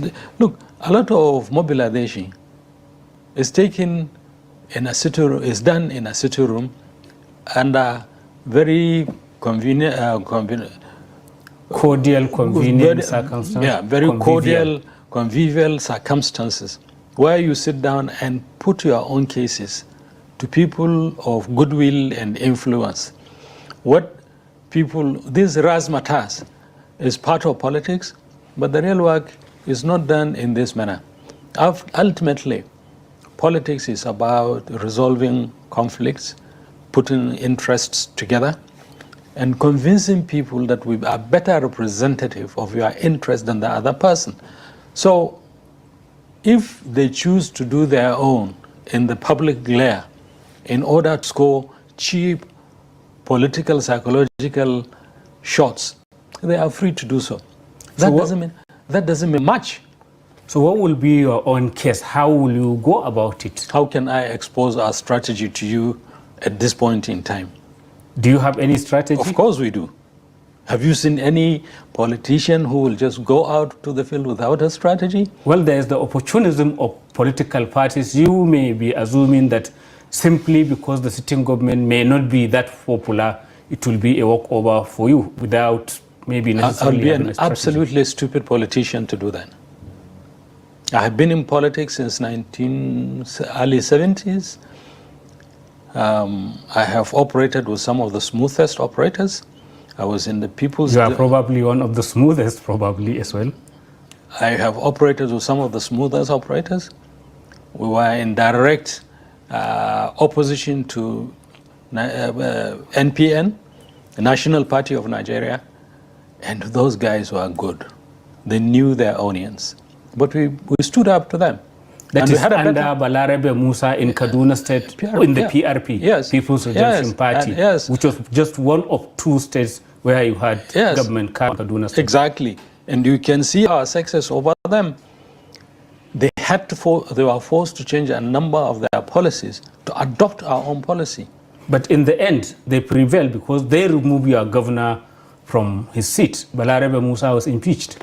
Look, they had numbers. It is not a question of doing anything. The PRP election in 1979 was rigged even before the election took place. And I will tell you how it was done. But we want to concentrate more on the current. Okay, go ahead. That is important. Yes. And that is how smooth the NPN were. You see, everybody was supposed to present their tax clearance certificate before you can stand for election. We submitted candidates who did not have, because most of them were peasant farmers, they were not eligible for tax. But we didn't go and process, not taxable, not taxable, you know. So 48 hours before the election, FEDECO released the electoral body, the then Federal Electoral Commission. Yes. Released the list of those who have been disqualified for election. And more than 2/3 were your candidates. Were our candidates, PRP, because these were peasant farmers. They don't know anything about tax. They live in the villages. So how did you resolve that? We didn't. People who are disqualified. So we'll find PRP getting 10,000 votes, MPN was 2,000 votes, and they will be declared winners because we have been disqualified. Okay, they use the legal system to disqualify, to win the election. It's not a popular vote that took them there. And so what is your current fear now, that could there be such a repeat, that the election could be fixed before the election day? It's a possibility, but now it is our responsibility to anticipate that and to have plans in place to cope with that.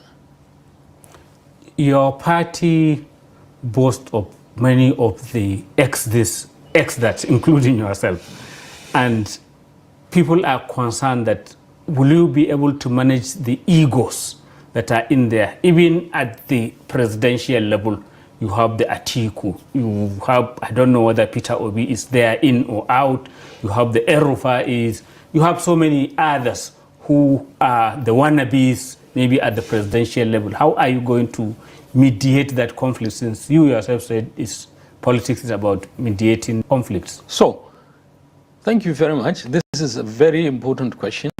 Look, there are sufficient number of us in there who are mature enough to be able to sit down and say, look, hey, we can cope with these issues and we can resolve them. We can manage them. After all, don't forget, we know each other very well for a very long time. So we should be able to find the platform that we can manage this so-called conflicts that people see. But we see them as an opportunity because it is giving us diversity. And Nigeria is an extremely diverse country. It is the test of how much we are going to be able to manage the government and the country, how we manage the party. So you're already thinking of government. Of course. You are not thinking of how to get into government. Of course we are. That's why we are saying we want to be in government, because we are thinking of how to get there. Part of managing these egos that you are talking about is a basic foundation for managing national unity. Because Nigeria is a huge country of a huge amount of varieties. For national unity, you must be able to bring a platform that will be able to manage these diversities. We'll come to them after this break. Welcome back. It is still 30 minutes, the interactive program of Trust Television, and our guest today is Malam Lawal Batagarawa, a chieftain of the opposition ADC. You were getting to the sitting government, which I believe you may want to excrocriate as an opposition figure. What is it they are doing wrong that you want to correct? Okay. Let's talk of two key areas. I can make it three. Number one, security. You cannot move anything forward without peace and security. I mean, these two things are the two sides of the same coin. Peace and security are two sides of the same coin. The major responsibility of any government is to provide security for life and property.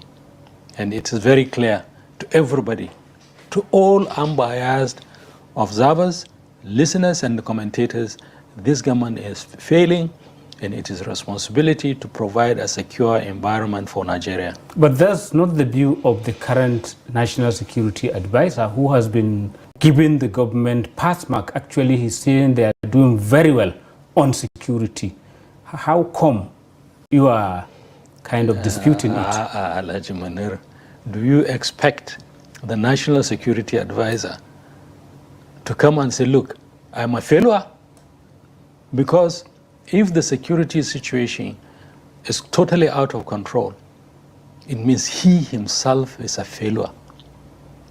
And therefore, to protect his own job and to promote himself, he has to make those stories, whether they are true or not. Otherwise, he is accepting that he is a failure. That's the problem. But by your own estimation, as someone who has worked in the security sector, former Minister of State Defense, what's your honest view of our security currently? Look, it is something that can be fixed in a fairly short period. However, to sustain it after you have fixed it will have to take a big plan. Okay. First of all, one of the major sources of insecurity is hunger. Anybody who is hungry beyond a certain time becomes an irrational human being. Their brains don't work. So it means that even if you can suppress terrorism, banditry, and cultism, you have to have a plan. Okay, I have suppressed this thing, but I must have a plan to ensure that new members are not recruited into the banditry, into terrorism, into cultism, all the sources of insecurity. That is the use of the kinetic in suppressing and the non-kinetic in addressing these issues. The long-term sustainability of the security. That's right. So you can see there are two sides to it. Now, clearly, this government is not addressing any of the two. You can see, because of inflation, the pressure on people to find an alternative means of surviving from their own that has collapsed is very high. Okay. But the insecurity was there for many years before this inflationary trend that are just 2 years, few months old. Yes. All I'm saying to you, the current activities, the activities of the current government is further fueling the insecurity instead of managing it better. They are not managing the insecurity itself at all.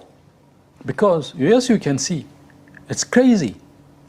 Local communities are going into peace deals. In your own native Katsina. Maybe it hasn't happened in your local government. No, it has not. But so many so many local governments, from Jibia to Safana to Musawa and so many others.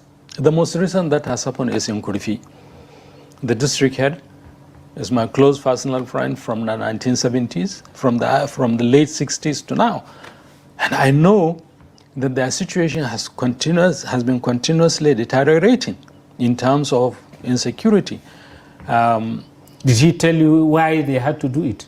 They were under pressure because all the districts around them, Bazari, Safana, Musa, have all gone into these deals with bandits. So then it means that district is under pressure. So he has to lift some of the pressure off his shoulders. Now, it is very interesting that it is not the local government, it's not the state, it's not the federal government that is involved. It is the communities. But we still see the district head is a representative of the state government. And even the governor, who has been talking tough about not agreeing to negotiate with bandits, seems to be climbing down in the last 1 week or so? The whole point is this. The communities are taking initiative, all right? And because the state and the federal government have no plan, no strategy to deal with it, they are following the lead of the communities. But the government, the federal government, the Chief of Defense Staff have been clear. They have a strategy of combining kinetic and non-kinetic, and they are sure that somehow maybe it will work. Sometimes what they say is that the communities, everybody is involved. There is a war economy. Isn't that the problem, that almost everybody is benefiting from the continuing chaos of this banditry? Look, listen. Let us take away the noise and look at the facts.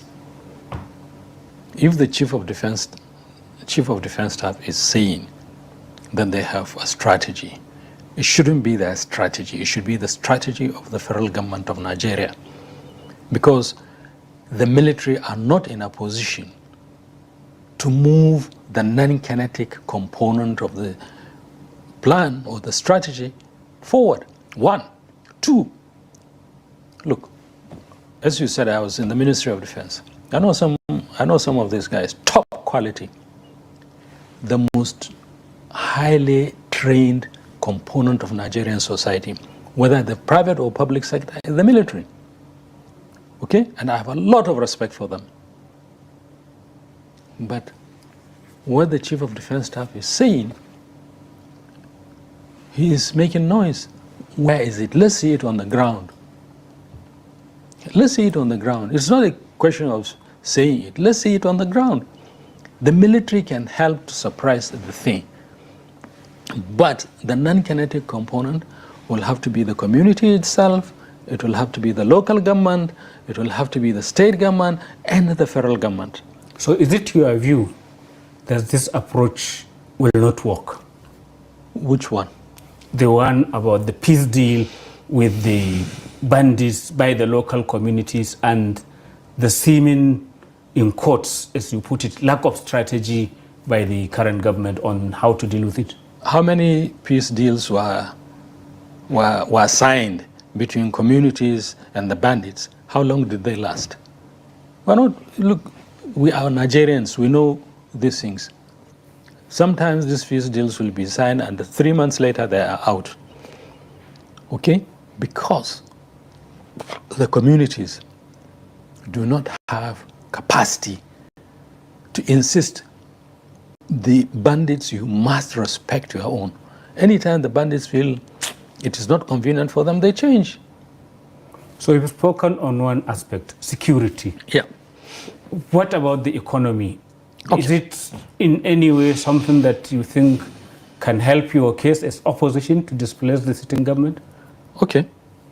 You see, the economy, just like security, you have to plan it. Okay? The government is supposed to be an enabler. The key is that the business community, they are the ones who invest. They are the ones who create organizations that employ people. So you put your plan, you put your strategy, and you have to make it very clear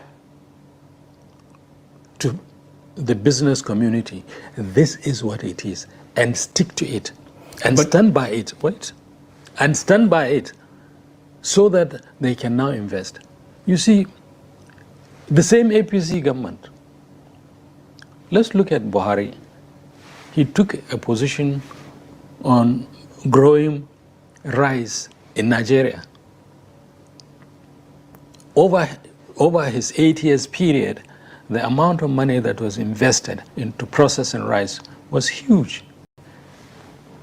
Within 2 months of this government coming into office, the entire rice production system has collapsed, simply because they don't even have the capacity to sustain a policy that was started by their predecessor. That's how incompetent this government is. But President Tinubu is very proud of what he's done. He always says he had the courage from day one. He removed subsidy, which has been there. We've been talking about it for decades. But he's the one leader, as he says, who had the courage to do that, and then also to float the naira so that the Nigeria's currency will find its level. And those signs of a government that is very clear-headed about what it wants to do. Look, I laugh when people are telling me this. Why? Look, very simple. Everything he is proud of saying he has done has pushed the economy into a tailspin. So how can you be destroying your own economy and be proud of it? That's what the president is saying. How is he destroying the economy? Okay, what is the inflation rate as a consequence of these two policies? How much were you paying for transport before, and how much are you paying for transport now? Look, how many workers in the whole of Nigeria, whether in the private or the public sector, can their salary be adequate for them to go home and come to work on a daily basis? You'll find that workers, whether in the private sector or in the public sector, are subsidizing government. Is that an achievement by a serious government? God Almighty.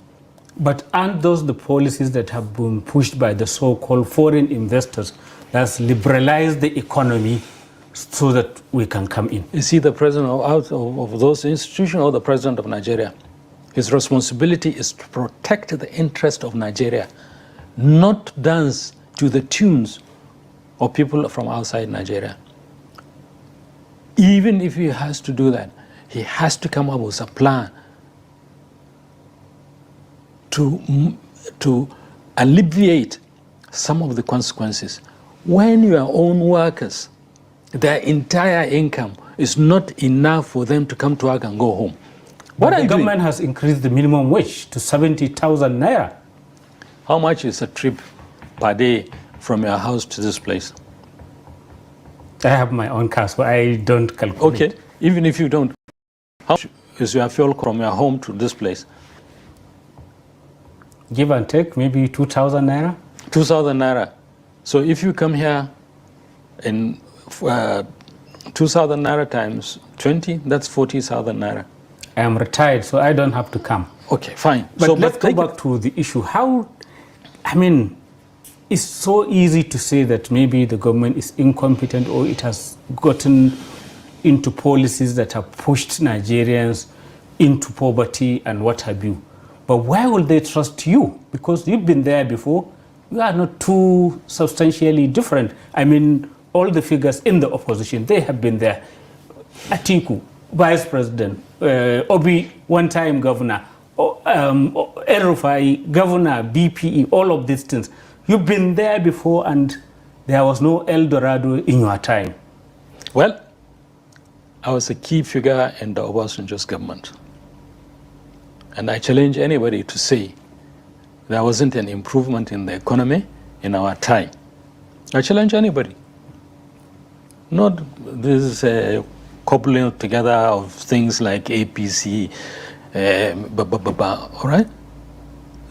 Let them come and compare their time with our time in terms of the economy. Let them come and let's compare their time and our time in terms of peace and security. Tell me one policy decision they have made which is wrong, which they have the courage to accept and change. None. Very good point to end this interview, Malam Lol Batagara. Thank you very much for coming onto the program. Thank you very much, Alhaji Munir. Viewers, we're at the end of this edition of 30 Minutes. Keep a date with us.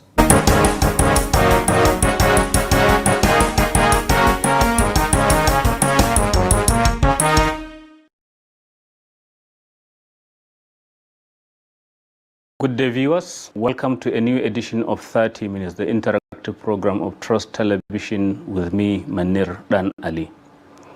Our guest today is an entrepreneur, someone who has worked in the public service, actually started at the NTA, the Nigerian Television Authority, as a reporter and newscaster, and who has worked in different offices of government, but now would like to describe himself more of an entrepreneur, a farmer, and an advocate for the destitute. I'm talking about none other than Dr. Saleh Ibrahim. Dr. Saleh, welcome to the program. Thank you very much.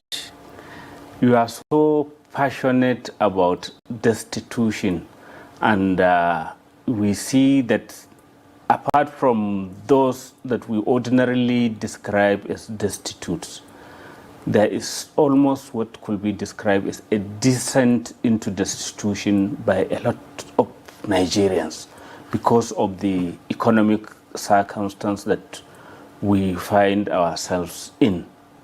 It is something that worries you.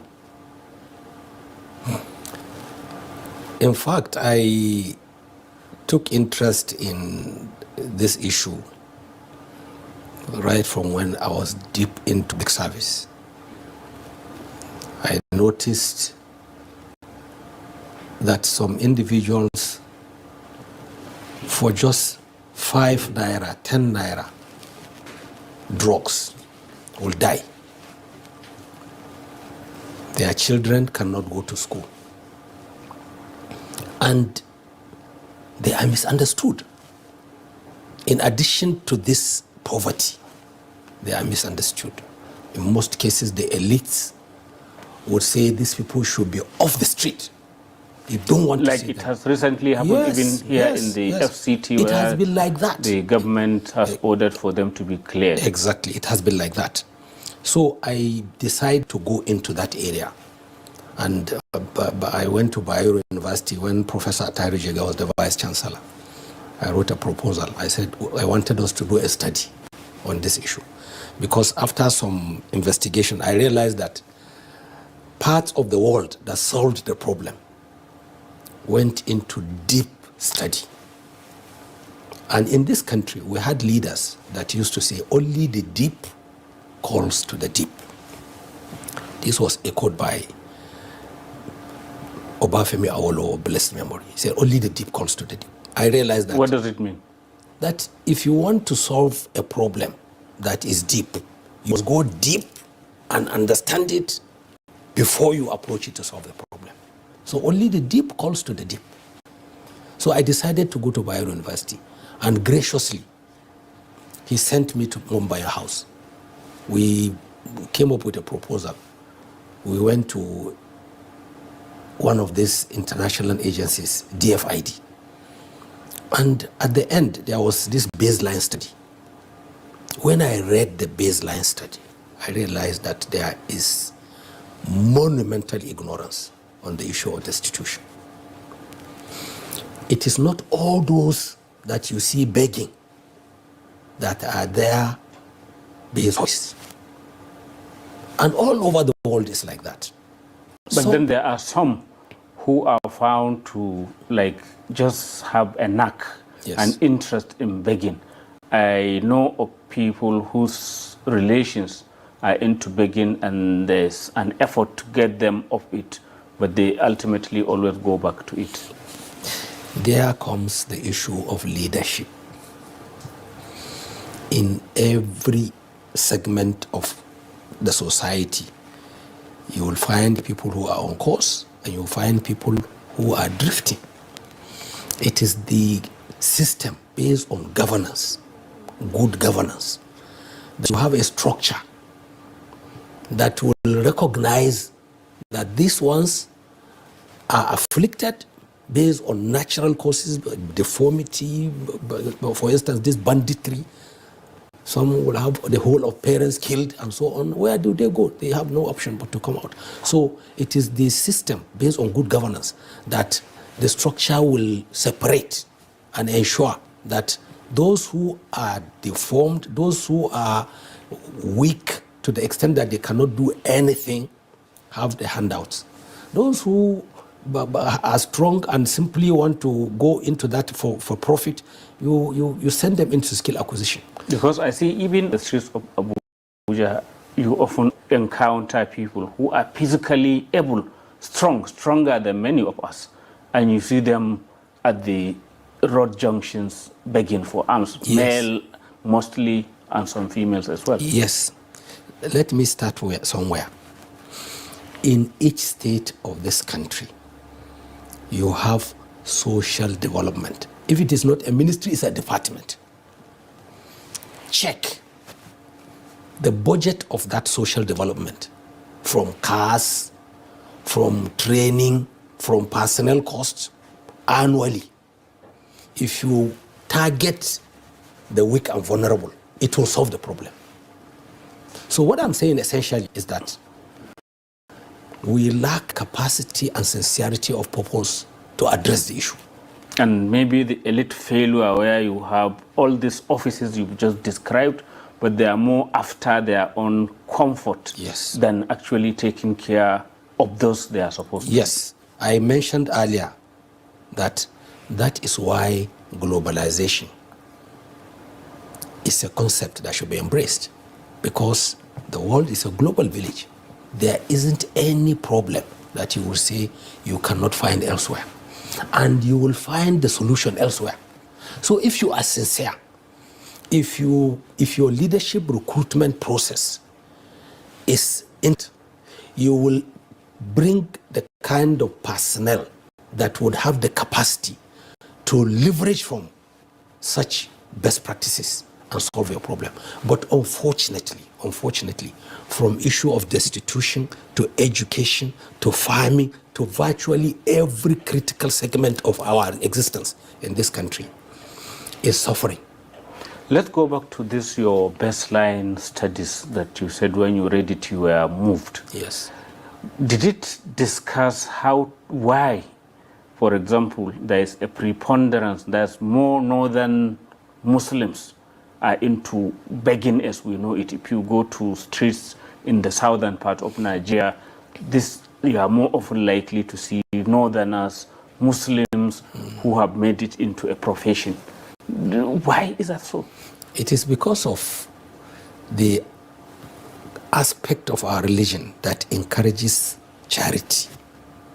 But also in the religion, it discourages those who want to freeload, those who want to just not work. Yes, it is not to say that Islam permits begging.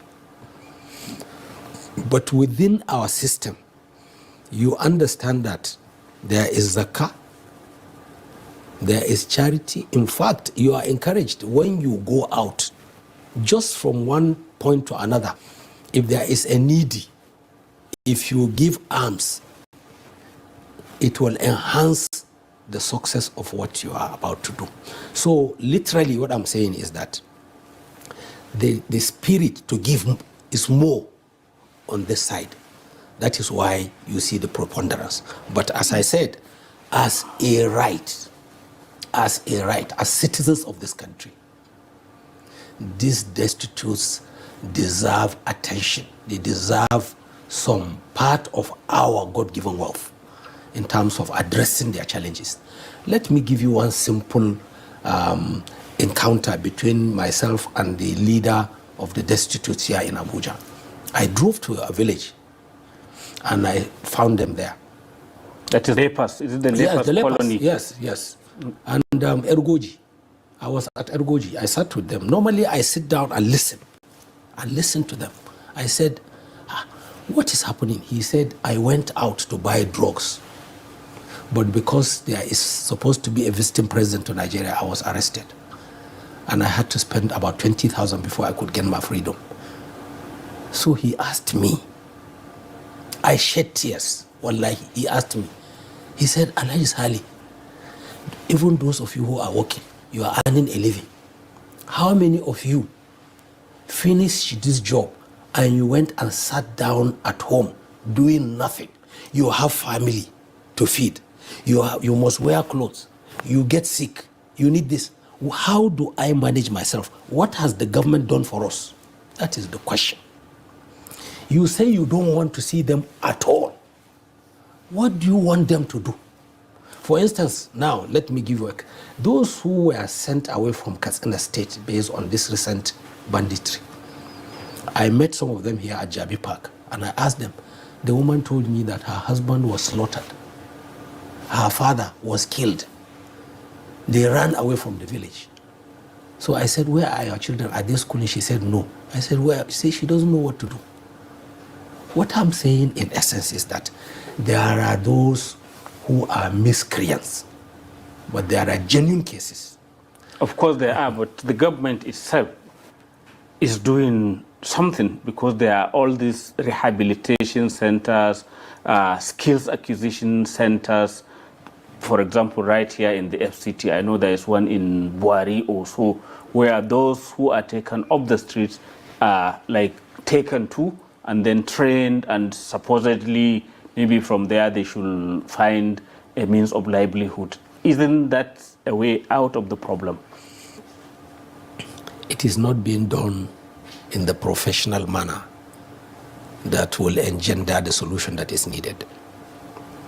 There is that inefficiency, there is that corruption, there are several other negatives that are known with our system that is afflicting that side. So what I'm saying in essence is that if we want this country to be on the right pedestal, if we want the hand of God in what we are doing, we must look at our weak and vulnerable as a challenge and address their issue. So in essence, we are saying that we will always be as strong as our weakest link. So yes. If we don't take care of yes. this yes. part, but then even the well-formed people are finding it very difficult to survive with the current economic circumstance. So how then could it be for the ones that are like deformed or have some other challenges? In the rational setups that you have, I've studied the case of Indonesia, I've studied the case of Kenya and so on. You prioritize, you look at the weak and vulnerable and ensure as a priority that you address their issue before any other. It's just like within the context of providing infrastructure. If you are serious, if you want your country to develop, you will ensure that your educational system doesn't collapse. It is the same with what affects the weak and vulnerable. If you want the hand of God in what you are doing, if you believe that there is God, God created you, and you will die, and you will be accountable, then you must understand that the weak and vulnerable is one segment of you that you must ensure you do not neglect. Very important point there, but I would like us to pause for a while and go on a short break and resume the interesting discussion thereafter. Viewers, it is 30 minutes, the interactive program of Trust Television, and our guest today is an advocate for the weak and vulnerable. I'm talking about none other than Dr. Saleh Ibrahim.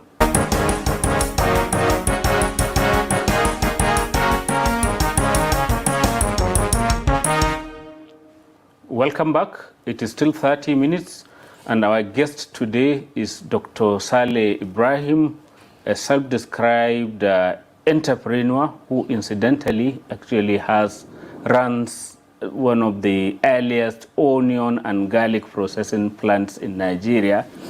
He's also a farmer, but his main passion is caring for the destitute, and that's exactly what we've been talking about so far.